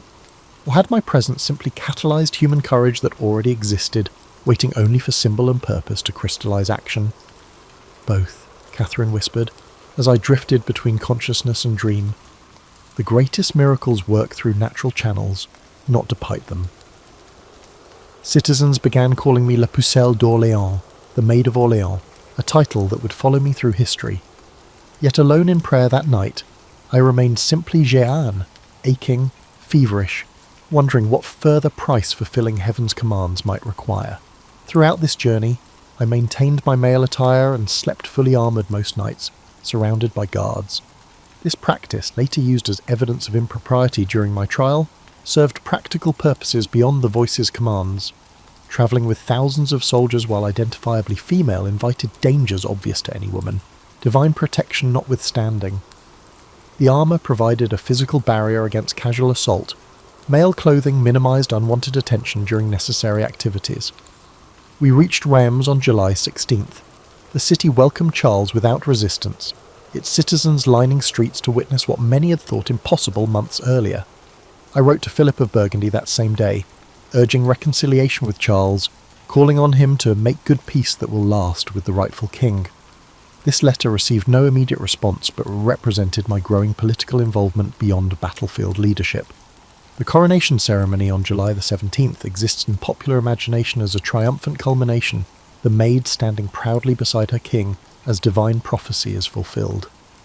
Reality contained more nuance. I indeed stood near the altar holding my standard, but experienced the ceremony with complicated emotions. Initially, relief predominated. I had accomplished the primary mission the voices had given me. Charles knelt before the Archbishop, received sacred anointing from the Holy Ampulla, and rose as King Charles VII, his legitimacy no longer questionable. As the Archbishop placed the crown on his head, I spontaneously broke into tears. Now God's work is accomplished, I told him afterward, during the celebration feast where I was granted a position of honour. You are the true King of France by holy coronation as well as by birth. Charles, emotionally moved despite his typically reserved nature, asked what reward I desired for my service. Courtiers leaned forward. anticipating requests for titles, lands and wealth, the normal currency of royal gratitude. Grant tax exemption to Domremy, I requested instead. My people are poor and have suffered much from the war's passage. This modest request enhanced my reputation for saintly disinterest in worldly gain, as it cost the crown almost nothing and showed my lack of personal ambition. The voices never promised a personal reward for completing heaven's tasks. My future remained conspicuously absent from their pronouncements. That evening, alone in chambers provided within the Archbishop's palace, I experienced something unprecedented. Silence from the voices that had guided me since age 13. I prayed for hours, seeking their familiar presence, but encountered only ordinary stillness. Have I failed in some manner? I finally asked aloud, desperate for a response. Catherine's voice, when it finally came, sounded distant, as if speaking across enormous separation. The path divides before you. One direction leads to earthly glory but spiritual peril, the other is bodily suffering but heavenly triumph. Which should I choose? I begged, but received no answer. The voice's diminishing clarity troubled me deeply as we departed Rams on July 20th. For years they had provided unmistakable direction. Now, at the moment of greatest public acclaim, their guidance grew ambiguous precisely when political complexity demanded the clearest understanding. Charles and his advisers favoured consolidating recent gains, negotiating with Burgundy and avoiding confrontation with primary English forces.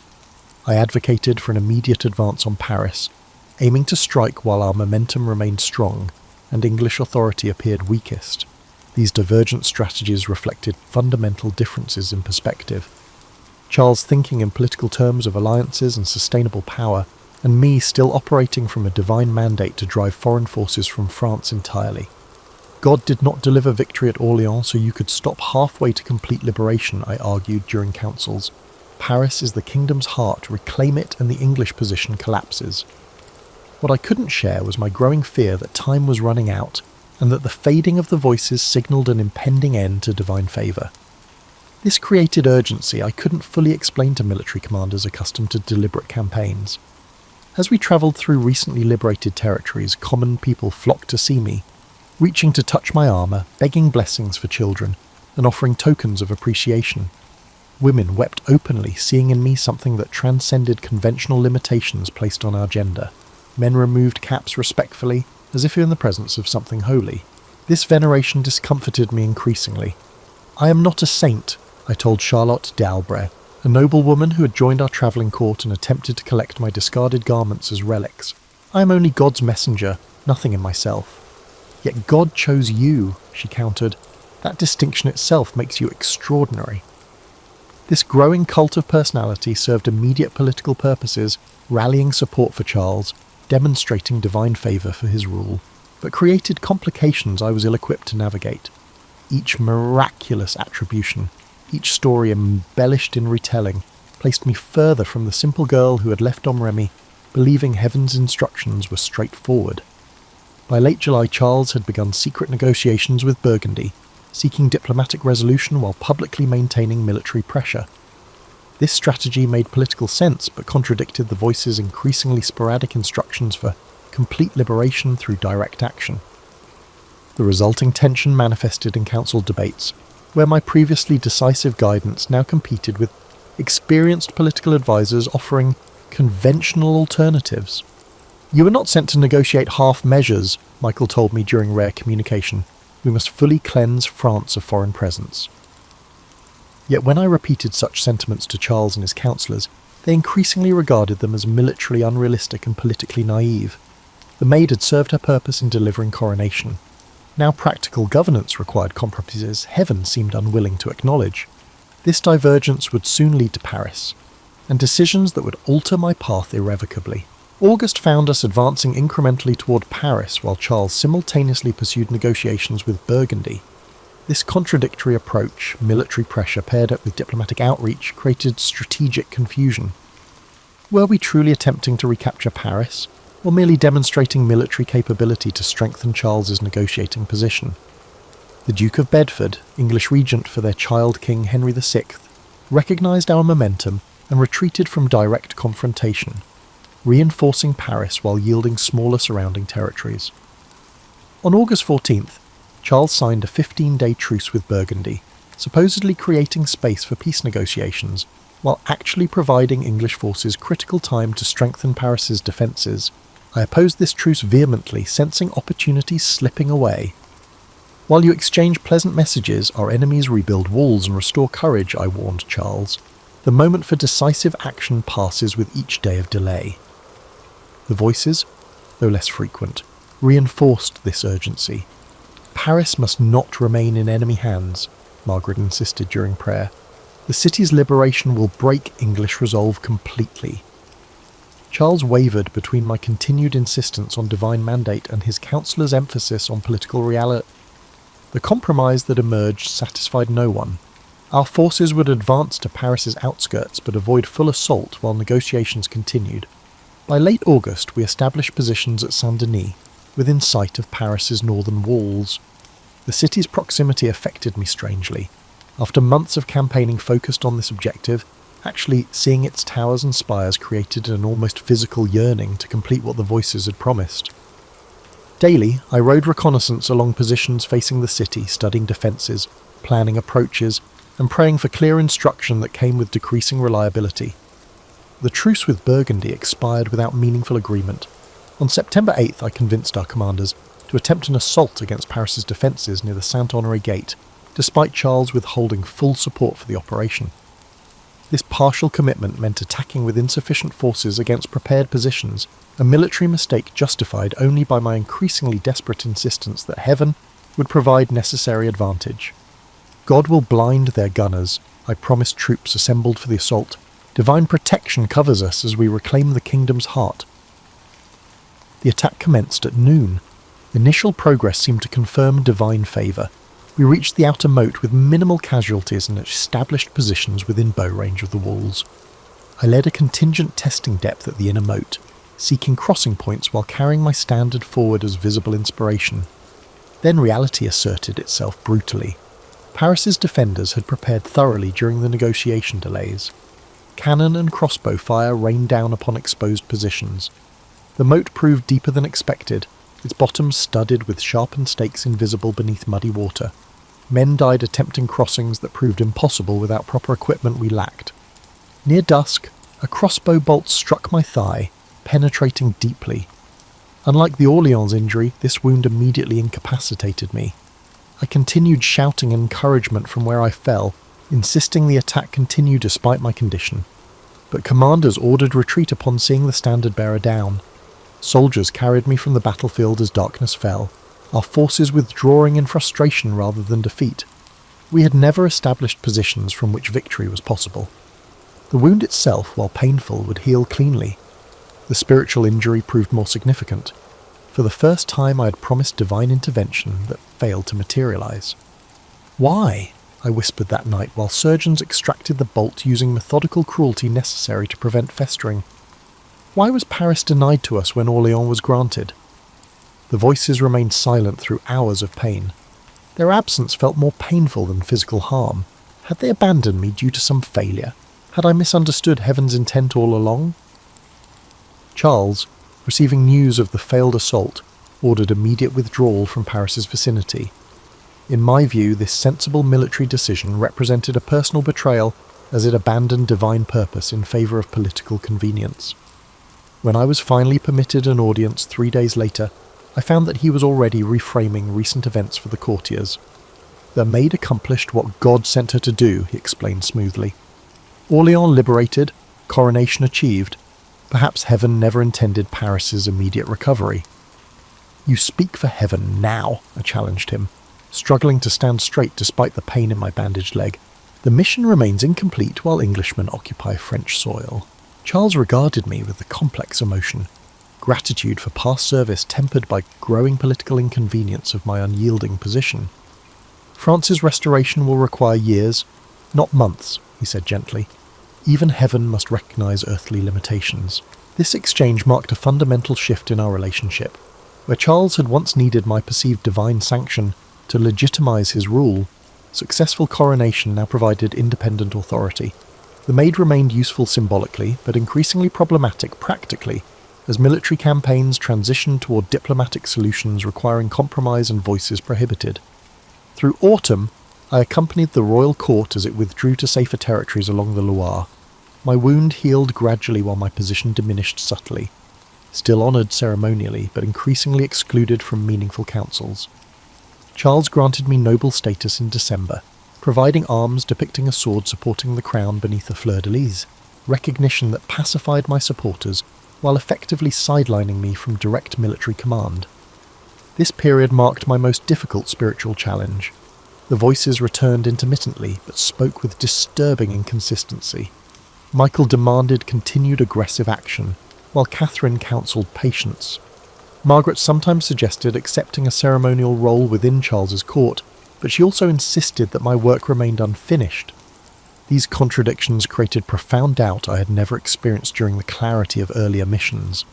Had some of the voices I heard been false all along? Was I now mishearing divine instruction? Or was heaven itself divided on France's proper path forward? Christmas 1429 found me in ceremonial attendance at court celebrations, outwardly honoured but inwardly conflicted. I watched elaborate pageantry commemorating Charles's coronation, performances that already incorporated stylized depictions of the Maid as a semi-mythical figure guiding France's resurgence.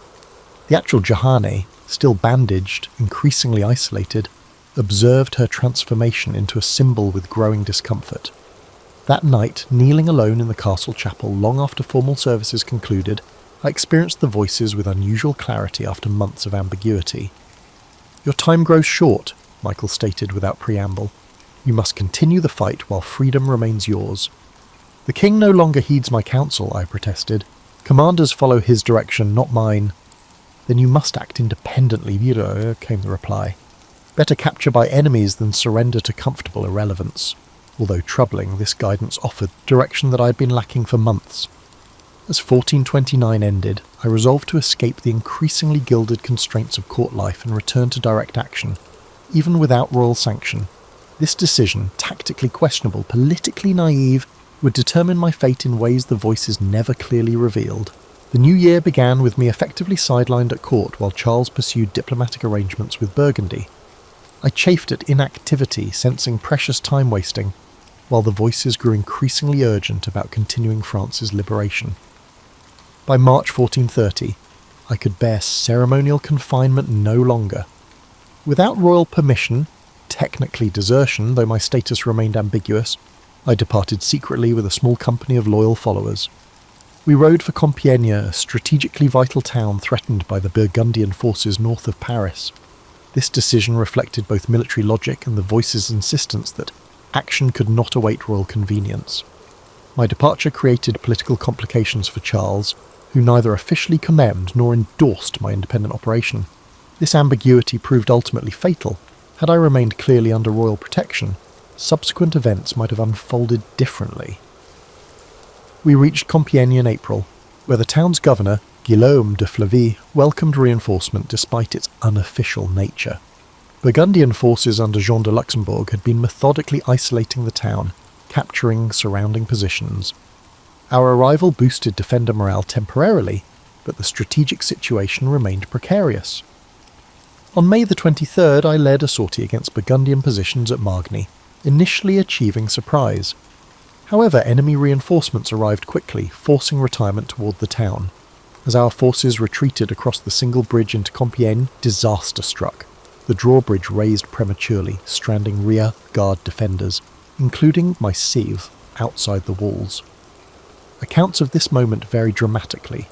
Some claim deliberate betrayal by Flavy, who supposedly ordered early closure knowing I would be captured. Others suggested simple miscommunication during confused withdrawal. The voices had warned of betrayal for months. Trust only heaven, not changeable men, Michael had cautioned repeatedly, but provided no specific protection against this development. Burgundian soldiers surrounded me, and after a brief battle, they pulled me from my horse. A minor nobleman, Lionel of Wandonne, claimed my surrender, technically capturing me by laying hand on my leg, according to contemporary accounts. My sword, raised to continue resistance, lowered upon recognition that futile struggle would only result in unnecessary deaths among my few remaining companions. "I am worth more alive for ransom than dead," I told Wandon in a practical manner. even though I knew that the ransom would likely never materialize. The voices had never specifically predicted capture, but had indicated great suffering lay ahead as part of heaven's plan. Initially, captivity seemed relatively benign. Luxembourg treated me as a valuable prisoner rather than a criminal, housing me reasonably at his castle at Beaulieu. I made one escape attempt, nearly succeeding by squeezing between wooden bars, before being recaptured and transferred to more secure confinement at Beaurevoir Castle.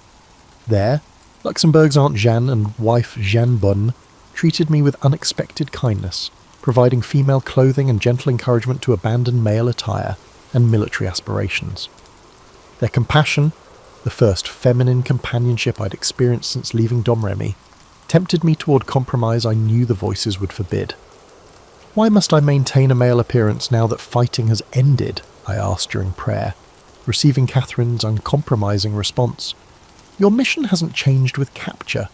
Male attire remains both practical protection and a visible sign of a divine exception to worldly constraints." News reached me at Beaurevoir that Compiègne's situation worsened daily. In desperation, I attempted a second escape in October, this time jumping from the tower window approximately 70 feet above ground. The fall should have proved fatal. That I survived with only bruising and temporary unconsciousness was later presented as either a miracle or evidence of demonic protection, depending on the interpreter. By November, political machinations surrounding my captivity clarified horribly. The English, recognizing my symbolic value, arranged a purchase from Luxembourg for 10,000 livres, a substantial sum indicating my importance to their strategy. Charles made no counteroffer, effectively abandoning me to the enemy's judgment. The English faced a dilemma regarding my disposition. Simple execution of a captured enemy combatant would risk martyrdom, potentially strengthening French resistance rather than weakening it. A more complex strategy emerged: systematic destruction of my divine claims through ecclesiastical condemnation for heresy. This approach would not only eliminate me physically, but, more importantly, delegitimize everything I represented: divine sanction for Charles's rule, and heaven's support for French resurgence against English occupation. In December 1430, they transferred me to Rouen, firmly within English-controlled territory.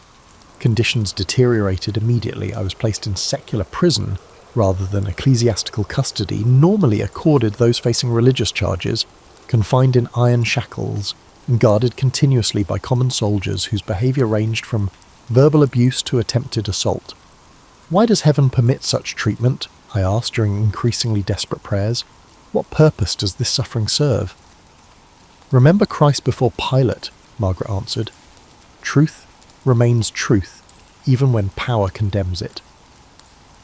The trial officially began February 21st, 1431, under Bishop Pierre Cauchon, whose appointment revealed the proceedings' predetermined nature. He was a known English sympathiser with personal animosity toward me. Assessors and judges were carefully selected to ensure the desired outcome. Although it was technically an ecclesiastical court, the proceedings were entirely controlled by English authorities. Looking back now across time's distance, I see legal complexities I couldn't recognise then. My request for balanced representation from both English and French clerics was denied. My appeal to the Pope, technically my right under church law, was ignored. Most cruelly, highly educated theologians denied me counsel, twisting simple statements into heretical formulations. "Do you believe yourself to be in God's grace?" Cauchon asked early in the proceedings, a theological trap. Answering yes would imply a presumption that is condemned by church doctrine, while answering no would indicate an admission of guilt. "If I am not, may God put me there," I replied, after a moment's thought. "If I am, may God keep me there." This answer frustrated the interrogators, but I simply expressed my actual understanding, showing unexpected theological sophistication. Grace remained God's province, not mine to claim absolutely. For 5 months, interrogation continued, sometimes publicly before a full tribunal, sometimes in private prison questioning. My male attire became the central focus, providing tangible evidence of defiance against natural order. Voices were dissected endlessly. Were they angels or demons?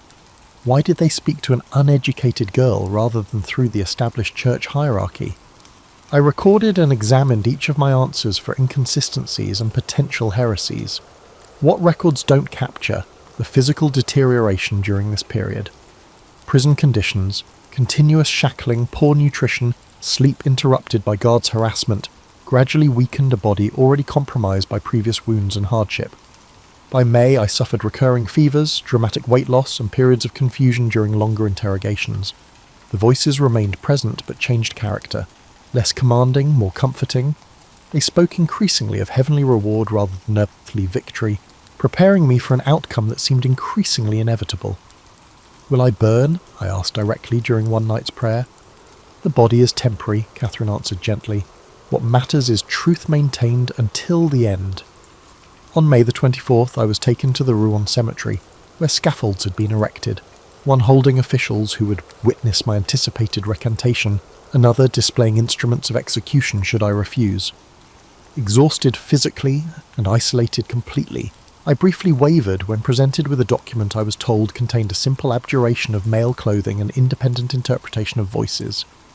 What I was unaware of was that the actual document contained a comprehensive admission of fraud, demonic influence, and heretical intent, completely repudiating everything I had experienced and represented. Unable to read, I trusted partial translations provided by clerics, whose deceptions served their predetermined purpose. I signed with a simple crossmark, unaware that I was giving my enemies exactly what they needed, an apparent admission that everything I had claimed about divine guidance was false. This temporary weakness, a product of extreme duress rather than a genuine change of heart, provided legal justification for what followed. Returned to prison rather than transferred to ecclesiastical custody as promised, I found myself still surrounded by hostile guards, still denied female companionship that would have made feminine clothing practically sustainable. When my clothes were taken while I slept and only male attire was left available, I faced an impossible choice: remain naked among male guards or don forbidden garments. The voices spoke with unusual clarity that morning. Better modest impropriety than immodest vulnerability. I dressed in male clothing, knowing this relapse provided the final justification enemies sought.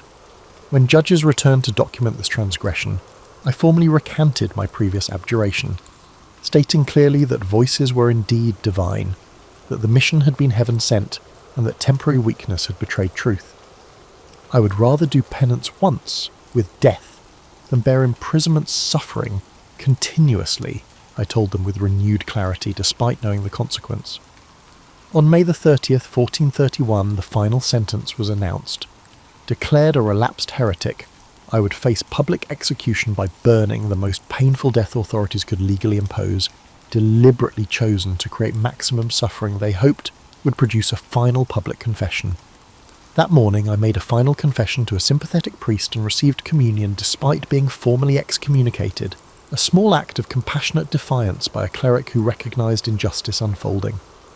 Wearing the traditional long white garment for heresy executions, a cart transported me through Rouen's streets toward the old marketplace, where execution awaited.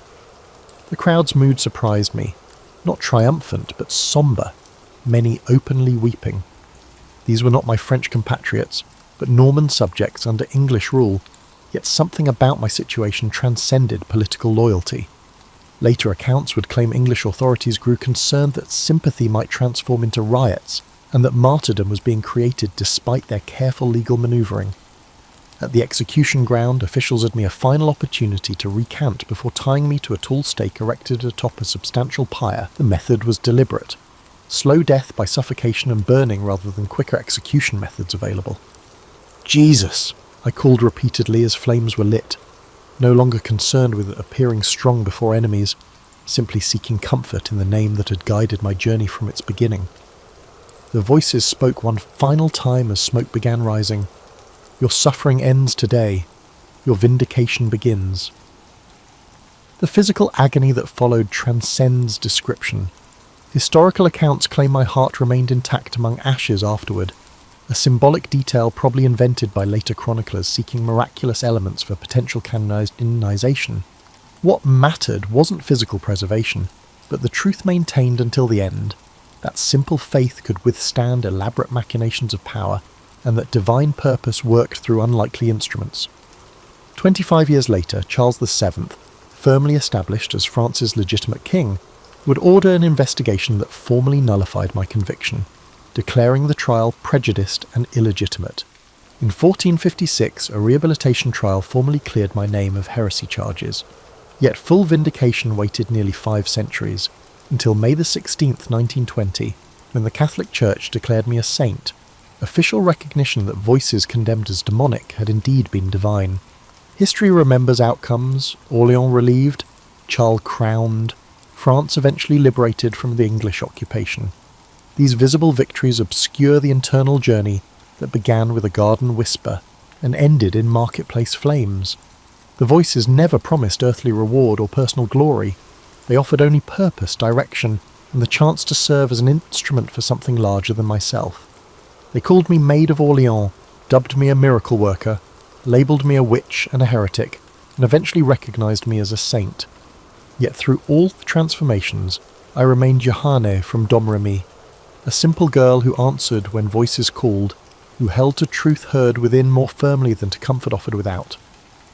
Perhaps that represents the most enduring legacy, that extraordinary purpose may inhabit ordinary lives, that divine participation in human history rarely follows expected channels, but instead works through unlikely vessels willing to say simply, "Here am I, send me."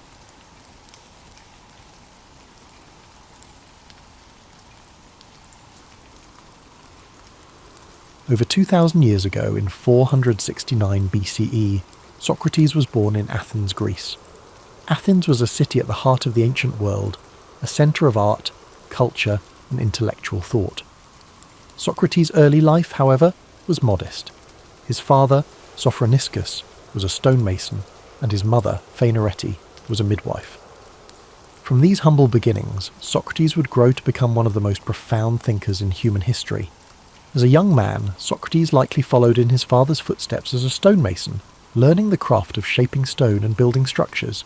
Yet, even then, his curiosity about the world and human nature set him apart. Socrates was not drawn to wealth or power. Instead, he found fulfillment in observing life, questioning beliefs, and seeking wisdom.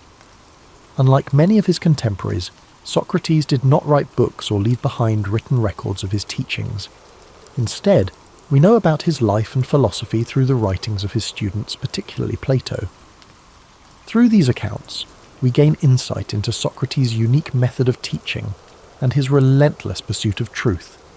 Socrates' approach to philosophy was deeply rooted in dialogue and inquiry. He believed that wisdom began with recognizing one's own ignorance.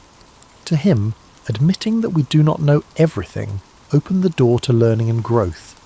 This idea became the foundation of the Socratic method, a process of asking and answering questions to stimulate critical thinking and uncover underlying truths.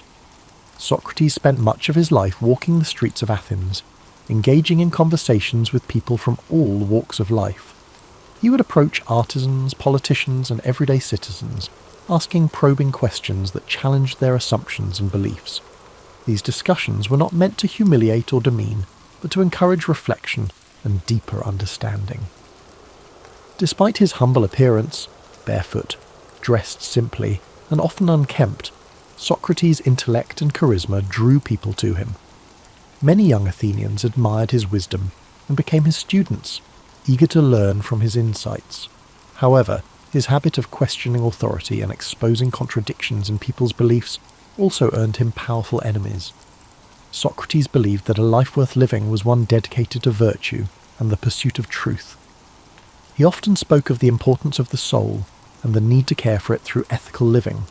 To Socrates, material wealth and social status were insignificant compared to the value of living a just and honourable life.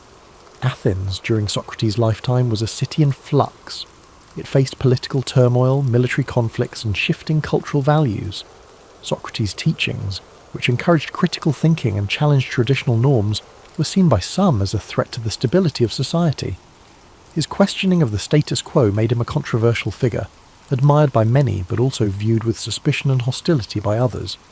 In 399 BCE, when Socrates was 70 years old, he was brought to trial on charges of corrupting the youth and impiety, essentially for not recognizing the gods of Athens and introducing new ones.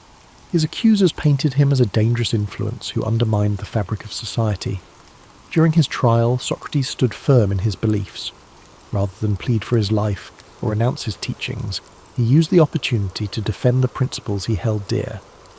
He argued that his questioning and discussions were a service to Athens, pushing its citizens to think critically and live virtuously. The trial was both a demonstration of Socrates' unwavering commitment to truth and a reflection of the political tensions in Athens. Despite his eloquence and integrity, the jury found him guilty. He was sentenced to death by drinking a cup of hemlock, a poison that would end his life. In the days leading up to his execution, Socrates remained calm and composed. Surrounded by his closest friends and students, he continued to discuss philosophy and the nature of life and death. He viewed death not as something to fear, but as a transition to another state of existence, where the soul might find true knowledge. On the day of his execution, Socrates drank the hemlock with dignity and courage, accepting his fate without bitterness or resentment. His final moments were spent in conversation, a testament to his belief that the pursuit of wisdom and truth transcended even the boundaries of life itself. Socrates' death marked the end of his physical presence in Athens, but his ideas lived on through his students and their writings. Plato in particular dedicated much of his work to preserving and expanding upon Socrates' teachings, ensuring that his philosophy would endure for generations to come. Today, Socrates is remembered as the father of Western philosophy, a thinker whose commitment to truth and virtue continues to inspire. His life teaches us the importance of questioning, of seeking knowledge, and of living with integrity. As you reflect on Socrates' journey, let his story guide you into a state of relaxation and peace. His dedication to wisdom reminds us that the pursuit of understanding is a lifelong journey, one that brings meaning and purpose to our lives. Imagine the streets of ancient Athens, the soft light of the setting sun casting long shadows on the stone buildings. Hear the murmur of conversations as Socrates walks among the people, his questions sparking thought and introspection. Let this image fill your mind with a sense of calm and wonder. As you drift into sleep, let the wisdom of Socrates' life inspire your dreams. His legacy reminds us that even in the face of adversity, the pursuit of truth and the care of the soul are endeavours worth striving for. Let the story of Socrates settle gently in your mind as you relax deeper into rest. His life, though lived so many centuries ago, carries timeless lessons that resonate in every moment of reflection and inquiry. Socrates reminds us that the simplest question can lead to the most profound discoveries, and that truth, even when difficult, is worth pursuing. Picture Socrates standing in the agora, the bustling marketplace of Athens. The air hums with activity, merchants calling out their wares, philosophers debating ideas, and citizens discussing the affairs of the city. Amid this lively scene, Socrates stands calmly, engaging those around him with his thoughtful questions. His unassuming presence and sharp intellect captivate those who stop to listen, drawing them into conversations that challenge their deepest beliefs. As the sun sets over Athens, the city quiets, and Socrates continues his discussions under the glow of oil lamps. The stars above twinkle faintly, a reminder of the vast universe beyond, as his voice carries the gentle rhythm of inquiry and understanding. Socrates believed that philosophy was not just an intellectual pursuit, but a way of life, a commitment to questioning, learning, and living with integrity. Imagine his students gathered around him, their faces illuminated by the soft light as they listen intently.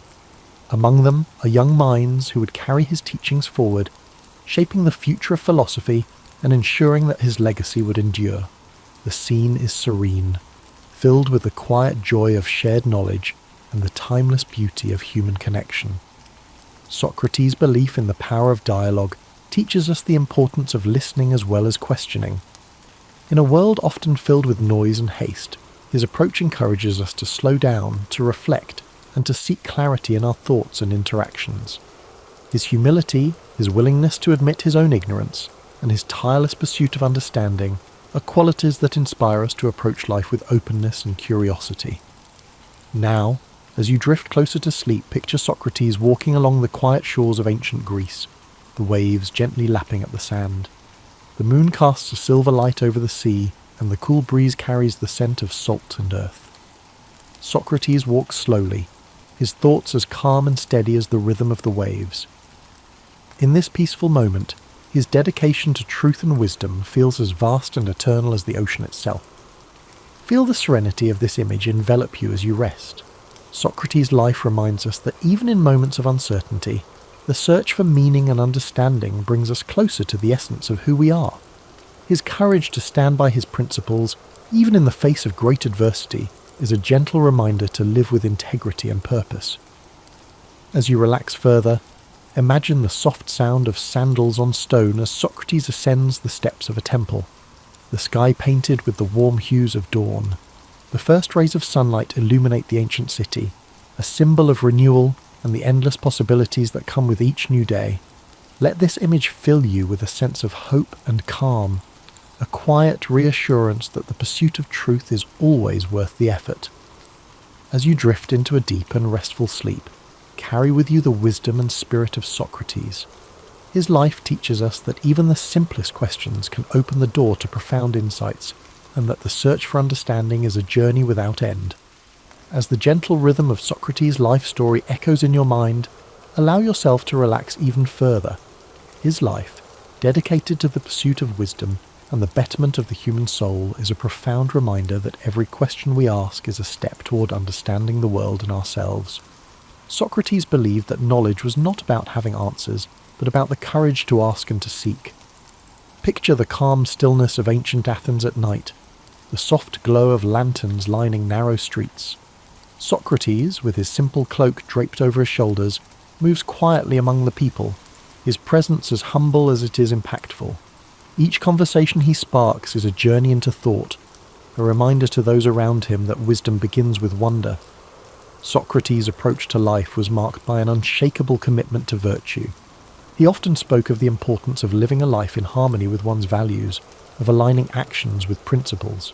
To him, the care of the soul was the highest purpose, far more important than wealth, fame, or material success. This philosophy reminds us that true fulfillment comes not from external achievements, but from inner growth and ethical living. As you rest, let the wisdom of this teaching soothe your thoughts. The idea that our choices shape not just our lives, but the essence of who we are, encourages us to approach each moment with intention and care. Socrates' belief in the transformative power of self-reflection invites us to look inward, to nurture our inner lives with the same dedication and compassion we offer to others. Now imagine the gentle breeze of a spring morning in ancient Greece, the hills around Athens bathed in golden light. Socrates walks with his students along a quiet path, the sounds of birdsong and rustling leaves creating a peaceful symphony. Their conversation flows naturally, filled with questions and ideas that challenge and inspire. This idyllic scene captures the essence of Socrates' philosophy, a life lived in connection with nature, community, and the endless pursuit of knowledge. As you drift deeper into relaxation, think of Socrates' courage in facing the end of his life. His calm acceptance of his fate, his willingness to stand by his beliefs, even in the face of death, is a testament to the strength of his character. He taught his students not to fear death, but to view it as a natural part of existence. A transition that, like life itself, holds the potential for learning and growth. Feel the serenity of Socrates' perspective as it envelops you like a warm blanket. His unwavering faith in the value of a life well lived reminds us that even in moments of uncertainty, we can find peace by staying true to our values and seeking the truth within ourselves.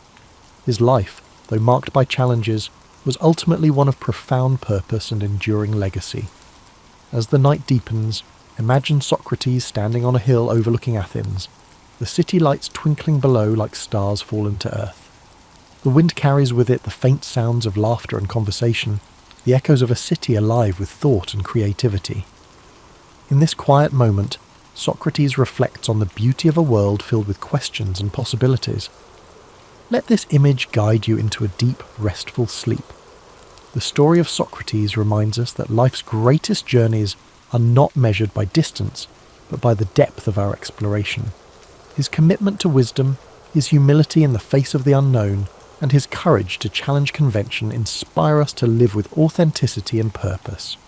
As the soothing story of Socrates carries you further into relaxation, let the timelessness of his teachings resonate deeply within you. His belief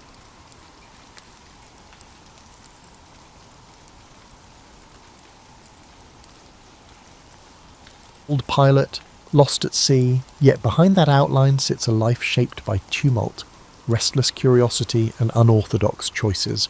Long before she took the pilot's seat, she navigated a zigzag childhood moulded by her father's struggles, her own fierce independence, and an unrelenting search for something that matched her hunger for exploration. Born in 1897, Amelia Mary Earhart arrived during an age of rapid technological shifts, horses giving way to automobiles, electric lights replacing oil lamps. While society clung to rigid ideas about women's roles, she already sensed that convention would never satisfy her. Her father, Edwin, faced recurring employment issues and a battle with alcoholism, pushing the family from one Midwestern town to another. Her mother, Amy, tried to soften these disruptions, but instability became a constant companion. Even as a child, Amelia bristled at traditional expectations for girls. She climbed trees, collected insects, and roamed outside with an irrepressible sense of adventure. Some saw the behaviour as a lack of etiquette. Amelia viewed it as following her instincts. In 1908, her father took her to an air show in Des Moines. At first, she wasn't enthralled by the airborne spectacle. She gravitated more toward mechanical toys on display. Yet the memory of rickety planes overhead planted a subtle seed, machines capable of transcending everyday boundaries. Financial and personal troubles deepened, and Amelia and her sister Muriel moved to Chicago to live with friends. There, Amelia saw the gap between her restless mind and the rigid structures of typical schooling. She was competent in her classes, but captivated by CERN's science labs and sports fields, places where she could experiment physically and mentally.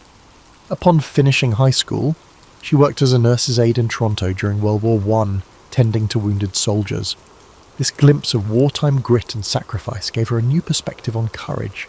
She encountered airmen who spoke of the sky as a place of both danger and liberation, an idea that lingered in the back of her mind. After the war, Amelia briefly studied at Columbia University, flirting with a path in medicine. But she felt caged by the academic routine. She yearned for movement, for experiences that unsettled her comfort zone. All of this set the stage for 1920, when she took a short ride in an open cockpit plane over Long Beach, California. The frigid wind slapped her face. The engine's roar rattled her bones. It wasn't glamorous, but it was real. She stepped off, convinced she had to learn to fly. Her family, unsettled by her father's ongoing issues, wasn't in a position to finance her ambitions. Unfazed, Amelia took odd jobs: photographer, truck driver, stenographer, scraping together the money for flight lessons. In 1921, she found a female instructor, Netta Snook, which was itself a rarity. Amelia's desire to fly was not some fleeting thrill. It became the single driving force of her daily life. She would bicycle to the airfield at dawn, face grimy hangars, and endure the skepticism of onlookers who saw flying as the realm of men, or at best, a passing novelty for daring women. By 1922, Amelia had saved enough to buy a used Kinner Airster biplane. Painted bright yellow, she called it the Canary. She practiced takeoffs and landings until her hands ached. Pushing the limits of that rickety craft, she felt more alive aloft than anywhere else.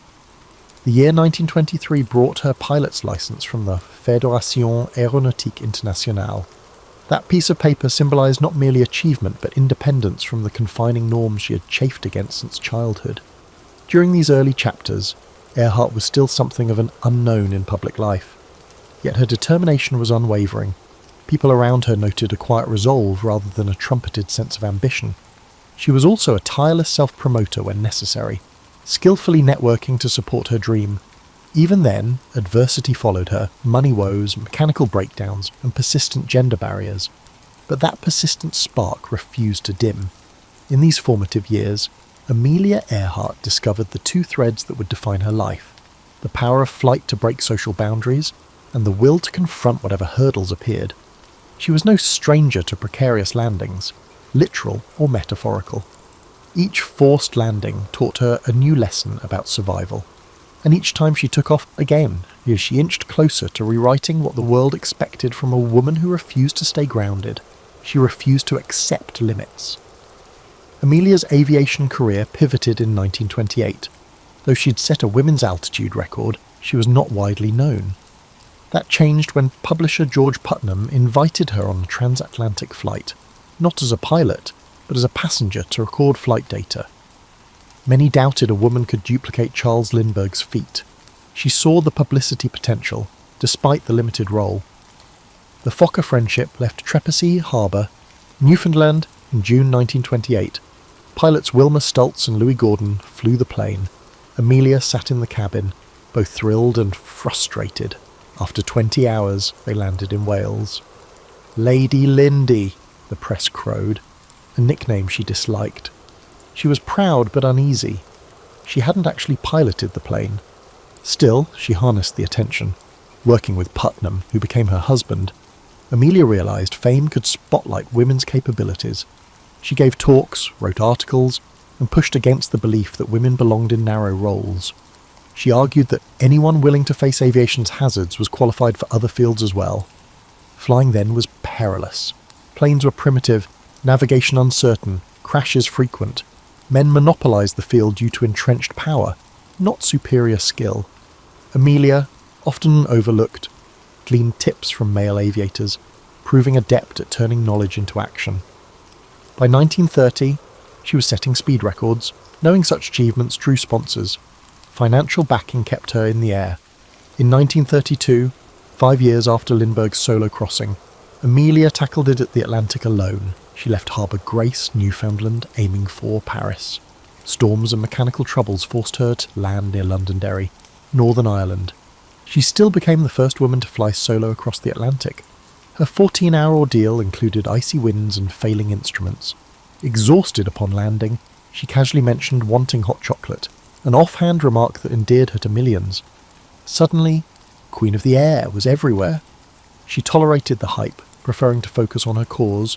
Through speaking tours, books, and founding the 99s, she fought for female pilots' rights and pushed airlines to hire women. She was firm yet courteous, insisting that if she could manage transatlantic flight, other barriers should fall. Her efforts targeted institutions and attitudes. She recognised the power of formal networks like the 99s, giving women pilots a unified voice. Her personal fame provided opportunities, which she utilised to exert pressure on flight schools and manufacturers. Beneath the public persona, she was already planning bigger horizons, a round-the-world flight which could further shatter doubts about women's roles in aviation. Although cameras captured her calm confidence, Amelia dealt with real danger in the skies and relentless scrutiny on the ground.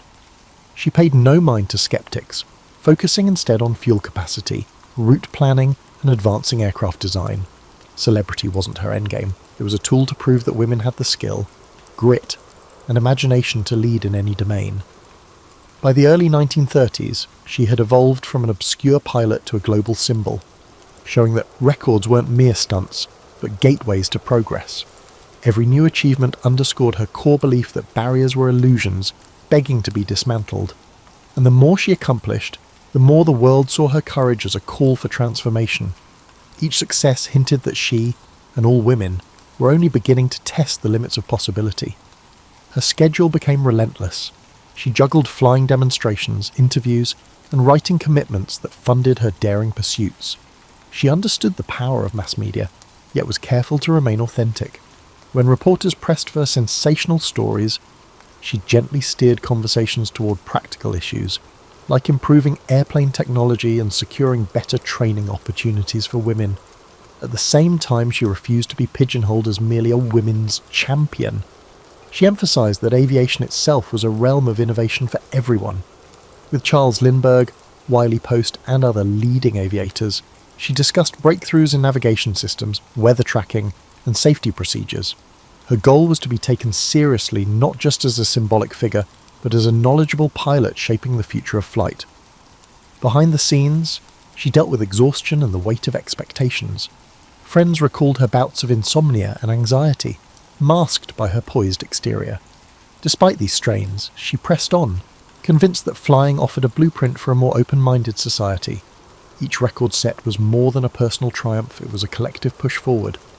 She often remarked that real change demanded more than a single feat. It required sustained resolve. Aviation, in her view, was the symbol of what humanity could accomplish after abandoning outdated prejudices. By the mid-1930s, Amelia Earhart balanced record-setting flights, a role as aviation's public face, advocacy for women, and, amusingly, fashion consulting. Her relationship with George Putnam continued to evolve. Though he came from a publishing background, he believed Amelia could be aviation's brightest star and negotiated deals to fund her ambitions. They respected each other's autonomy, even after marrying, a stance that defied social norms. She refused to adopt his surname or confine herself to traditional wifely roles, a choice that drew gossip but matched her insistence on individuality. Putnam's PR skill brought endorsement offers, from luggage to sportswear, but Amelia stayed selective, wanting authenticity over empty promotion. She used her public profile to push improvements in flight infrastructure, better runways, weather stations, and aircraft maintenance. Far from glory hunting, she believed proper resources would make aviation safer and more accessible. She also mentored younger pilots, sharing the lesson that technique, not bravado, saved lives in the sky. In that vein, she helped design practical clothing for female aviators, garments with functional pockets and flexible cuts to accommodate cockpit constraints.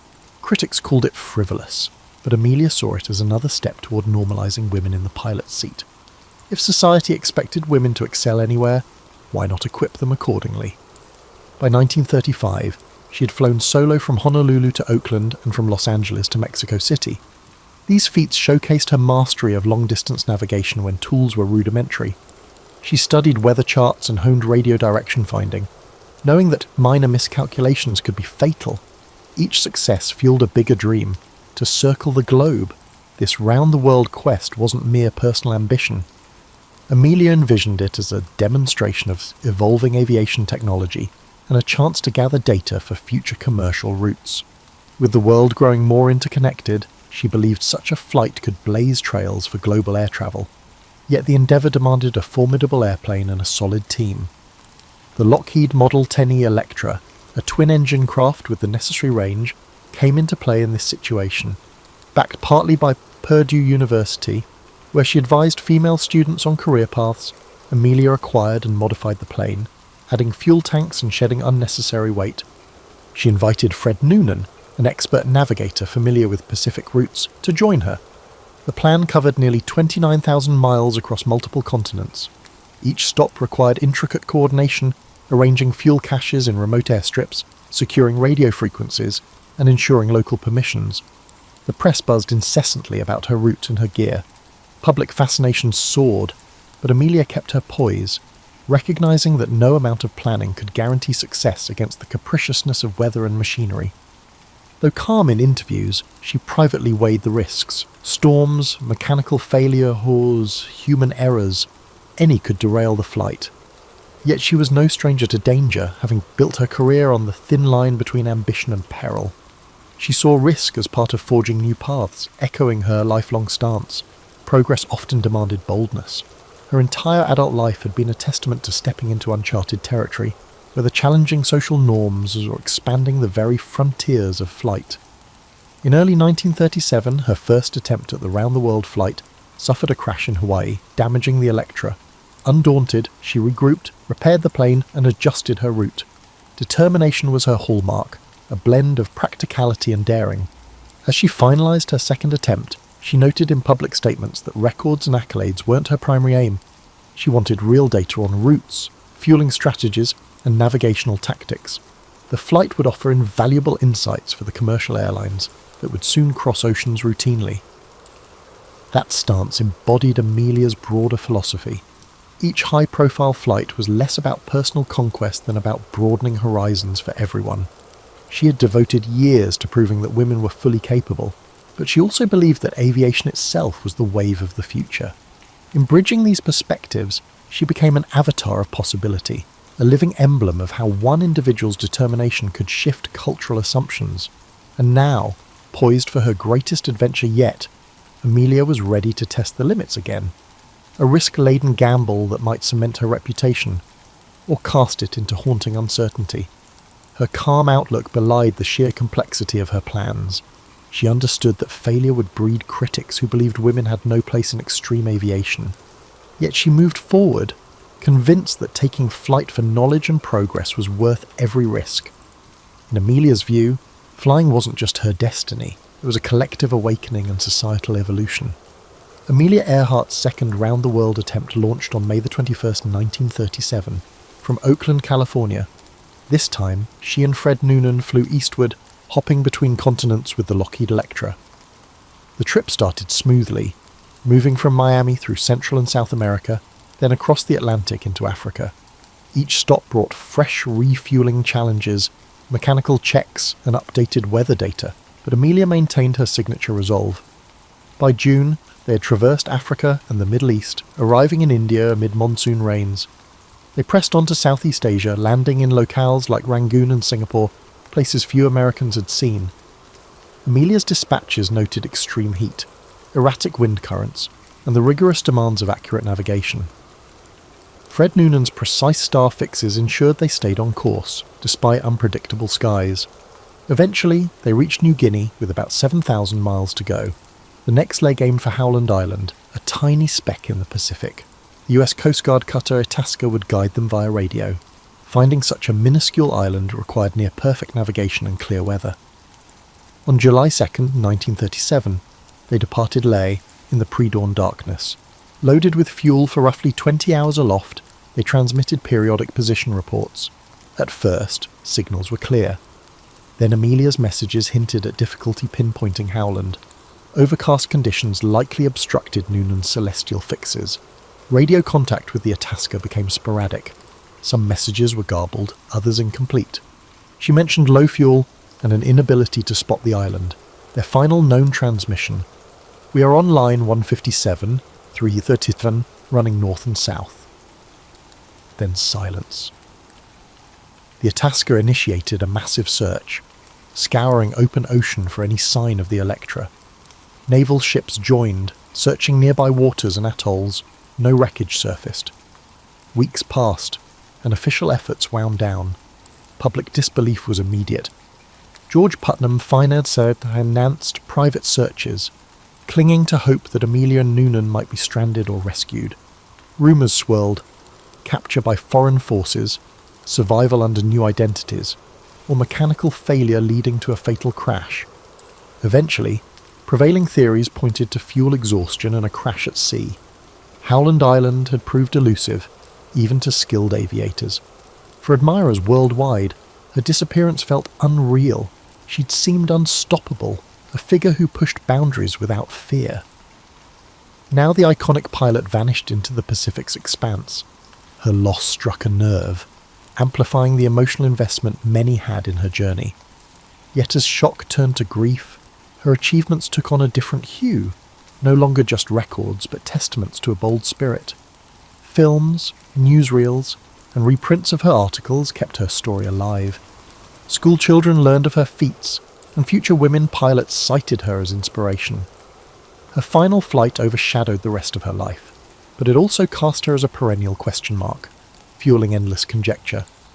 Some insisted she was alive somewhere. Others believed the crash was certain, but uncovered no physical proof.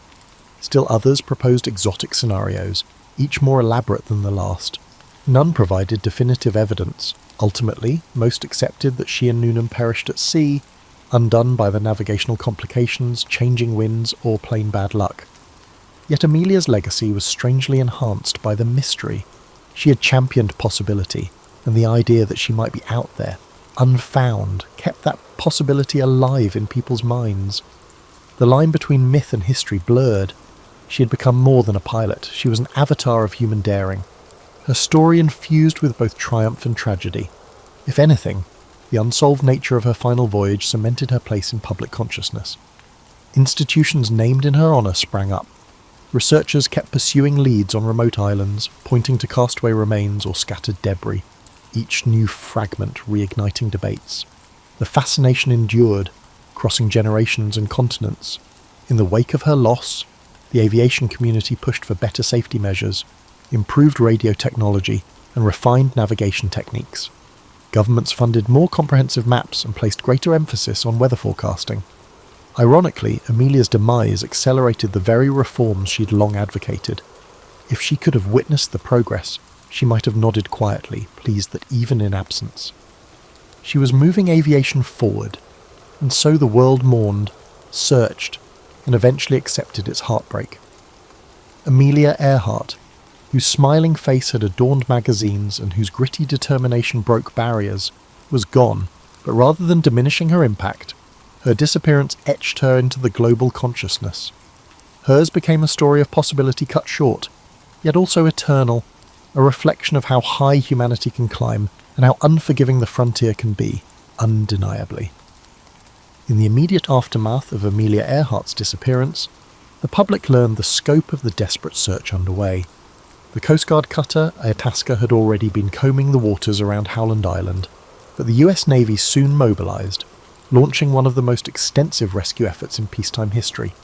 Over several weeks, ships and airplanes fanned out across the Central Pacific, scanning for any sign of wreckage or survivors.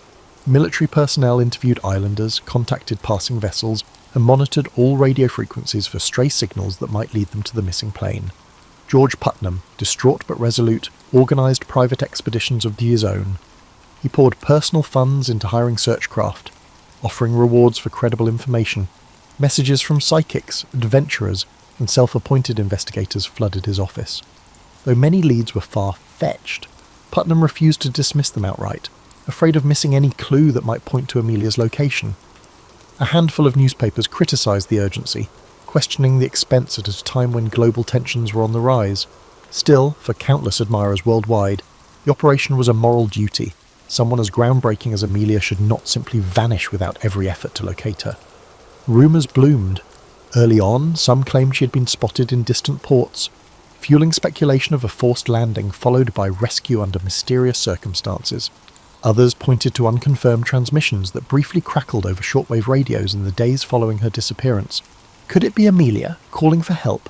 Enthusiasts hung on each scrap of reported signal, though none were convincingly traced to the missing Electra.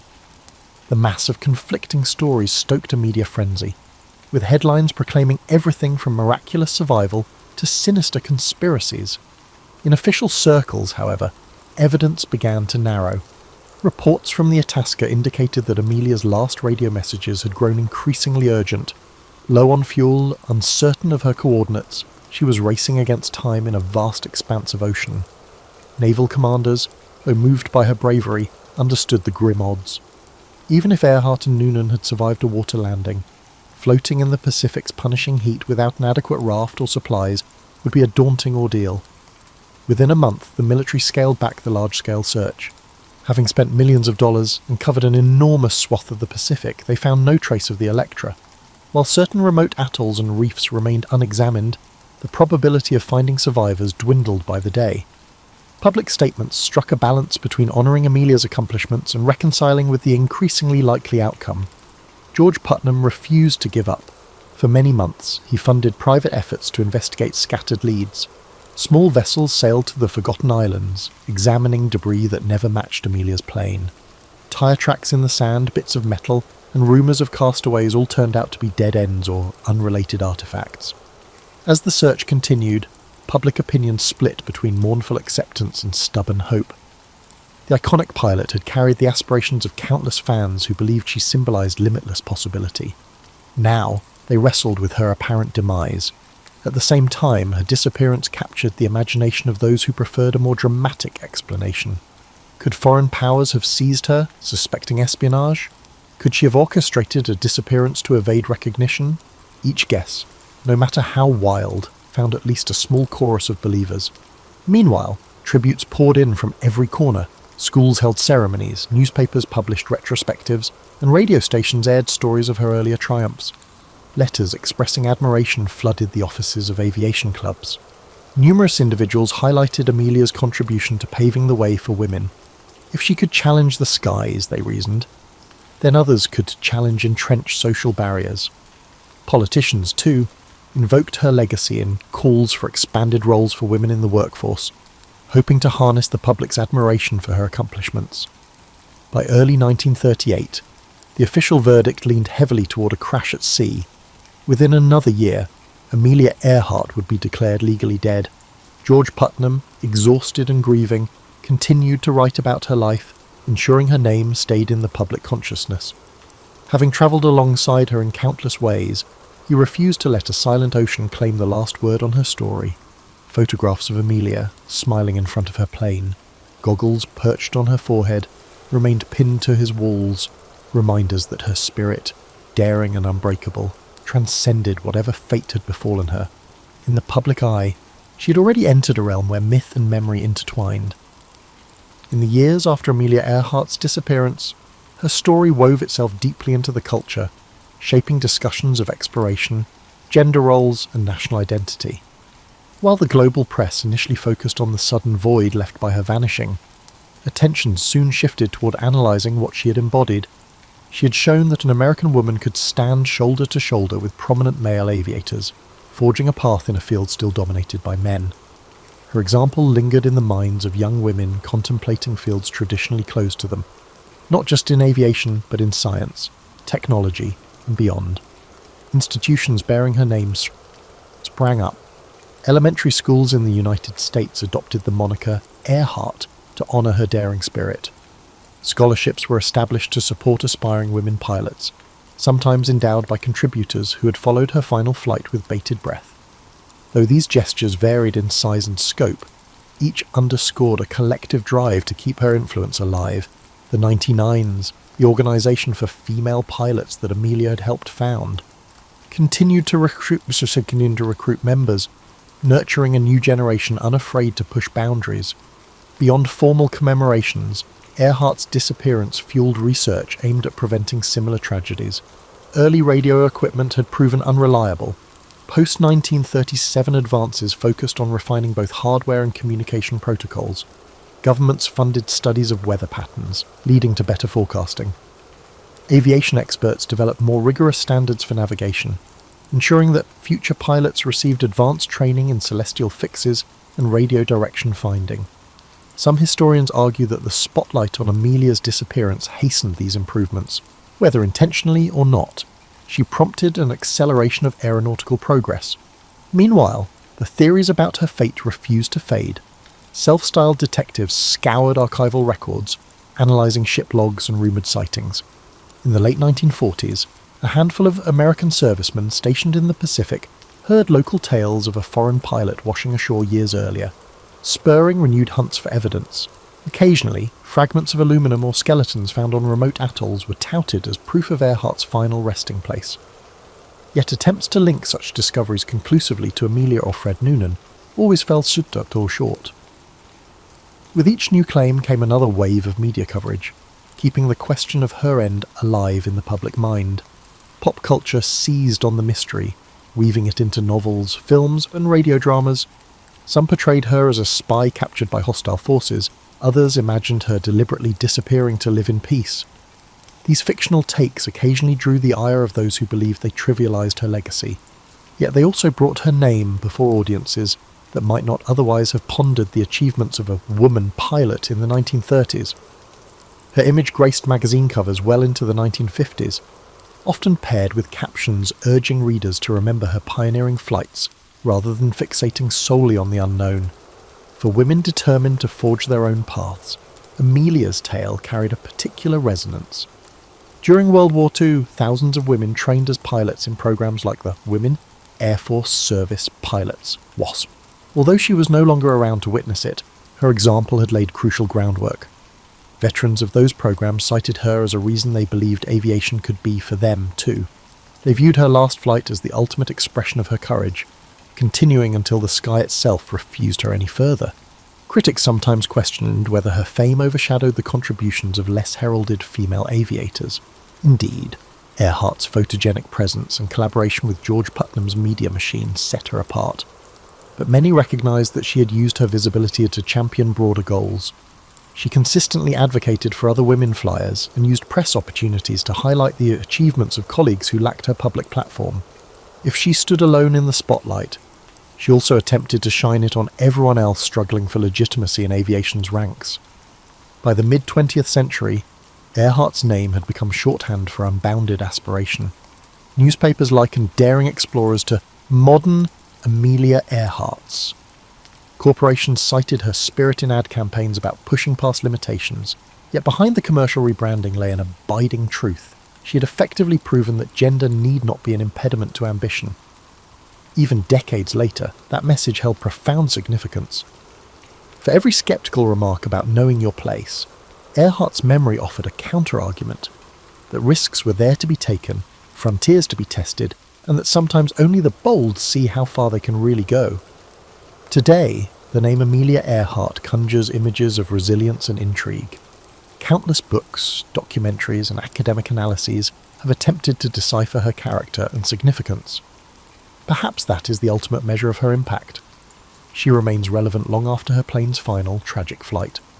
In a world that has seen astronauts circling the Earth and rovers traversing Mars, her achievements might look modest on paper, yet context is everything. In her era, crossing an ocean by air was a feat teetering on the verge of impossibility, especially for a woman barred from many of the support systems offered to male peers. Her influence extends well beyond aviation. Modern discussions of women's leadership, work-life balance, and personal autonomy still reference Earhart's refusal to bow to convention. The forthright way she lived, maintaining her separate finances after marriage, declining to adopt her husband's surname, and refusing to drop her career, resonates with individuals who chafe under traditional expectations. She showed that it was possible to be both admired and outspoken, both widely loved and unabashedly independent. This combination of traits keeps her relevant in each new wave of feminism, even as cultural norms continue to shift. Then there is the simple matter of mystery. Human beings are drawn to stories with open endings, and Amelia's disappearance leaves a void that speculation rushes to fill. Expeditions still venture to distant Pacific islands, sifting through detritus in search of conclusive answers. High-tech scanners, DNA testing, and underwater drones have all been employed in attempts to find the Electra or discover her remains. Each new rumour or photograph sparks interest, however fleeting, in the notion that a solution to the riddle is just around the corner. That quest has persisted for nearly a century, a testament to her lasting hold on people's imaginations. In many ways, the romance of Amelia Earhart's story lies in its human dimension. She was fallible, prone to anxiety and physical exhaustion, yet outwardly composed. She made daring choices while maintaining a certain down-to-earth practicality. Her writings reveal a person keenly aware of mortality, yet unwilling to let fear dictate her trajectory. That balance, of measured caution and determined optimism, gives her legend a credible warmth. She did not seek to become a myth. She sought to become a better pilot and, in doing so, helped recast the boundaries for what women could do. Time has a way of distilling a person's accomplishments until only the major highlights remain. In Earhart's case, those highlights are luminous enough: the first woman to cross the Atlantic by air, a fearless record breaker, a voice championing women's legitimacy in aviation, and the architect of a near-world circling journey that ended all too soon. Yet her true gift to posterity is the blueprint she left for challenging expectations. Every time someone questions the status quo, every time a woman pursues a field that once excluded her, a sliver of Amelia's spirit resonates. Though formal statues and memorials exist, perhaps the most fitting tribute lies in the intangible. Her legacy thrives in the collective consciousness. Crossing borders and cultures, schoolchildren undertake projects on her life, discovering that bravery and curiosity can upend established norms. Non-profit groups continue awarding scholarships in her name, ensuring that girls from modest backgrounds can earn their wings. Engineers, astronauts, and even entrepreneurs cite her as an influence, exemplifying self-reliance and bold vision. Critics might argue that the aura surrounding Amelia Earhart romanticizes risk-taking. Indeed, she faced criticisms in her lifetime for the dangers she accepted, but her approach, grounded in rigorous practice and serious study, suggests she treated risk as a necessary ingredient in progress, not a reckless thrill. The spirit that drove her planes into the sky was the same spirit that drives any pioneer, an abiding desire to see what lies beyond the horizon. As we consider her today, we find that her story is less about flight than about transcending limitations. She didn't merely fly, she challenged the gravitational pull of society's assumptions. That she vanished while pursuing her grandest ambition adds a paradoxical layer of both sorrow and admiration. Yet her final lesson endures. Uncharted territory remains, waiting for those who dare to step off the map. In that sense, she is still aloft, guiding those who look skyward with their dreams of possibility, and a steadfast refusal to accept the confines others have drawn.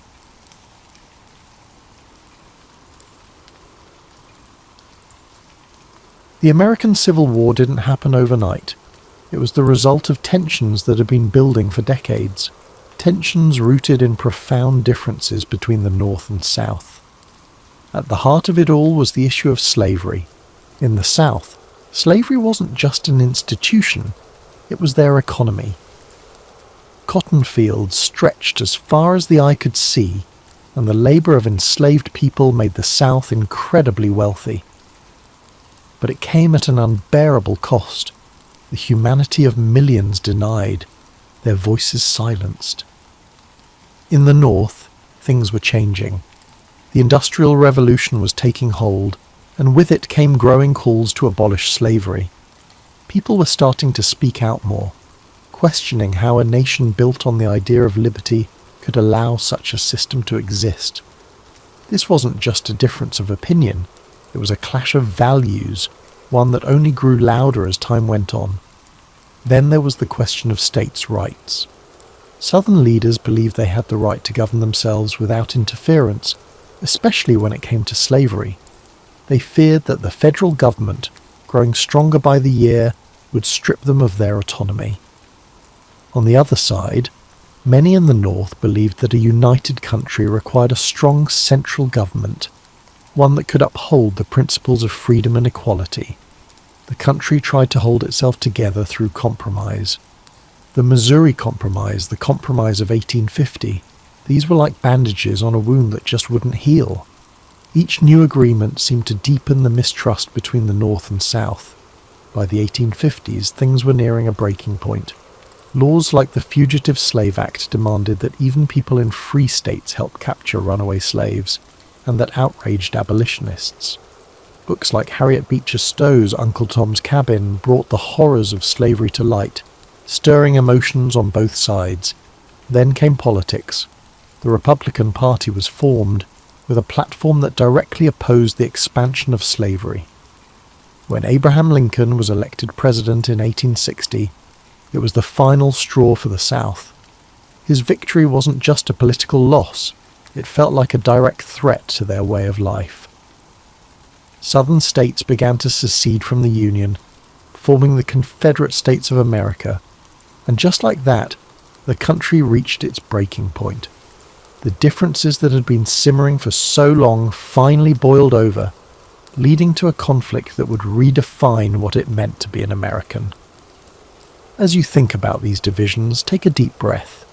Picture the people living through this time, the fear, the hope, the uncertainty. Let the weight of their struggles soften as you relax, knowing that history is full of lessons about resilience, progress, and the power of moving forward. By the spring of 1861, the tensions that had been tearing the nation apart finally reached a boiling point. In Charleston, South Carolina, a small Union garrison stationed at Fort Sumter found itself surrounded by Confederate forces. The fort had become a symbol of defiance for the Union and a test of legitimacy for the Confederacy. Both sides knew that what happened there could set the tone for what was to come. After weeks of tense standoff, Confederate forces under the command of General P.G.T. Beauregard demanded that the Union troops surrender the fort. When Major Robert Anderson, the Union commander, refused, the Confederate forces opened fire on April 12, 1861. For 34 hours the cannons roared, lighting up the harbour with fiery streaks and deafening booms. The soldiers inside Fort Sumter endured the bombardment as best they could, but with no reinforcements and supplies dwindling, Major Anderson had no choice but to surrender. The fall of Fort Sumter was more than just the opening act of the Civil War. It was a spark that ignited the passions of both the North and South. News of the attack spread like wildfire, stirring anger and determination on both sides. In the North, President Abraham Lincoln issued a call for 75,000 volunteers to suppress the rebellion. The response was overwhelming, with men from towns and cities across the Union stepping forward, ready to fight for the preservation of the nation. In the South, the bombardment of Fort Sumter was seen as a declaration of independence. More states, including Virginia, North Carolina, Tennessee, and Arkansas, joined the Confederacy. The divide was now complete. the lines drawn between two very different visions of America. The early days of the war were marked by a sense of optimism on both sides. Many believed the conflict would be brief, with one decisive battle bringing it to an end. Young men marched off to war with confidence, their families cheering them on with flags and songs. But beneath the surface, the reality of what was to come was far graver than anyone could imagine. As you think about the beginnings of this war, allow your mind to soften its grip on the tension. Picture the soldiers standing on the shores of Charleston Harbour, their breaths visible in the cool dawn air, their thoughts uncertain but resolute. Imagine the cannon fire fading into silence, replaced by the gentle rhythm of waves lapping against the shore. Let this moment remind you that even in the face of division, hope and resolve can endure. As the war moved from the hopeful marches of its early days to the grim reality of prolonged conflict, the battles became larger, bloodier, and more devastating than anyone could have imagined. Names like Antietam, Gettysburg, and Vicksburg became etched into the collective memory of a nation forever changed by the horrors of war. In September 1862, the Battle of Antietam unfolded in Maryland. It was a single day of unimaginable carnage. Soldiers clashed in cornfields and along winding roads, with cannon fire and musket shots tearing through the air. By the end of the day, more than 22,000 men were dead, wounded, or missing. The ground was soaked with blood, and the scale of the losses left an indelible mark on those who survived. But out of this tragedy came a turning point. President Lincoln used the Union's strategic victory at Antietam to announce the Emancipation Proclamation, redefining the war as a fight not just to preserve the Union but to end slavery. Then came Gettysburg, the battle often seen as the turning point of the war. For 3 days in July 1863, Union and Confederate forces clashed in the rolling hills and fields of Pennsylvania. The stakes were enormous and the fighting relentless. On the third day, Confederate General Robert E. Lee ordered a bold assault known as Pickett's Charge. Thousands of Confederate soldiers marched across an open field under withering Union fire. The charge failed, leaving the Confederate army battered and retreating. Gettysburg marked the beginning of the end for the Confederacy, but the cost was staggering. More than 50,000 casualties in just 3 days. Further south, the Union Army achieved another critical victory at Vicksburg, Mississippi, securing control of the Mississippi River. The campaign was grueling, with soldiers enduring sweltering heat, constant skirmishes, and the hardships of siege warfare. When Vicksburg fell on July 4th, 1863, the Confederacy was effectively split in two, a devastating blow to their cause. These battles revealed the full weight of the Civil War, not just in numbers but in the profound human cost. Families mourned the loss of fathers, brothers and sons. Soldiers bore the scars of battle, both physical and emotional. The countryside was littered with the remnants of war, broken cannons, torn flags, and fields that once grew crops now filled with unmarked graves. As you reflect on these moments, let your thoughts rest lightly on the courage of those who lived through these battles. Picture the quiet after the storm, the fields growing still, the sun setting over the hills, and the long shadows stretching across the land. Let this image of stillness and resilience bring a sense of calm to your own thoughts, reminding you that even in the darkest times, there is always a path to healing. While the Civil War raged on the battlefields, the lives of those who remained at home were transformed in ways that were just as profound. Families were torn apart, communities reshaped, and everyday life became a constant balancing act between hope and hardship. In the North, industry boomed as factories shifted their focus to produce weapons, uniforms, and supplies for the Union Army. Women took on roles they had never imagined, working in factories, managing farms, and volunteering as nurses. Clara Barton, who would later found the American Red Cross, became a symbol of this era, tirelessly caring for wounded soldiers and earning the nickname the Angel of the Battlefield. But even as the war effort created new opportunities, it brought heartache, with families anxiously awaiting news from the front lines. In the south, the war brought devastation. Cities like Atlanta and Richmond were transformed into hubs of Confederate military activity, but as Union forces advanced, they left a trail of destruction in their wake. Fields that once grew cotton and tobacco now stood fallow or burned. With so many men away fighting, women and children were left to manage farms, often without the resources they needed.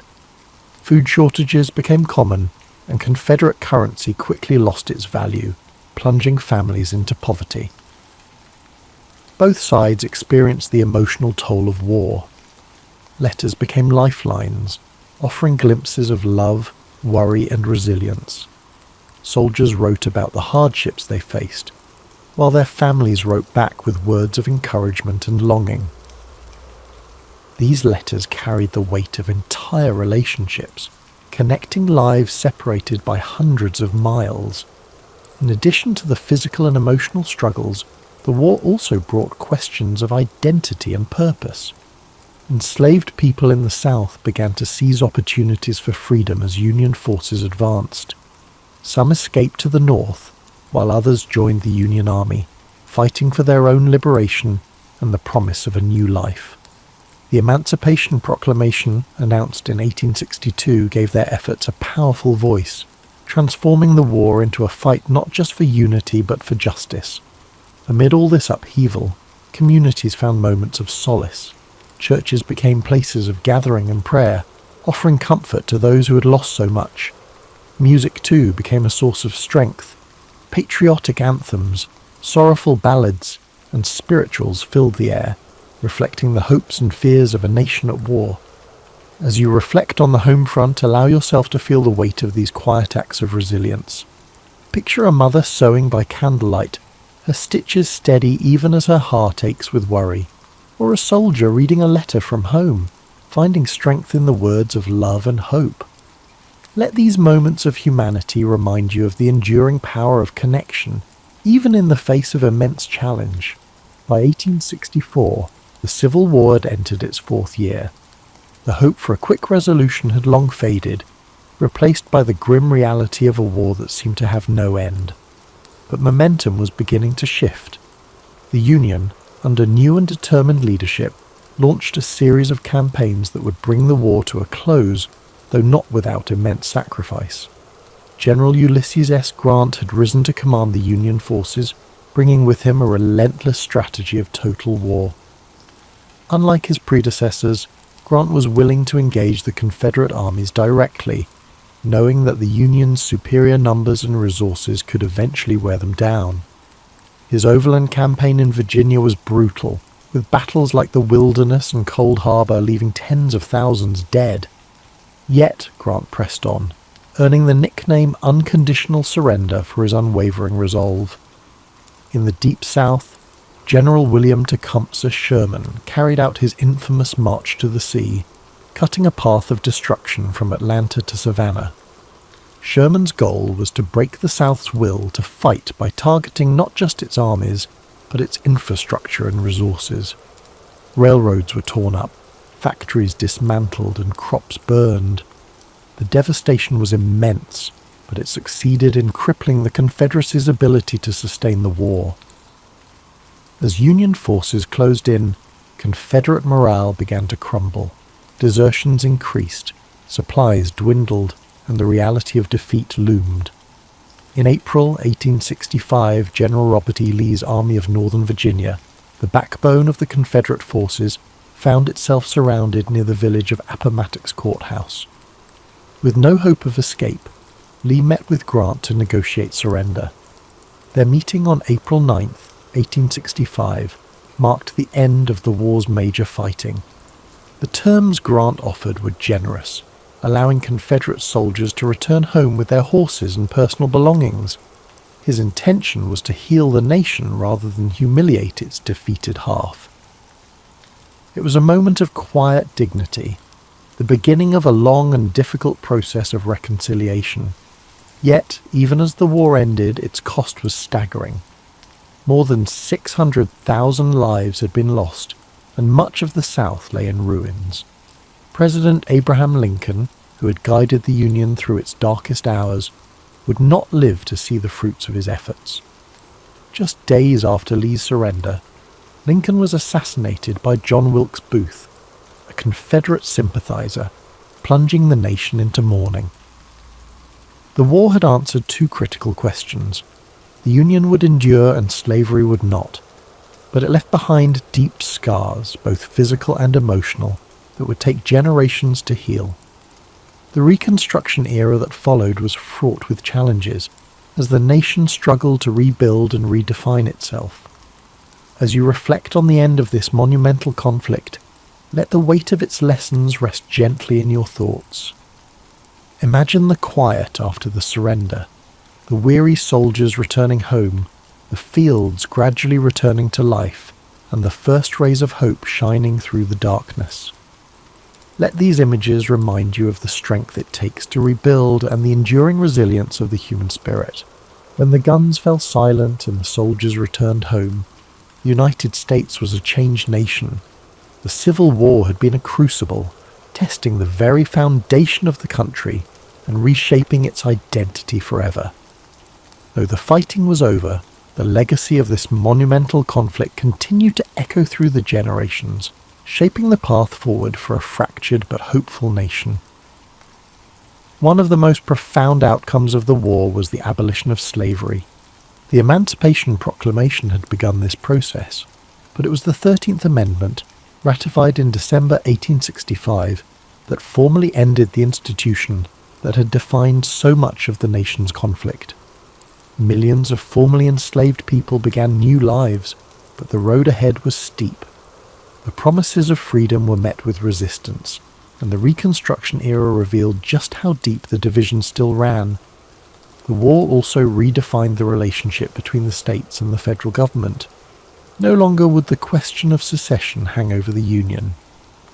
The victory of the North solidified the idea that the United States was not just a collection of states, but a single, indivisible nation. It was a hard-fought truth, one that cost countless lives but ultimately preserved the Union. Yet the scars of war were everywhere. The South faced immense physical and economic devastation. Cities had been reduced to rubble, and entire communities were struggling to rebuild. The loss of so many men left families broken and towns forever changed. Even in the North, where victory was celebrated, the weight of the sacrifices made was impossible to ignore. For the soldiers who fought, the war left an indelible mark.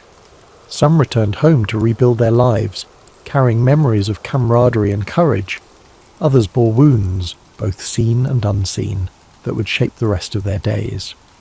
Memorials began to rise in towns across the country, honouring the fallen and reminding future generations of the cost of conflict. The Civil War also left a legacy of storytelling.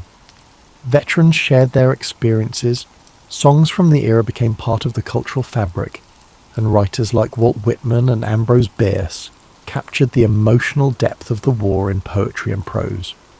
These stories served not only to remember, but to help a nation heal, to bridge the gaps between North and South, and to offer lessons for the future.